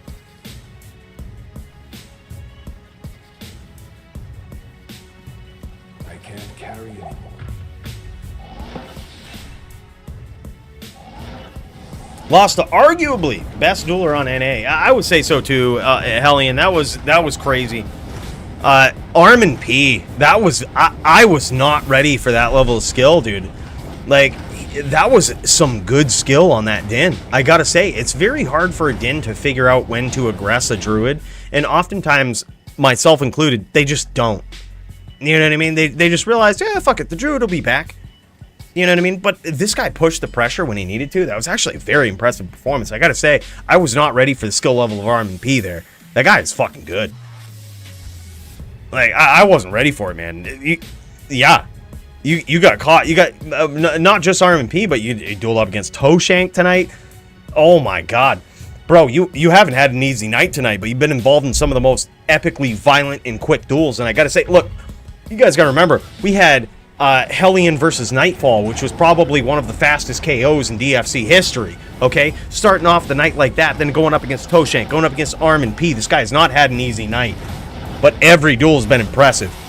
We gotta put Hellian down for performance of the night, man. Shit, I gotta tell you, and put him in the running. There's been a lot of players that have stood out tonight. Hellian definitely one of them. Win or lose, guy is super entertaining to watch.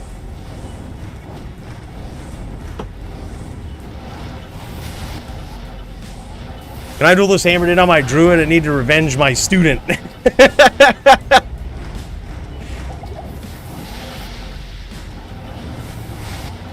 Look, we understand, Toeshank. We understand. Just looking at that duel, I could, you know, I don't want to criticize. I don't like to criticize people's playstyle because, you know, I think that Diablo 2 is a very intricate PvP system. It's so intricate to learn all of the ins and outs.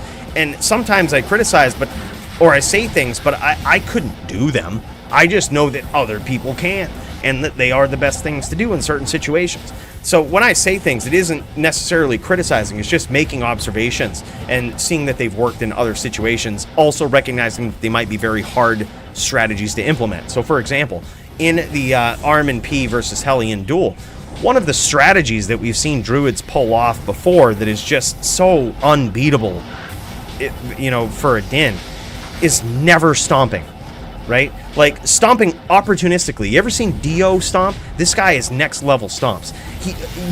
He just knows when you're not ready for a stomp.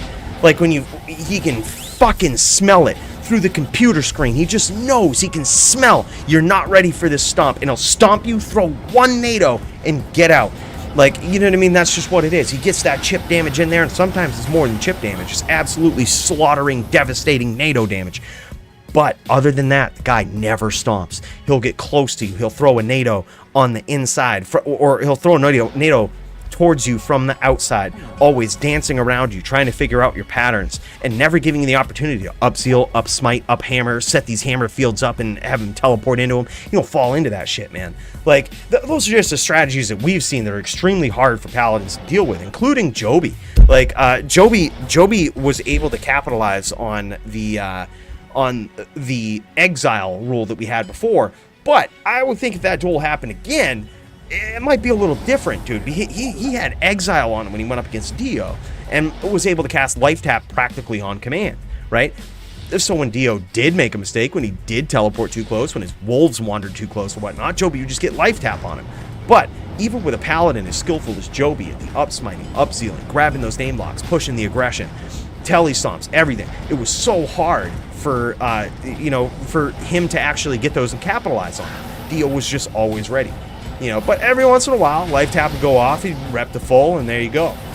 But, you know, that's just how it is. But it wouldn't necessarily happen like that anymore. We've technically banned Exile. It's not officially in the rules. You just can't have anything that has more than a 10% chance to cast tap. You can't have more than a 10% chance to cast tap on your build. So, as you know, Exile has a 15% chance to cast Exiles, or Exile has a 15% chance to cast life tap, so it's banned.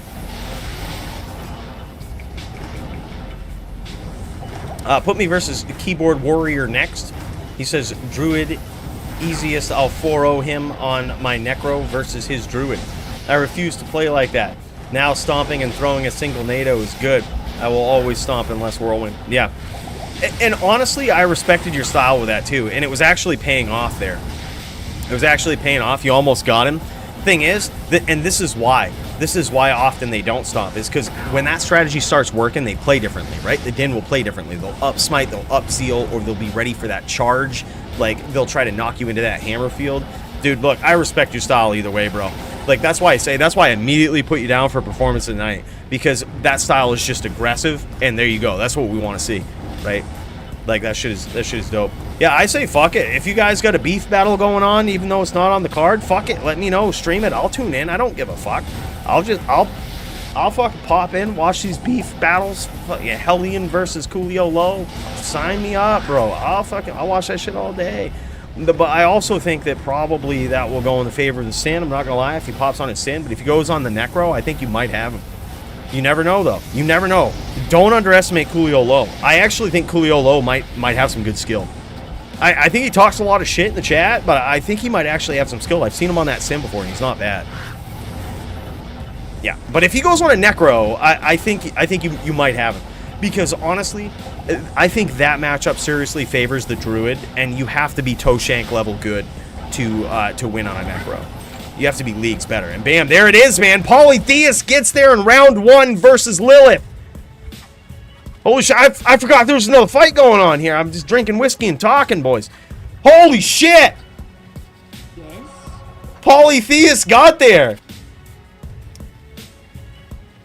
This is a different level of aggression that you got to expect out of Polytheist in this duel. He has to get fucking close, man. He has to get close on a dueler that is trying to run away from him. It is trying to increase the distance, trying to set him up with these nasty orb, ice blast, blizzard traps.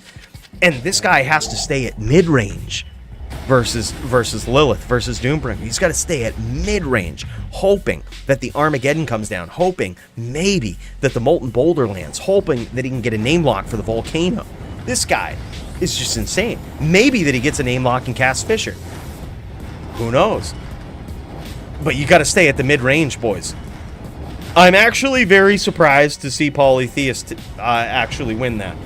And here's the thing, a lot of times you figure you would see this on paper and you would figure that it would be so easy for the Druid, right? You would figure that you'd see this matchup and you say, okay, Druid's got this because they have Cyclone armor. But fun fact about Polytheist's build, his Cyclone armor, he doesn't have a lot of points into it.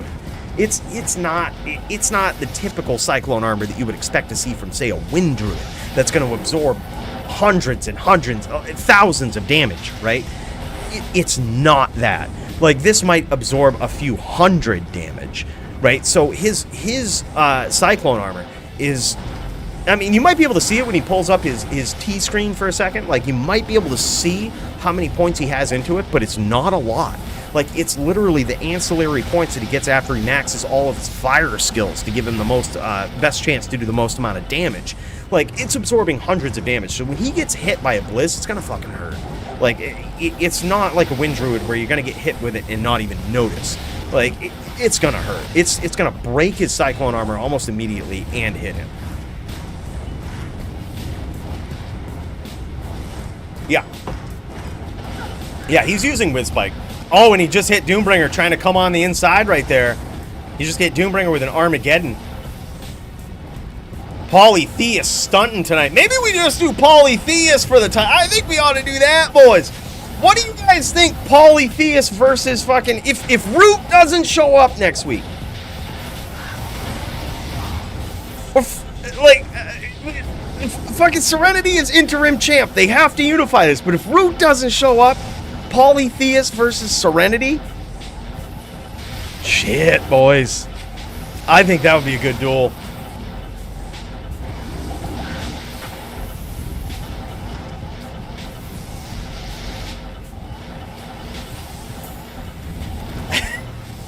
That's a fast barb, dude.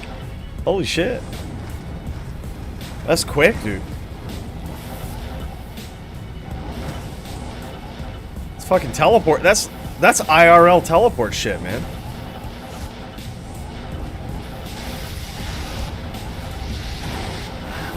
It's hard to see the resolution, but it was either 1 or 2 points since his Arctic Blast is 21, and it was either 21 or 22. Yeah. Yep, so, yeah, it's 1 or 2 points. He puts the ancillary points. Yeah, it moves quick, dude. But, by the way, Salty and Sunshine, thanks for noticing that. Salty and Sunshine must have gone back in the stream, paused it, and seen in his skill tab that he has some points in his Cyclone Armor, but it's only 1 or 2 hard points. Yeah, so he hasn't actually changed his build versus the Cold Sorceress here. He hasn't, like, tokened and put more points into Cyclone Armor. It's just the natural 1 to 2 points that he always has in Cyclone Armor to add a little bit of resistance boost, but really not much. Like, he's probably absorbing, I would guess, 300, 400 damage max. Like, it's not much. When you figure that at the 409 resistance, Lilith or Doombringer was doing fucking 3,000 damage to Riz when he hit him, when you think, yeah, he's absorbing 400 damage, okay, well, that's still about 2,000 plus damage he's going to take from a Blizz, just like that. Right there, yeah, we see about 2,500 damage that he takes from that Blizzard. That was no fucking shit right there. Like, that was a big hit. Thank you for going back and checking that out, by the way, Salty. Josh has got a GMPKX game up. If anyone's looking to practice, looking to get the blood flowing, looking to get warmed up here tonight. Good old GMPK game.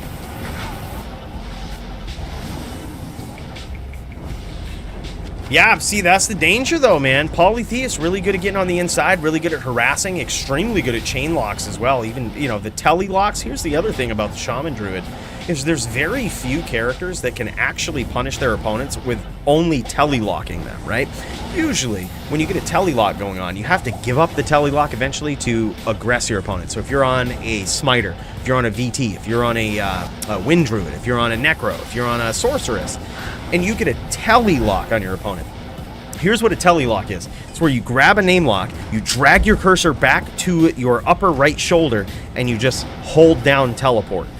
You can't do anything at that point besides hold down teleport. Here's the good thing about it. It will keep you right on top of that opponent regardless of where they go. If they're CT casting around the map, you'll always teleport right back down on top of them. They are telly locked, right? But if you want to institute some sort of aggression, you have to switch to your main attack. You have to left click, or you have to switch your attack from teleport. Like, you have to eventually aggress. You can't just beat them with teleport, right? But the Shaman Druid is one of the only characters that can actually punish their opponent with a telly lock, right? So they grab that name lock, they drag their cursor back, then they implement that telly lock, and the Armageddon is coming down. The bear is swinging. Like, and mind you, if anyone's ever checked out Polytheist's build and the little video that we put together for it, that bear is actually maxed and does some serious damage. So when he's telelocking you, that bear can actually get the job done, can knock you out of your teleport, and then he doesn't have to guess when to attack you. It's when that bear hits you and knocks you out of your rhythm. That's when he goes after you. Yeah, it's more the bear than anything for sure. Like, because it takes Armageddon a while to come down, but the fact that Armageddon is there just makes it so that the opponent can't teleport around in the same area. They have to, like, keep teleporting all around the map, CT casting, trying to escape. Yeah, bear is really GG, though. That's certainly the more important one about it. Armageddon takes too long to hit with telelock. I would agree. Only if they start teleporting around the same area, right? Like, they start teleporting around in a circle or the same area of the map, then the Armageddon can actually hit. But if they're CT casting and they're really trying to escape, the Armageddon probably never hit. But yeah, I think even Polytheist had mentioned something about that on his build. He had mentioned that when he telelocks people, he's just basically waiting for that bear to knock him out of that teleport lock, or like out of that teleport animation. And it's just such a good plan, man. It's one of the only builds that can really punish people for it. But look at this. Polytheist gets another hit here. He's very low on life now. Very low on life versus Doombringer. Doombringer figuring him out now, setting him up with these traps, trying to duel at a very long range. Make Polytheist chase him.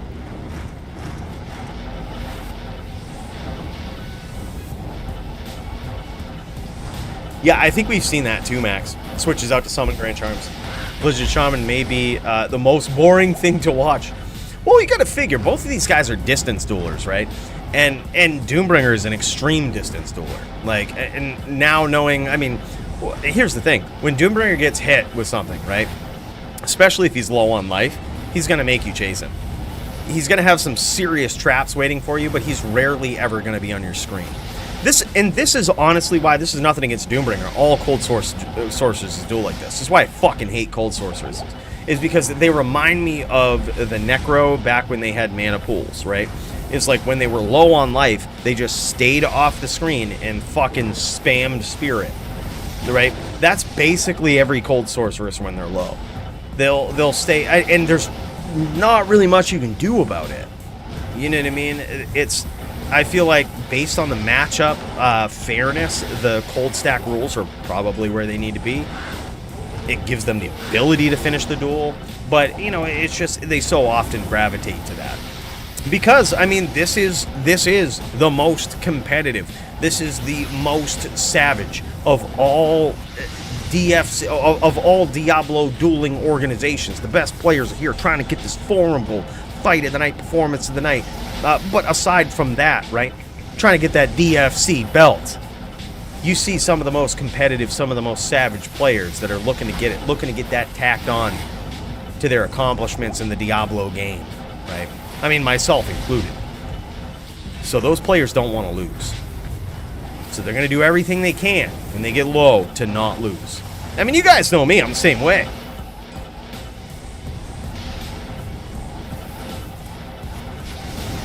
Don't always work. Walking versus Blizz, yeah, definitely not worth it. He might be, I'm not sure actually, he might be walking just to, because it's quicker to grab a name lock from the position he's at. I'm not 100% sure, honestly, but yeah, it's interesting. Could be a mistake too, could be a misclick.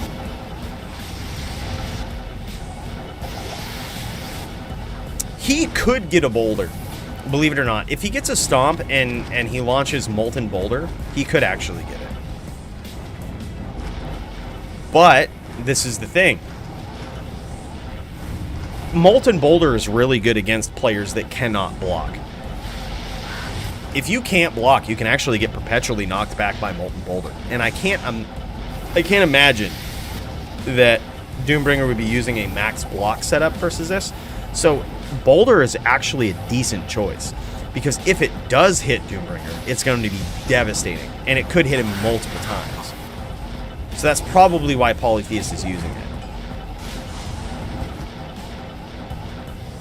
Because I can't imagine there's a world where Doombringer has a max block setup. No shot.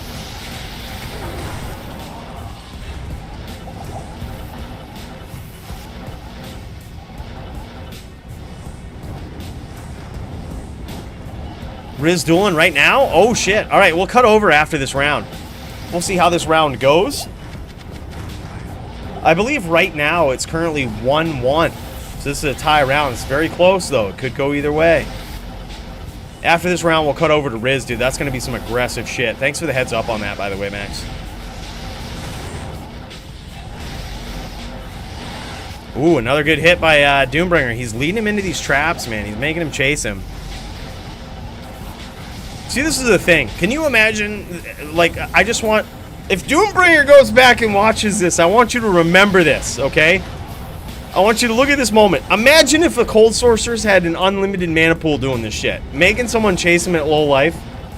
Imagine if they had an unlimited mana pool. Fuck that. Right? Fuck that. Like, Polytheist is chasing. He's doing his due diligence here, but he's hoping that he runs out of mana. He's like, please piss through all your mana so that you can't run as much.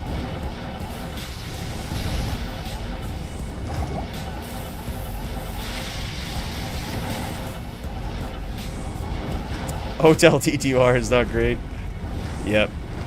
900 plus pings. Holy shit, that's bad. Ayura! My dude, by the way, before we cut over to Riz's match, what we'll do is we'll have to go to the spaceship. I don't want to miss a second of this because this could end in any moment now. But bro, I just want to say thank you so much and welcome to Legend Tier. I really appreciate that, man. That support means a lot. Keeps the Juck fuckery alive. Keeps these tournaments going. Most importantly, keeps the fuel flowing for me, for the spaceship, for everything, man. So thank you so much. I appreciate that membership. Dude, I've drank a lot of whiskey tonight, and I went to sleep at fucking noon today, okay? I just want to let you guys know I was, like, a little late. Things were, like, a little glitchy with the DFC getting started today. It was because I just woke up. Like, I only wanted to stay up till, like, 4 a.m. to get the video done. The video was done at 4 a.m., but then I was excited about it. I thought it was funny, and I had to make a thumbnail and stuff. Oh my god, and look at that. Lilith gets there, bros. Holy shit. It's now, I believe, 2-1 in favor of Lilith. Let's cut over real quick to the spaceship. Give a special shout out to Ayura. Bro, thank you so much for the support. I really appreciate that. Big cheers. We're going to finish off this glass of whiskey for you. Bro, I appreciate it. It's that type of stuff that keeps the Juck fuckery alive, keeps the dream alive, right? We put a lot of work into this stuff. Try to make exciting matchups. Try to give some good, thoughtful commentary. But the more of these I have, sometimes I wonder how good and informative it really is. But, well, you guys still like it. You still appreciate it, so I appreciate it. But I just want to let you know, it keeps the dream alive, man. Thank you so much for that. Big cheers to you. Let's cut over. Riz is apparently doing some very aggressive Juck fuckery right now. Let's go ahead and check it out. I am overburdened. Gotta just ride it out and have a late night. Yeah, I mean, I probably will have a late night anyway, dude. I stayed up so late. Like, dude, I wanted that video to be perfect, and even going back after releasing it, I was like, I should have done this differently. I should have done, like, dude, here's the thing, man. I was watching, let me have a real moment with you real quick. All right, real moment real quick before we start this duel. Real fucking moment, man. I was watching the UFC the other day, not gonna lie, and there was this fighter, Cub Swanson, and he won his match, and he shouldn't have won it. It went to decision and all this, right? I might have shed a little bit of a man tear, okay, because I can relate a little bit. This is what the guy said. After the match, he should not have won the duel, but or won the match, but he won it. The judges gave it to him. And fucking, he was so honest. I can't remember who it was, whether it was Dan Cormier or fucking Joe Rogan or whatever, that asked him after the fight. He says, do you feel like you did enough to win that? Oh my God. Ayura, thank you so much, man. Big cheers to you. Another cheers. We done finished it off, and it's time to light up some more. But I gotta say, dude, so after this match, Cub Swanson says he actually gets a little bit of emotional, right? He starts shedding a man tear. The commentator asks him, he goes, do you think you did enough to win that fight? Knowing full well that he didn't, right? Like, it was very clear to the audience that he didn't win the fight. But the judges gave it to him. Cub Swanson, so humbly, most fighters would be like, yeah, man, I fucked him up. Yeah, I did enough. We practiced it. We fucking drilled this shit in practice. We drilled this shit in camp. Yeah, I fucking did it, man. I knew I would get there. Like, that's what most of them would say. Cub Swanson, he was like, no, I didn't think I was going to win. He was like, I didn't think I did enough to win. Like, I actually think he won the fight, and it's kind of a shame that he didn't get the victory. And then he says this, he goes, I feel so bad, and this is what I could relate to, shed a little bit of a man tear. He started crying in the octagon. And he says, I've gained a little bit of name for myself now with what I do. And he says, I feel like every time I step into the octagon, people expect greatness. And he says, but, you know, sometimes you have to work with what you got. And, you know, he says, but every time I step in, it feels like there's so much pressure and people expect greatness. I shed a little bit of a man tear because I kind of feel the same way. Like with YouTube and with the videos that I put out, it's just like, I don't want to put out garbage for you guys. There's so much fucking D2 garbage out there that I pride myself on making stuff that is worth your time to watch, right? And that's why sometimes I don't upload every week, and you know, I don't put stuff out there because I feel like you guys deserve better than that. I feel like every time I put something out there, I want you guys to feel like, shit, that's a fucking Coooley video. I need to watch that because I know it's going to be worth my time. Like, I know that shit's going to be dope. Like, you know, that's why I could relate to it. I was like, I fucking know what you mean, dude. Like, I know what you mean. Like, you get a little bit of a name, and people expect greatness. It's just what it is. But honestly, I love that you guys expect greatness. I love that you love what I do. It forces me to get better. It forces us to put on these events. Keep, like I said, keep the juck fuckery flowing, man. Big cheers to you guys. And, you know, a very big cheers to Aura. Bro, thank you so much. That support goes a long way, and it really means a lot. So, guys, in this time, just want to let you know, we have seen Riz take the victory in round 1. He is going up against his opponent here. He is going up against Tempest. I'm fucking impressed, I gotta say. All right, we missed round 1 versus Tempest. I think he won. If I had to guess, I would say he won. I don't remember a death screen. Looking over on my other screen here, I don't remember a death screen, but I'm pretty sure he won. And that's actually pretty impressive. A level 13 rec, 98 AR, 4 lifesteal, 1 strength. What are you talking about? What is this? It's a... Can someone value this ring? Oh, it's a ring, level 13, 98 AR, 4 lifesteal, 1 strength. Trash. I'd char-see that thing faster than I'll read the rest of that. Char-see that. Char-see it quick, dude. It's worth so much gold to char-see. No, it's not good. It's not good. LLDs, even at level 18, are looking for fucking mana and cast and dex and rep life if they're you know, if they're a caster. If they're actually trying to hit you, if they're a melee character, they're looking for a fuck ton more AR than that. They're looking for an AR bonus on top of having 140 AR on top of mana, dexterity, possibly rep life. Like, there's so much stuff that could be on that is so godly for a level 18 that doesn't even come close, bro. And like, resistances don't really matter that much because there's not a lot of casters at that level that are actually good. Not at level 18. Yeah, I hate to break the tough news to you, bro, but it's just how it is. I'm just telling you the truth. I don't want to waste your time. Don't want to waste mine, right? Don't want to tell you it's good when it's not. All right, Max says he thinks it's 2-1. Is that in favor of the previous champ Riz? Yeah, you got to remember you can use Angelics at level 18. Exactly. That's a good point. Like, whatever ring you have has to be better than Angelics, which is like, at that level, like 300 plus to attack rating and 20 life and rep life. Like, it's got to be better than that. If it's not better than that, nobody's fucking using it. So, resistances don't really matter at level 18.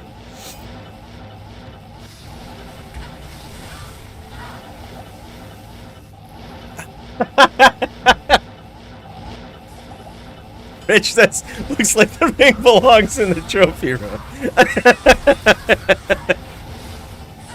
Yeah, fuck it, why not? You remember when people would post in the trophy room for price checks? They'd be like, look at this ring I found. Look at this amulet that I found. Look at this Druid helmet I found. Plus 3 to shapeshifting skills.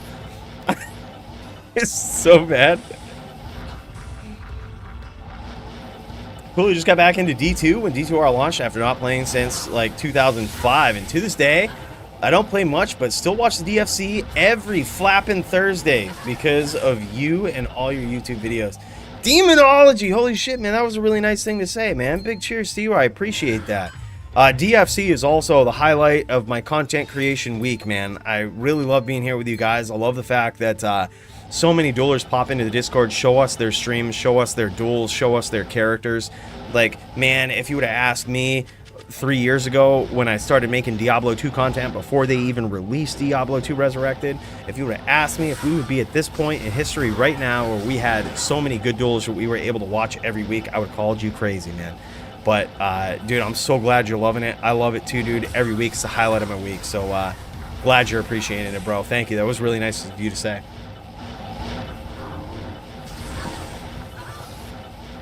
Appreciate that, man. Riz now very low in life, but so is, oh my god, I think it's 2-2 right now. Does that make it 2-2? Max, what's the score? Is it 2-2? Oh my God, Riz, dude! I'm surprised that he's got some nasty wins in here like that. Like this shit is like. Riz has got his back against the ropes. This is a Trapper's matchup. He's going up against Tempest right now, who... Tempest, by the way, also has a Ghost. Tempest also has so many Assassins. Like, this guy has leveled multiple Assassins in different ladder seasons that have converted back over now to non-ladder. He has multiple 99 Assassins that he uses to multiple setups that he uses to take on whatever match that he feels is most appropriate. He has a Ghost, he has a Trapper, and in most situations, a Trapper is just the best. And this situation in particular, versus a Ghost, a Trapper should win. So, Riz has his work cut out for him, and Tempest ain't no chump. Tempest is one of those players. 2-2, thank you. Not sure, might have missed the first round. Okay, so it's at least 2-2 right now. But yeah, Dude, Tempest is one of those players that has really embraced the assassin culture, and I mean the assassin culture. As you guys know from the first hybrid assassin video that we ever made, where we featured Bowie, and he gave us a lot of work, a lot of help back in the days of Diablo 2 LOD, showed us what a hybrid assassin looked like back then. Even back in those days, we had people like Bowie, NYC Maxim, and so many other people that were just so heavy into the Sin scene and could tell you anything that you wanted to know. In D2R, that shit has got even crazier, man. The Sin, what do you call it? Like, it's like a subculture of sins.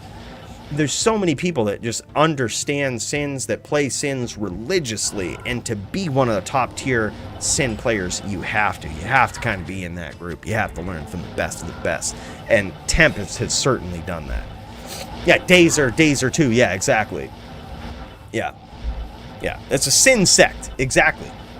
Like, man, it's crazy. It's crazy, man. Like, there's so many good sim players out there. And there's so many, but there's, like, at the same time, only a small handful of them that really know all of the intricate mechanics. Like you said, like Dazer, like Bowie, like NYC Maxim. NYC Maxim, by the way, grandfather of the kick sin is what they call him. I don't know why they call him the grandfather of the kick sin, because he's not really that old. He just has a big beard. But, like, other than that, I don't really know. But it's very true. Like, this guy knows everything about it. This guy was making the kicks in back in the days of LOD, man. He knows all about it. And look at this, dude. Riz has just got his work cut out for him here. Oh my God. He just got a nasty whirlwind in there. It's hard to tell if he actually hit Shadow Bay with that, but regardless, he just got cursed with lower res. So that tells me that in this particular matchup, this is very interesting. Tempest is using Plague, which I don't understand why he would be using that over say a +5 Trap Claw or even a +6 Trap Offhand Claw in this matchup. I really don't know why. But in that very specific situation right there, where he gets tagged with that lower res, it can pay off if Riz continues his aggression. But Riz very wisely took his time, went back to the mana pool, re-upped, just took a little bit of time to let that fade wear off that curse. Very good call there. But interesting. It could also just be that, you know, and this is not a slight towards anybody, but Trap Sin Claws are very expensive. And you know what an affordable alternative is to those? A fucking Plague Claw. It was one of the best rune words that they ever introduced in D2R, and I love it. Reduces venom damage. Okay, Plague is very good offhand. It's a 2-3, reduces venom damage. No shit. Okay.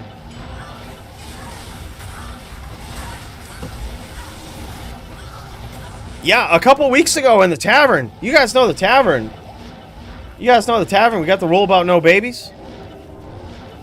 A couple weeks ago, it was no sins. Because I agree, man. Sins are fucking, man, tough character to duel. One of the most egregious. Look at this. Riz trying to get some nasty damage in there, but ends up getting cursed for his troubles. Dude, Tempest getting that nasty Mind Blast lock in there. Riz looking for an angle from which to approach. However, Tempest just kind of sitting in a 5-stack. It's really hard for Riz to get in there. Like, it's just really hard for Riz to get in there. But also, you got to remember, the Trap Sin is actually limited in his mana pool. Riz is the only one that can re-up on mana. And again, for the same reason as the Blizz Sorc, we talked about this earlier. For the same reason as the Blizz Sorc, you notice what the Trap Sin is doing right now? You notice what Tempest is doing right now? He's sitting in a 5-stack. Or in that case, he wasn't. He was kind of spreading his 5-stack out a little bit. But he was just kind of sitting in the center of the map with 5 traps out there waiting to blow up his opponent. It's just how it is, man. But for those same reasons, is when they get low on mana, they always have the nuclear option with the assassin in particular, and that is just sit in a 5-stack, right? Or even much like Tempest is doing very strategically, spreading his lightning traps out all over the map around him and just kind of sitting in that, either waiting for his opponent to come close or try to telly stomp him. It's crazy. This is why I say that at its very core, this match right here is probably the Trap Sins match. Is because they have the nuclear option. They can just sit in a 5-stack, and it's very hard for the Ghost to do anything about that. It's very hard for the Ghost to lure them out. You have to have some NYC Maxim, some Zyshek skills, right? You have to bust out on your Ghost. You have to bust out the Widowmaker. I think, honestly, I'm just waiting on the day. I hope Riz actually makes a Widowmaker part of his build at some point, because I think it would go a long way for his bad matchups. What are his bad matchups? Smiter, right? Like a VT. Probably a good idea to just be able to shoot a bow with fucking poison, venom, or whatnot. Just cut your opponent open and run away from him. You're not going to beat him up close. Just run away from him. Shoot him with an arrow. It's all you got. And in this matchup versus a trapper, fucking shoot him with an arrow. It's all you got. You can't get in there. You can't whirlwind him. Against a barb, right? Shoot him with a fucking arrow. You're not going to whirlwind him. Shoot him with a fucking arrow. You're not going to beat him with a whirlwind. You know what I mean? Just shoot him with an arrow. I'm just waiting for the day, man. It very well could be the case. I hope Riz someday works Widowmaker into his build.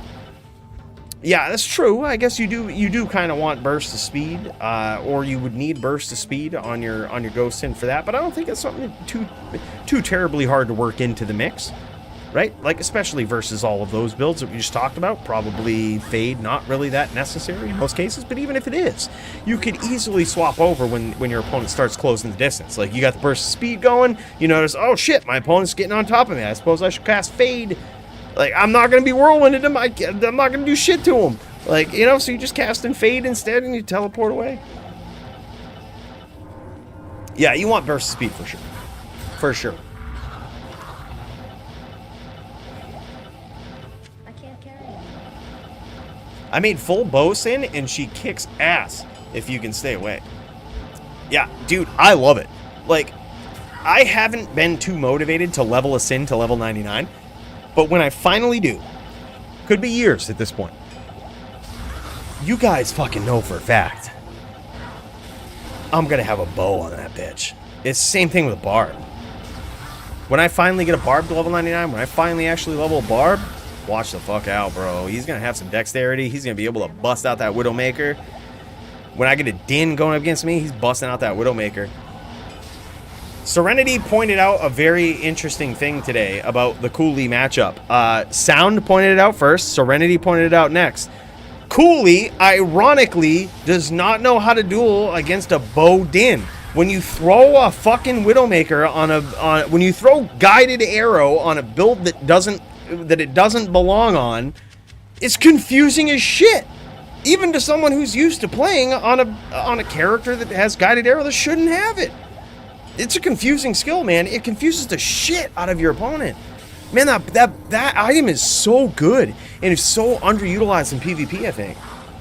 Yeah, I think so too. Just about any character I have, man. If my fucking Paladin has Widowmaker, you best believe my Sin's gonna have it. You best believe my Barb's gonna have it. No doubt, dude.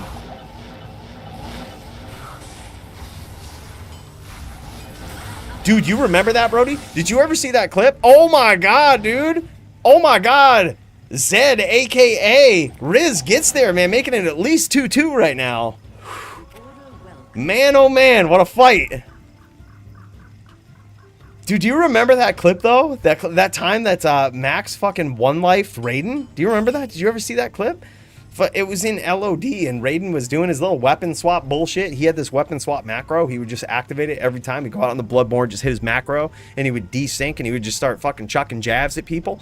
And fucking Max tellied up on him and fucking poison daggered him and wonned him within seconds. It wasn't even... dude, it was maybe 2 seconds. He fucking won him. And Raiden's response was classic. Raiden's response was like, and of course he's got like that Asian accent, which makes it even funnier. I don't know why. You can call me racist, you can call me whatever, but it just made it even funnier. That Raiden's got the Asian accent, and he's like, "Oh, you sneaky. Yeah, oh, you sneaky." I fucking lost my shit. I fucking died. I fucking died, man. It was one of the best clips ever. I hope Max still has it up. Remember your trampoline story too? Wait for you to clip it. I think I actually have it clipped somewhere, but I never uploaded it. God, I should really finish that and upload it. It was a good story. Yeah, it was funny, man. That was one of the best clips I've ever seen. We need to do a best Diablo 2 clips of all time, and in it should include some of the nastiest Toeshank chain locks. And somewhere in there should be the Raiden's response to getting fucking wonned by Max in seconds by Poison Dagger Sin. Like, just all of the best Diablo 2 clips. They like, dude. What can you? Seriously, boys, answer this seriously. What can you actually see in PVM that's gonna surprise you?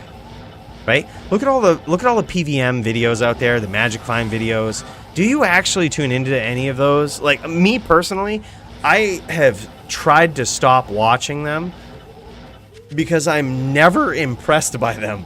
Like, people picking up fucking Zibe's bullshit, and I'm just like, this is so garbage, dude. Like, this isn't even cool. The real fucking clips come from PvP. Like, this is the top tier skill, the top tier creativity, the top tier juck fuckery that you would hope to see in any of Diablo 2. Like, Max's one lifing of Raiden and Mind Blast finishing when he hits him with a Poison Dagger charges on a fucking rare Chris or some shit. That shit is good, right? Like, it's the true end game. Like, what are we really impressed about PVM? I could drop, like, literally, I started trying to do a one of those fucking Holy Grails, but I actually lost count. At this point, I'm pretty sure I just haven't found a Tyrael's Might and a Zod rune, but I don't know that for a fact. I just kind of feel it in my gut. I know I haven't found a Tyrael's Might, and I know I haven't found a Zod rune ever.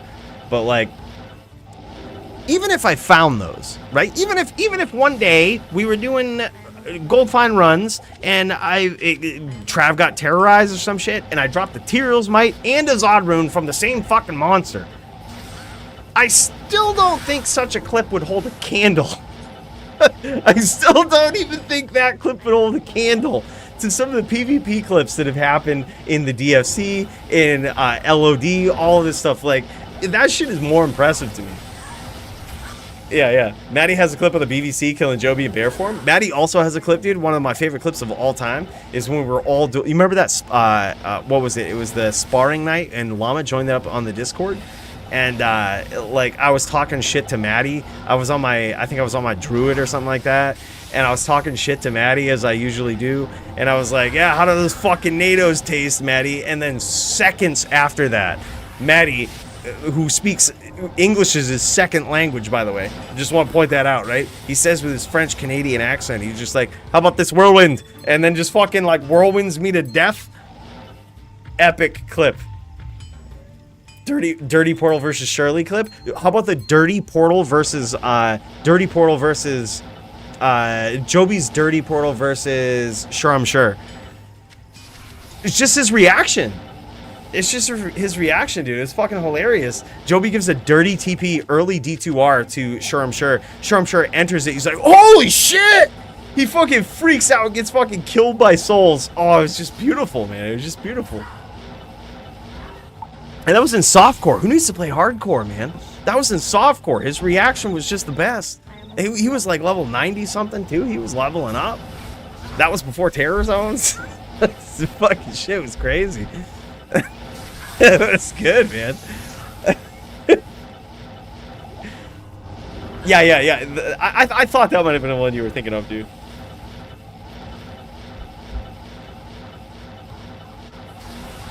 Dude, yeah, you know what I'm talking about, Aura. You know what I'm talking about. That clip with Llama? That night where we did the sparring night with Llama.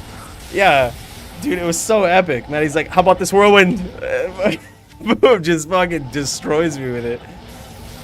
And like, Llama was obviously paying attention to his own shit, but he started laughing too, because you didn't even need to know the context. Like, just my response was that I obviously got killed by Maddie's whirlwind after he said these epic words.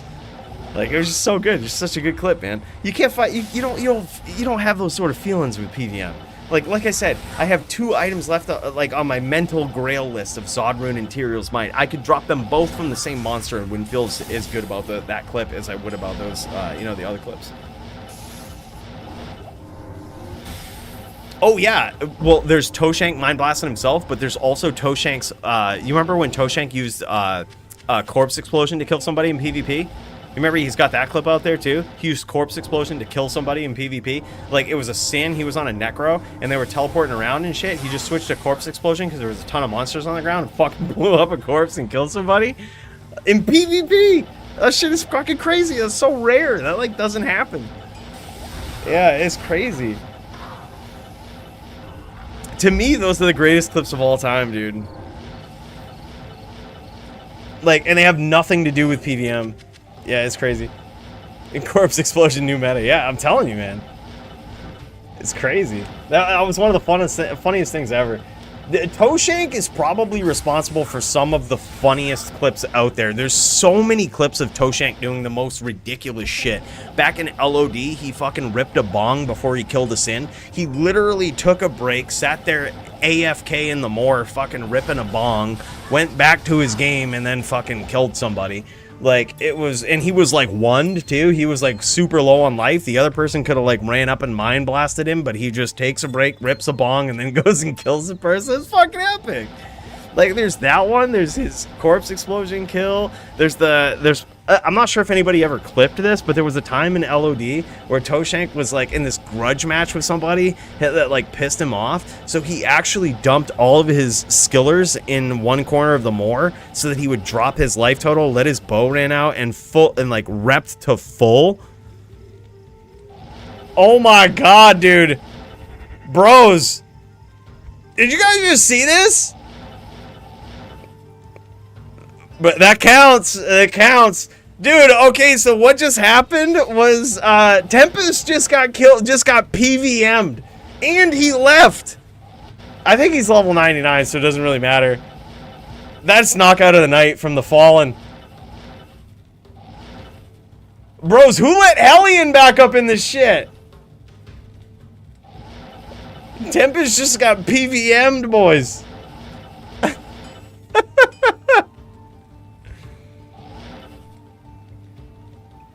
Hurry, Cools. Wait, what do we got, Brody? Instant replay? Oh shit. Oh yeah, you might be right. Hold up. Instant replay. Let's cut to it.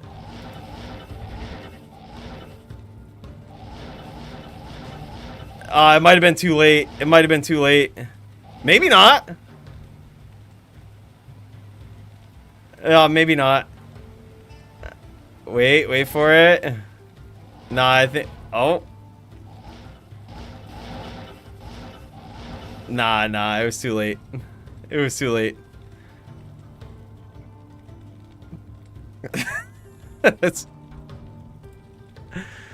It only keeps the most recent 30 seconds.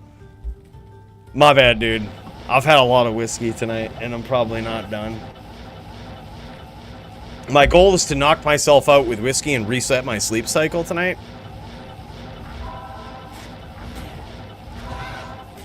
Bro, is that 3-2? Is that 3-2?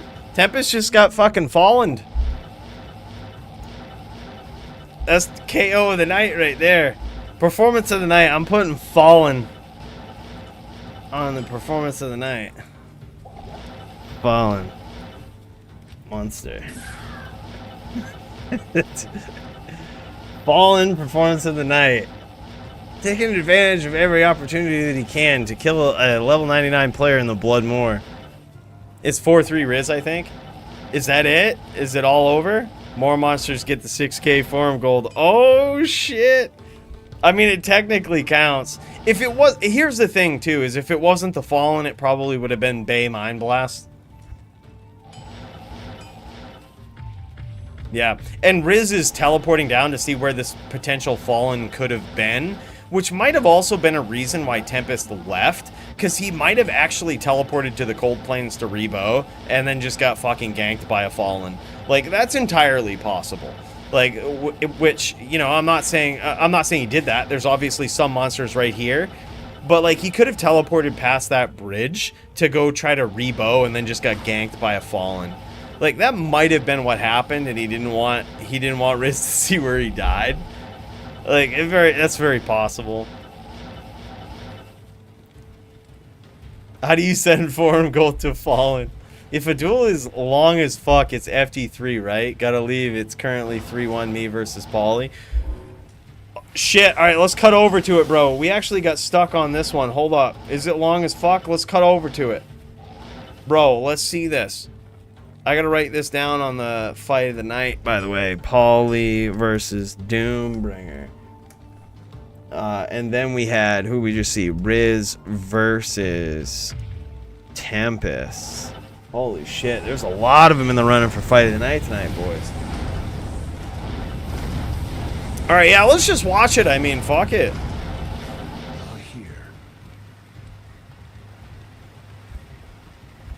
Yeah, we're back over now. Alright, so apparently this duel is still going on. And was someone making an argument for mana pools for the cold sorcerers earlier?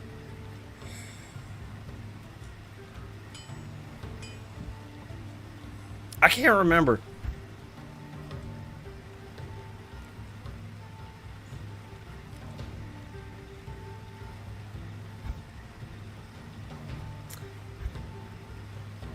Dude, I wouldn't be surprised, Brody. Yeah, dude, he's just listening to me. You remember I said that. Nothing wrong with that. You remember who was I dueling? And I tried to battle orders, and they fucking killed me while I was battle orders. And then I was like, okay, I guess you just fucking TP to Cold Plains every time you want to battle orders. I will fucking do that. I realize I'm not the quickest battle orders person. I'll fucking TP to Cold Plains doing it. I don't give a fuck. Like, if that's what happened to Tempest, that's just the risk that you run. They don't clear the Cold Plains like they clear the Blood more. And sometimes you can get PVM'd. Just how it is, man. But yeah, I would still teleport to the Cold Plains. But getting killed by Fallen is probably better than getting whirlwinded by Riz. Just simple fact of the matter.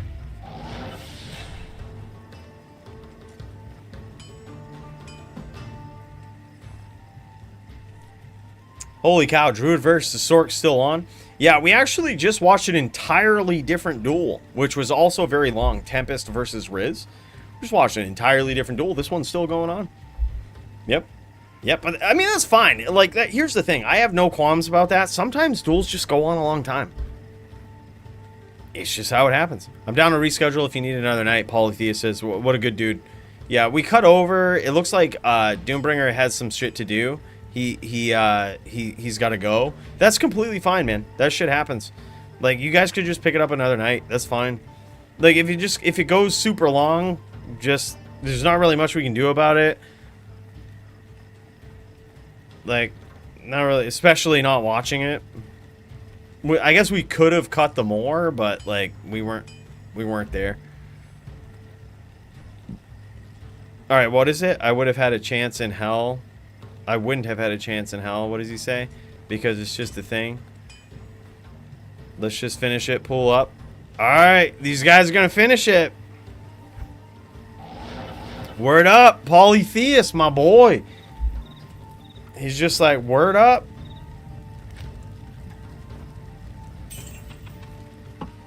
I think Doombringer is, hold up, what's the score right now? Is it 3-1 in favor of Doombringer? Or is it 3-1 in favor of Polytheist?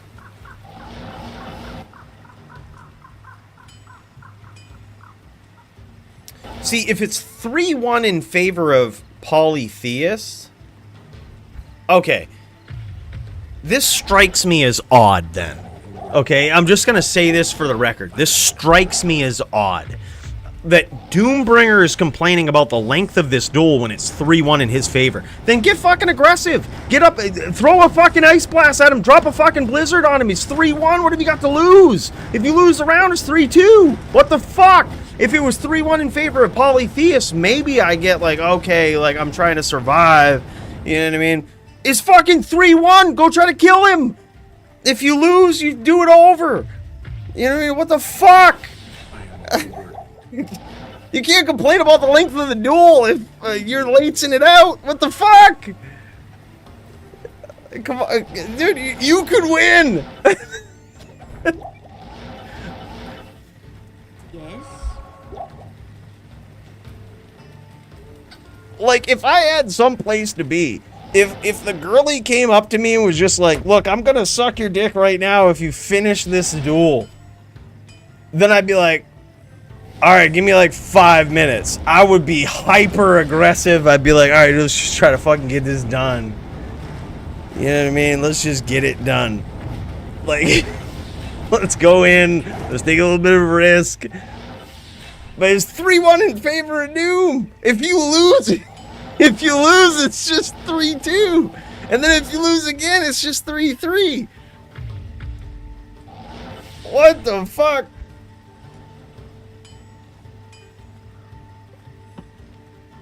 Yeah, give me 5 minutes. I'm gonna ice blast chain this mofo. That's what I would be like, man. What the fuck? What have you got to do? Get aggressive, man.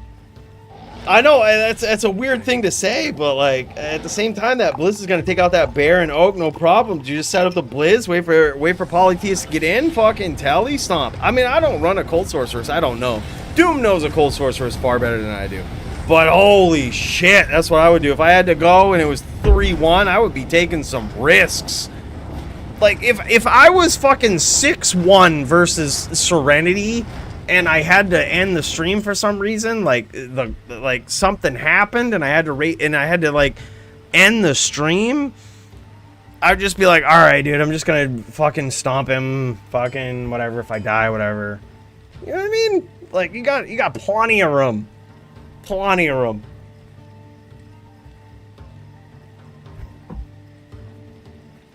Nah, never lose confidence, just taking a break, because trying some new classes and stuff. Dude, NYC Maxim. I can't wait to see what you come up with, brother. Max has got the most creative, most vicious, most savage builds that you'll ever see. So when he actually makes a return, be prepared. It's gonna be crazy shit.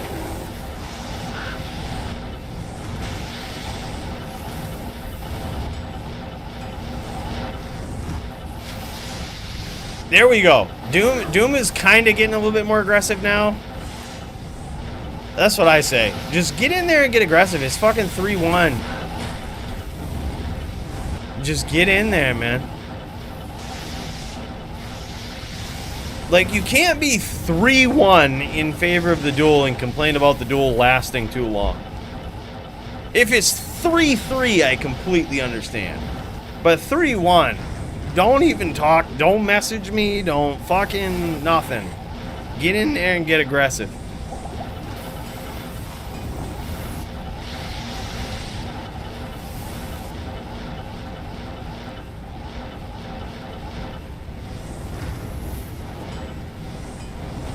Nah, never accidentally cut the wiener. No, not even shaving, dude. I feel bad. I'm sorry about that, man. I don't know how that happened. Don't use scissors, man. Just go with the razor. Use one of those. This is what I do. Once you're done and you retire a razor from the face, devote it to the pubes. That's it. You always got. It's probably never gonna happen again. Just put it up in the shower. Devote it to the pubes. That's it. Use conditioner. You never know you're gonna get life facts on this stream, huh? Helpful life hacks. That's what you do. When you retire it for the face, when you get to that point where you're like, I should replace this razor blade, don't. Buy another razor, devote that one to the pubes. Good enough. Even at that point. I don't know how this is happening, boys. What are you trimming with scissors? With an actual knife? Man, I don't know what to say.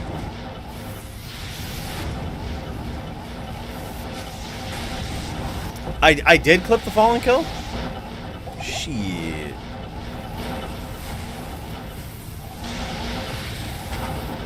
Yeah, yeah. You know what it is, Andrew.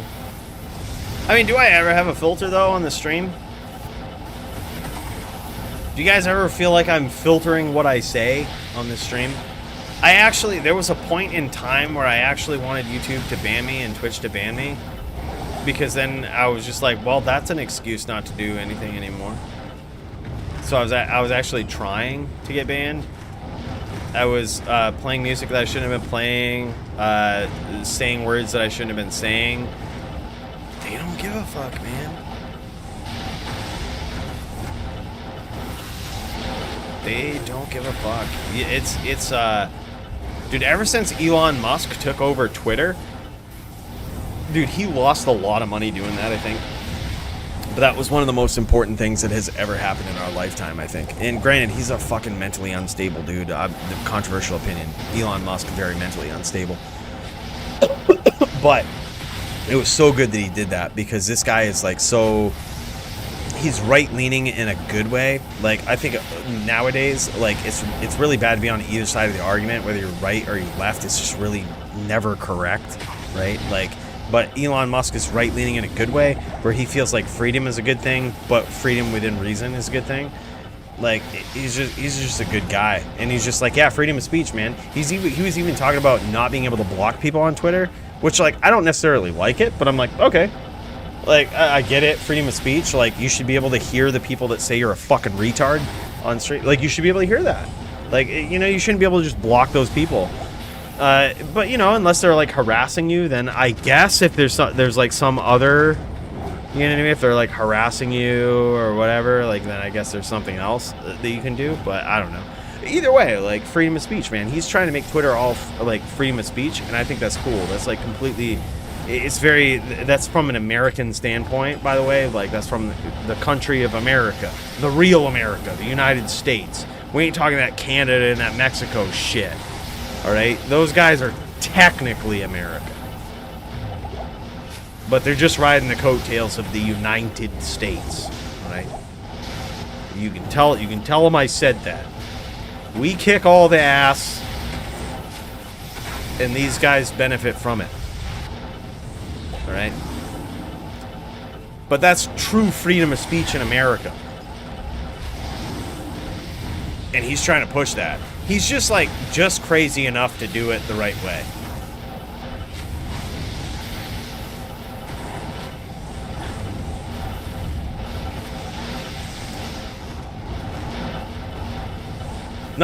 Poly still has his armor. Poly still has all of this stuff, dude. But he just might be tired of this duel. Poly might just be tired of this duel. I mean, granted, Poly has some of the... like, when you talk about the...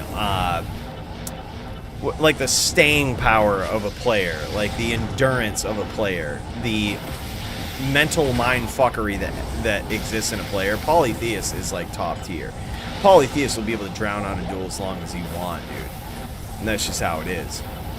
But, yeah, even like this duel right here where you're constantly chasing, it's tough, man. It's fucking tough. And you've also noticed that even in this duel right here, the Doombringer is teleporting in a very wide circle, which that makes it hard for Armageddon to actually connect. You notice he's like teleporting in a very wide circle around the Den of Evil.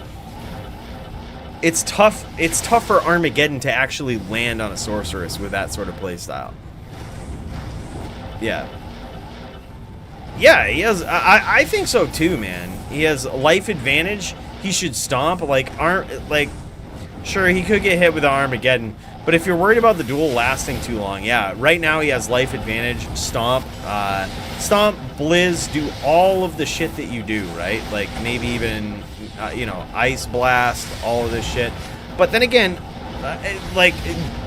Doombringer knows the Cold Sorceress better than all of us, and you have to realize that. Like, he's playing in the way that he knows he needs to. He's also a very good player of the Cold Sorceress, so he probably knows there's probably a reason that he's not stomping. Oh my god, and there it is. He catches him with a Blizzard. 4-1. Good duels, bad, is what Polytheist says. Polytheist, such a good sport. That's a tough duel, and certainly not a fun one to be a part of. I gotta say, Cold Sorcerer's just rough, man. And Doombringer has one of those punishing playstyles. It's just agonizing, dude. He's just so good at what he does. It's just, and that's what I mean. He wasn't stomping because he knows that the right thing to do is be patient. Make Polytheist come into him. If he stomps him, there's a chance that he's going to get hit with Armageddon. There's no reason to take that chance. He'll eventually get there. You know, that's it.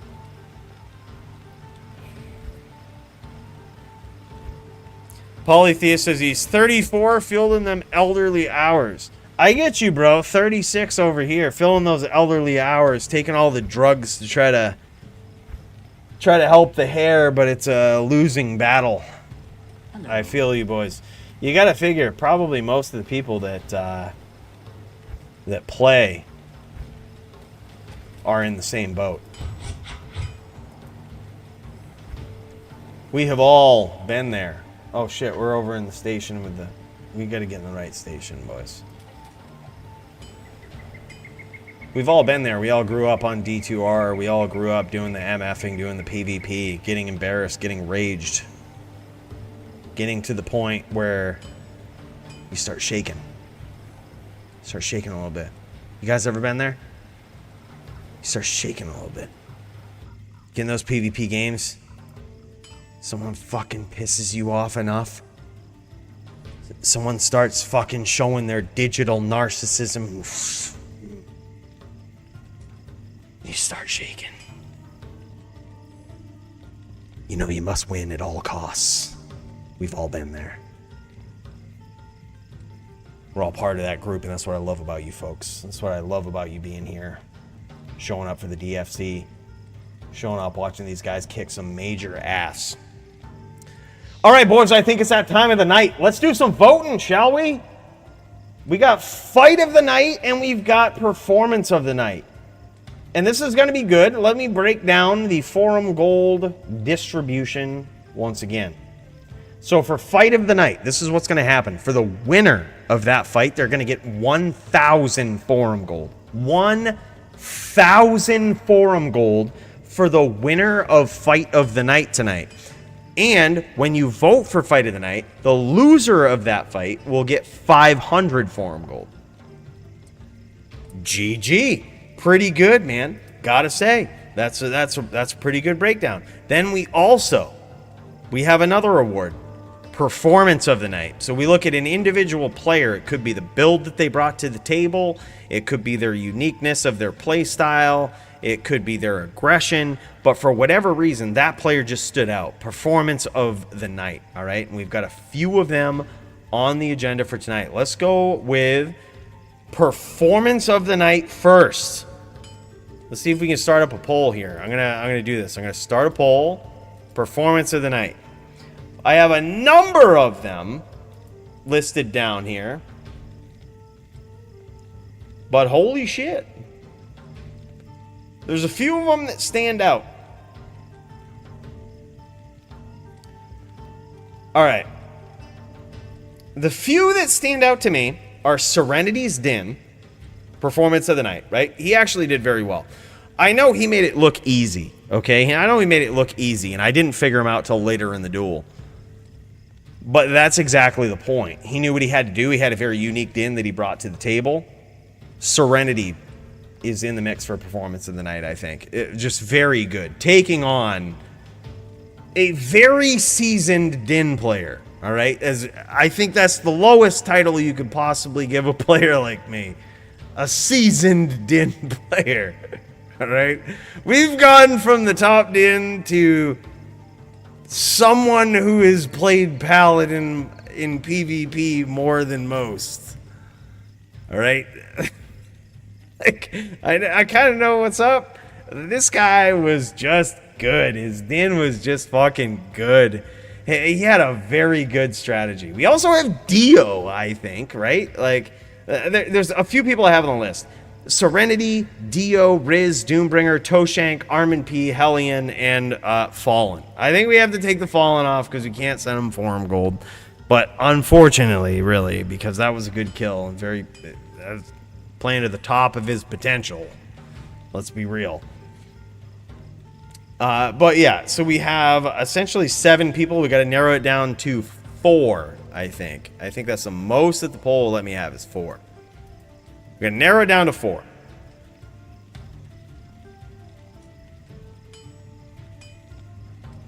Goddamn. All right, I think Hellian was on the list because he played well. He was in a lot of matches. And he got probably the fastest KO in DFC history, which is really good. Fastest, like, 4-0 victory. It was just over quickly. But when you look at the other people on the list, I think it's impressive, no doubt. And the ability of him to show up in so many fights and do so well and perform so well is really good. But I think, like, for example, if you have to cut him in a list of 7 and narrow it down to 4, when you compare him to, like, a Din build like Serenity, or Dio beating a build that he had no business beating, like, or when you compare him to Riz, who showed up tonight and kicked so much ass, like, you know, and is forced to be aggressive in every duel that he's ever been in, like...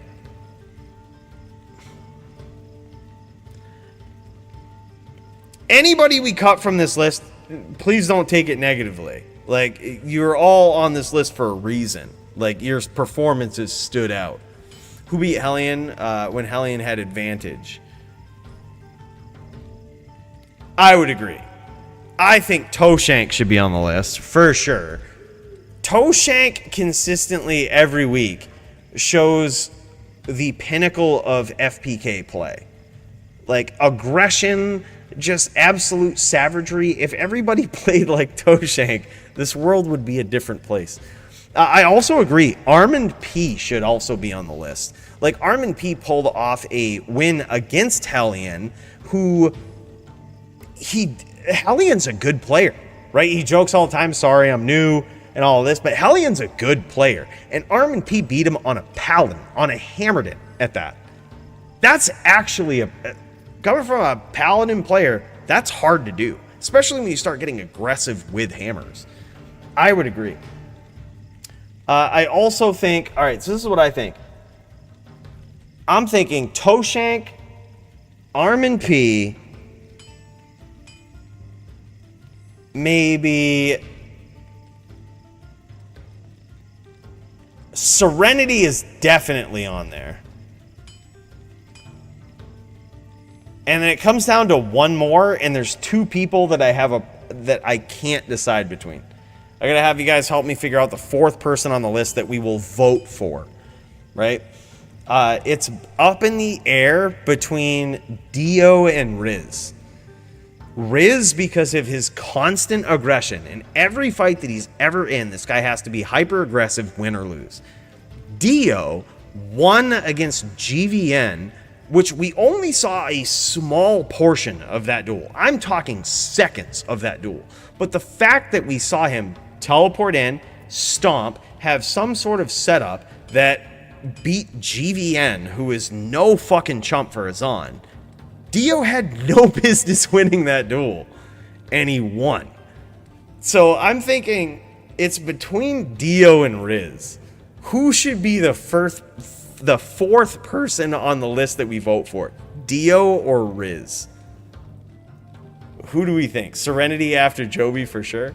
Yeah, Serenity's already on the list. So far we have Toeshank, Armand P, Serenity, and now it's between a 4th player who we can put on the poll. Dio or Riz? Dio had no business winning his duel against GVN. No business winning that. I thought he was dead for sure. I thought I threw him to the sharks with that duel. And Riz, who shows every week why A, he was the previous undefeated DFC champion, and B, he's the most aggressive, most savage player in all of Battle.net, in all probably the history of Diablo 2. Yeah, that's a very hard one to pick. God damn, dude. Why don't we do this? Why don't we... It might be a little controversial, but we'll drop Armand P and put Riz and Dio on here. Does that make sense? Armand P was good. I would really love to see more from Armand P. It was a very good performance against the Druid, who arguably might not have known how to deal with the matchup, to be fair. I think both Riz and Dio deserve a shot on the list over Armin P. And it's not to say that Armin P's performance wasn't amazing. But I think Riz and Dio's stood out more as like they shouldn't have got it against good duelers. You know what I mean? I think hands down. You think Armin P was best performance of the night, hands down? Okay. All right, so I guess it's between... Who else do we cut?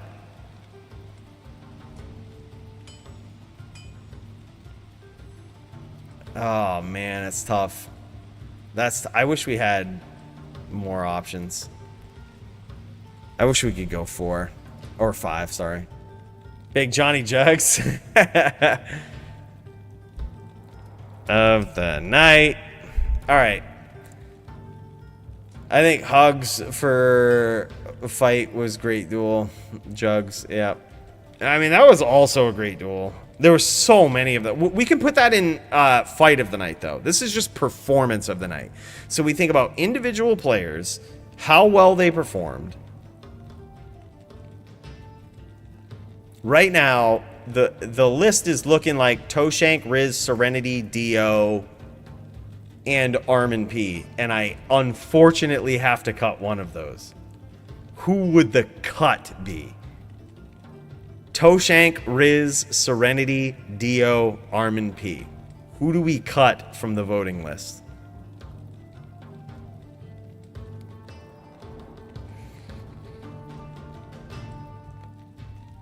Right now, let's discuss. I don't know. I wish we could vote for all of these guys. Cut Armin. I also feel Armin. That's also where I'm kind of feeling. Armin P had a great performance, but he had a great performance against Hellian, who might not have had as much. I could tell in the matchup he didn't have as much experience with a Din that was swapping to Grief. So that's my reason to cut Armin P. It was a great performance. Don't get me wrong. I wish all of these guys could get 1,000 forum gold. But like, it was against a Druid who might not have understood that you don't stomp the Paladin all the time. And that was definitely not Hellion style, who could also easily be on this list. All right, let's just do it like this. We're gonna start the poll for performance of the night. Those are the options: Toeshank, Riz, Serenity, Dio. Toeshank for showing off the absolute crazy juck fuckery that is FPK every week. This guy literally had a duel against Hellion tonight where he had a mirror match. He showed his skill on not only a necro with upspearing, walking, all of this shit with superior 3-0 abilities against something that I think he had a disadvantage on, but also swapped to a Druid. And in the time it took us to just go check out Polytheist's screen, dude racked up 2 wins. We got to tune into the last win with him on a Druid versus a Necro, showing the opposite end of that and how to do it. Absolute hyper aggression and telestomps. That's fucking good, man. He's so good. But then, you know, we also got Riz, who shows what constant aggression looks like every week. There's nobody that knows how to aggress better in the DFC, better in Diablo 2 than Riz. This guy just constantly looking for name locks. People run from this guy like the fucking plague. Nobody ever stands toe-to-toe with Riz. Except for your boy that one time. All right? But we can't count that. I had the matchup advantage. All right? And I knew it. Okay, but other than that, this guy has to hunt people down. Even in those situations, he has to hunt people down and fucking whirlwind them. And he does it like a champ. And then we had Serenity taking on the people's top Din, all right? And absolutely embarrassing him, showing him what a bow Din looks like. Showing him what a creative, original style, original build looks like. This dude fucking tearing it up, right? This guy just absolutely ripping it. And switching his VT to have a bow to cut his opponent open, to force him to play differently. The most unique VT style we might have ever seen in all of DFC. I can't even express. That shit was so unique, dude. That stood out to me more than anything. I could also be biased on it, but I don't think I am. We've never seen a VT with a bow. That shit was insane, and it worked, is the most important thing. And then also we have Dio, who was fed to the Sharks against GVN and actually pulled it out and won with his Druid, which, like I said, it's an uphill battle, and it was a decisive 4-1 battle against a very decked out, very seasoned Zon player in GVN. What do you guys think? We'll give it another minute. We'll give it to 11:26 Eastern Standard Time. We'll give it to the 26 to end the poll. But that's the breakdown of all the fights, or all the performances of the people on the list. And I honestly think, like, wow, there was a lot of them that could have got there. But we'll give it another minute for you guys to get your votes in. And mind you, this person is going to get 500 forum gold for performance of the night. This is what you're voting on. This person do have 500 forum gold for performance of the night.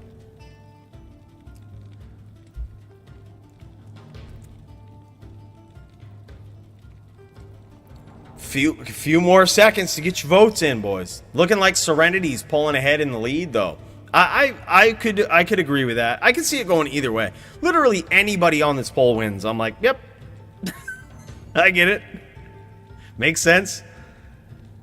Like, any of them. They're all so good. They're all so insane. All right, boys, let's end the poll right there. Serenity wins it. Serenity's Din is the winner. And I gotta say, that was awesome. Much deserved. Much deserved. That Din was so unique. I gotta say, it blew my mind. It opened my mind to this. I had so much trouble adapting to what he was doing. He changed my play style, like, and most importantly, was ready to capitalize on the change of play style. That was by far, I would completely agree, performance of the night. Guy fucking showed up to the plate and killed it. That was just nasty, dude. Serenity's voting for yourself. Dude, you can fucking vote for yourself. This is America. This poll is taking place in America, and you can do that. You can vote for yourself. A funny story is someone lost an election in America once because they didn't vote for themselves. Nobody actually voted for them because nobody voted in that town. Not even the person who was on the ballot. So he lost the ballot because he didn't vote for himself. It's legitimate, man. You should always vote for yourself if you can. Is it tied? Wait. Hold up. Let me see the actual poll. Hold up. What was the poll? How come I can't see it? Stupid as shit. All right, I gotta check this out. Who is it tied between? Is this correct? Because it just popped up on my screen that Serenity won. That's all I can see is just Serenity won. Was it tied though? Toeshank Serenity 40-40.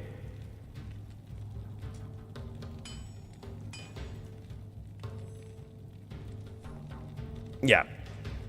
On my screen, it was 44% in favor of Serenity. That was what it said on my end. In which case, I think it's like if I had to vote, I would say Serenity. Like I would cast my vote for Serenity if it was tied. Might be a little biased, but this is what we get. We have a tied vote. I think it's tough. It's a tough one. But like, dude, you think about what Serenity had to do for this duel, okay? Like, I'm not trying to toot my own horn, okay? But I am a very interesting Din player that most Dins are scared of. I went to a pub game and slaughtered every fucking Din in it. Like, it's... I don't think I'm a chump... I'm a forgettable Diablo 2 Din player, all right? Like, very unique style, will adapt to whatever you're doing. And this guy... Mad pressure, title on the line, brought a bow Din to the duel. And may I remind you, we tuned into this guy's screen. He never swapped his fucking gear. Never swapped his gear. He picked his gear, went with it, and fucking 7-2'd the people's top din. Like, he brought a strategy to the table that he had clearly thought about that was so unique. We've never seen it before, and this is exactly what Performance of the Night is for. Otherwise, I would certainly vote for Toeshank, but it was so unique. It was so out there with so much pressure on the line, and he performed dominantly, dude. Like, I would have to say, yeah, beat Joby. Yeah, exactly. That could be what's up next. All right, we're going to call Serenity's Den Performance of the Night. Although Dio, Riz, Doombringer, Toeshank, Armin P, Hellian, all of these guys could have easily won that, I think. But, yeah, I think that one is much deserved. All right, next up, we have one more poll. Fight of the Night. Now, mind you, the winner of this is going to get... The winner of the fight in question, whoever won that duel, is going to get 1,000 forum gold from Primo. Insane donation. And then we also have 500 forum gold for the other person, the runner-up of Fight of the Night. We're looking for the two people that put on the best performance of the night. You tune into the duel and you're like, holy shit, this is a duel. One of them that pops into my mind right away, that I don't even have to look on the list if they're even on there, is Toeshank versus Hellian, right? Like, that was just sick. Like, that was a good duel, right? Like, that one obviously belongs on there, but there was a lot of duels that we saw tonight, right? We saw Hellian versus Nightfall. We saw JavitoPvp versus DJ Johnny Dubs, which I also think should be on there. That was another Necro versus, it was a Necro versus Din matchup. And DJ Johnny Dubs won on his Necro, but a very good fight. Then we have Hellian versus Nuffin. We got to see that. We didn't actually know who was dueling, but it was the NVD. It was very good. We have Dio versus GVN. We didn't get to see a lot of that, but I feel like it had the makings of it regardless. Then we have Coooley versus Serenity. Look, I hate to be biased, but dude, that was one of the best fucking duels I've ever had the pleasure of being involved in. So I'm fucking putting it on the list, okay? Like, I'm putting it there. Like, it's just that was... I'm so happy that duel happened. I lost, but I'm so happy to have been involved in it, learned something from it, and have had to continually adapt and learn the build. I feel like it was a Din v Din matchup, but like, holy shit, that shit was so unique, man. We're putting it on there. Those two just stand out to me. I'm a little biased on the second one. I think so too. I honestly think Dio versus GVN should actually be on there. Because you also have to realize this about Dio versus GVN. Although we didn't see it, the duel was quick. So you know that Dio was not lating. He was getting in there, chucking NATOs. And we know how GVN duels. We know that he is the traditional Zon. He is the LOD version of the Zon that has fucking fortitude, that has, like, you know, the walk down strategy, waiting for you to come in to punish you for it. Like, we know that that's how the duel happened. We saw the tail end of it. But you know that's exactly how the duel happened.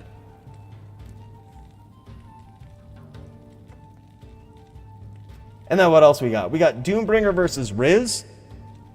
I feel like that was also a good duel. Poly versus Doom. Riz versus Tempest. Armin P versus Hellian. Dude, I actually think Armin P versus Hellian should be on there too. Armin P v Hellian, but now I've run out of room, and I feel like there's so many duels that deserve to be on this. I think Serenity got Performance of the Night, so we should cut that. We should cut Coooley and Serenity because Serenity got Performance of the Night. So, as much as I would love to win my own 500 forum gold, I'm going to cut myself from the list.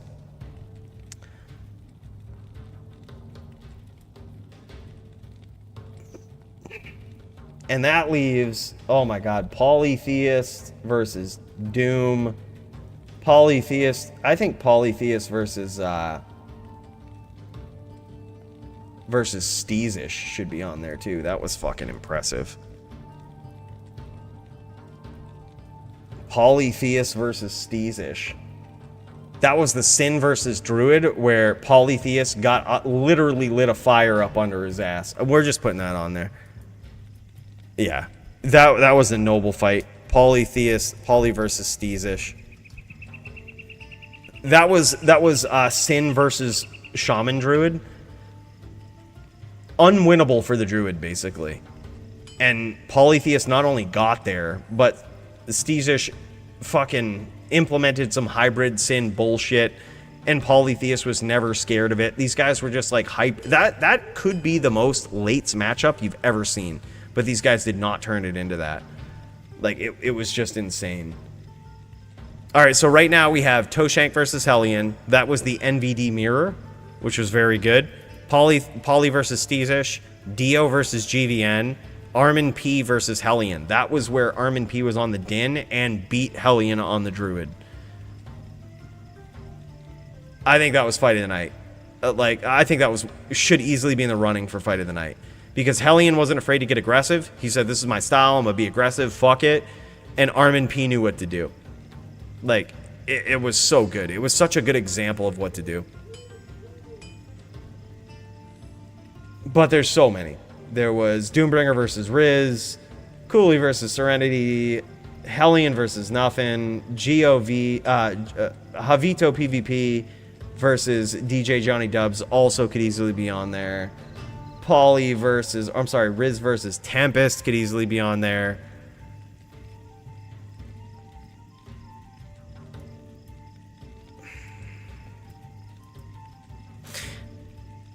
Controversial opinion. I'm going to put Riz versus Tempest on this instead of Dio versus GVN. Only because we didn't actually see Dio versus GVN. And I don't want to get in the habit of where people duel, we don't see it, and we vote it fight of the night. Thoughts? I think Riz versus Tempest was insane. It was a duel where Riz should not have got any wins, and he racked up quite a few. He also beat Doombringer tonight. This dude dueled out straight, and I think he should be in consideration for fight of the night. This guy always puts on a show. Yeah, let's do it. We didn't actually see Dio versus GVN, so we don't really know. And I would hate to get into the pattern of we didn't see it, and we vote it fight of the night. All right, we're sending it, boys. This is it. We're sending it. We'll give everybody till 11:40. All right, 3 minutes. 3 minutes. Take your time. Vote on the duel. We already got Serenity, who won Performance of the Night. And now we're voting on Fight of the Night. The winner of said duel will get 1,000 Forum Gold. And the runner-up, the one who lost, but also put on a good performance, keep that in mind, will also get 500 Forum Gold. So these are the things that we're thinking about, that we're voting on right now in this poll. Right now, it's pretty heavily in favor of Toeshank versus Hellian. I think that's a good choice. I think all of them are good. I think all of these are very good choices. Like, it was so hard to narrow this down to 4. We saw a lot of good fights tonight, man. The shit was insane. Like, just so many good fights. Just wasn't even close. Like, oh, man. It was just crazy. I'm so happy that Serenity won Performance of the Night after all of this, because literally that duel stood out in my head. Just to point this out to you guys. Stood out in my head as one of the most unique duels I've ever been a part of in my life. Like, I have never felt like a Din really bested me. Like, and this is, I know some people might take this as a shot against Sound. I think Sound is an incredible dueler. But I had an excuse against Sound. My ping was fucking horrible. I'm pushing 150 ping the whole fucking fight. I didn't feel like I ever could get my wheels under me. You know what I mean? Like, the ping was fucking horrible the whole game. Serenity bested me when I felt like I was doing well.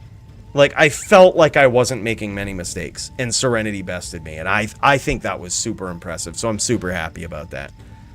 Like, I'm very happy he won that.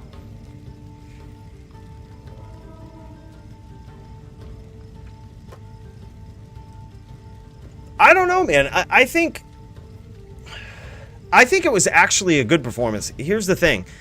You have to look at Toeshank and realize Toeshank's on a different FPK level than most players.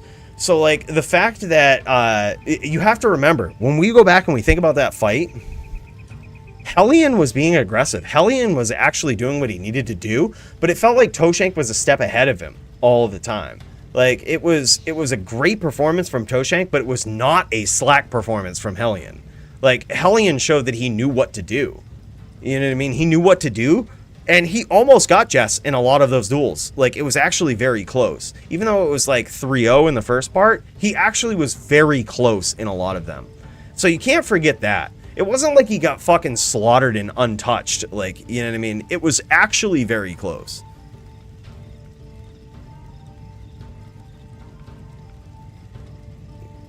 Oh, for sure. For sure. I think so too, man.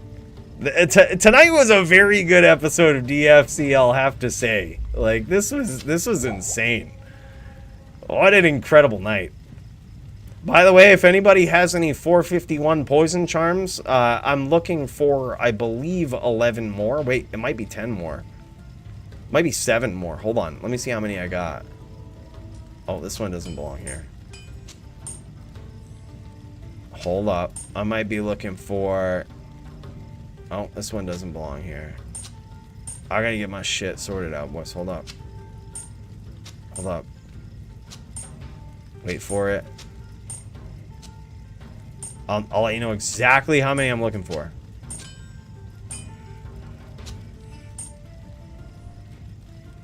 Alright, I currently have 27.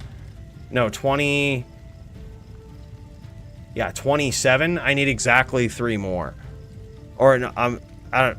My math's fucked up. I need 10 more.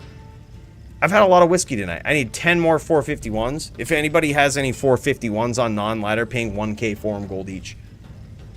It's a little bit of a discount in my favor, but not fucking much, okay? And trust me, the build that we're going to make with these will drop the price of 451s. So this is a good fucking deal. Because we're going to change some rules with this shit.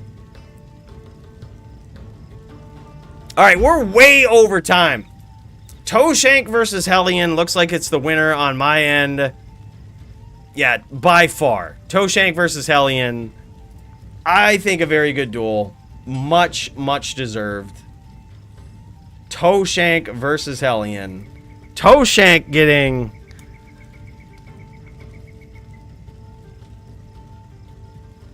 1k. And Hellian getting 500 forum gold. Hellian was in a lot of duels tonight. He's a very skilled dueler. Don't believe him when he says he's new.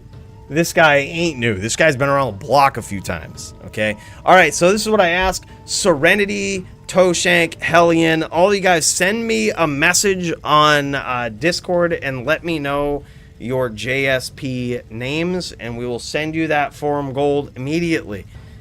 And we also, mind you, we have 2,000 more forum gold for next week's event. So in case I forget to put this in the announcements, I just want to let you guys know that's on the line for next week. 2,000 forum gold in prizes, likely for fight of the night, performance of the night, next week. So make sure you're there. All right, fight of the night, performance of the night. Be there, get some forum gold. Thank you so much again to Soulless and to Primo for donating all this forum gold. That's so sick. No, don't send to Chew. He will gamble it all. Send to me. All right, Hellian, send me your JSP on the Discord. Let me know. We got some forum gold waiting for you. Congratulations to the winners. This was an incredible night of DFC, and I got to say a big thanks to Solus and Primo for that. These guys donated a lot of forum gold for prizes, and I'm not sure if that was the reason people showed up and wanted to duel on stream, but I gotta say I appreciate it either way, man. What a great night of fights. For someone that woke up at fucking 5:30 p.m. from a long night of video editing and all of this, this was an incredible way to start my day. All right, with you guys. And wow. Highlight of my week, always. I'm going to go try to fix my sleep schedule after I send out this forum gold. But hey, guys, thank you so much again for joining me. This is the highlight of my week. I love being here, DFC, chilling with you guys. It's such a unique experience. How lucky are we to be in an era where we live in the days of not only Diablo 2 Resurrected, but some of the best duelers that pop into stream and let us watch how they duel. What an incredible time to be alive. It's crazy. Boys, thank you again so much. I really appreciate you. Big cheers to all of you guys. I'll catch you in the Discord if you're not already there. Make sure to join up. Sometimes duels happen off stream. You know, such as Polytheist versus, who was it? Somebody, he's going to be dueling somebody soon, like tomorrow. And they likely might stream it in the Discord. We'll pop in, check it out.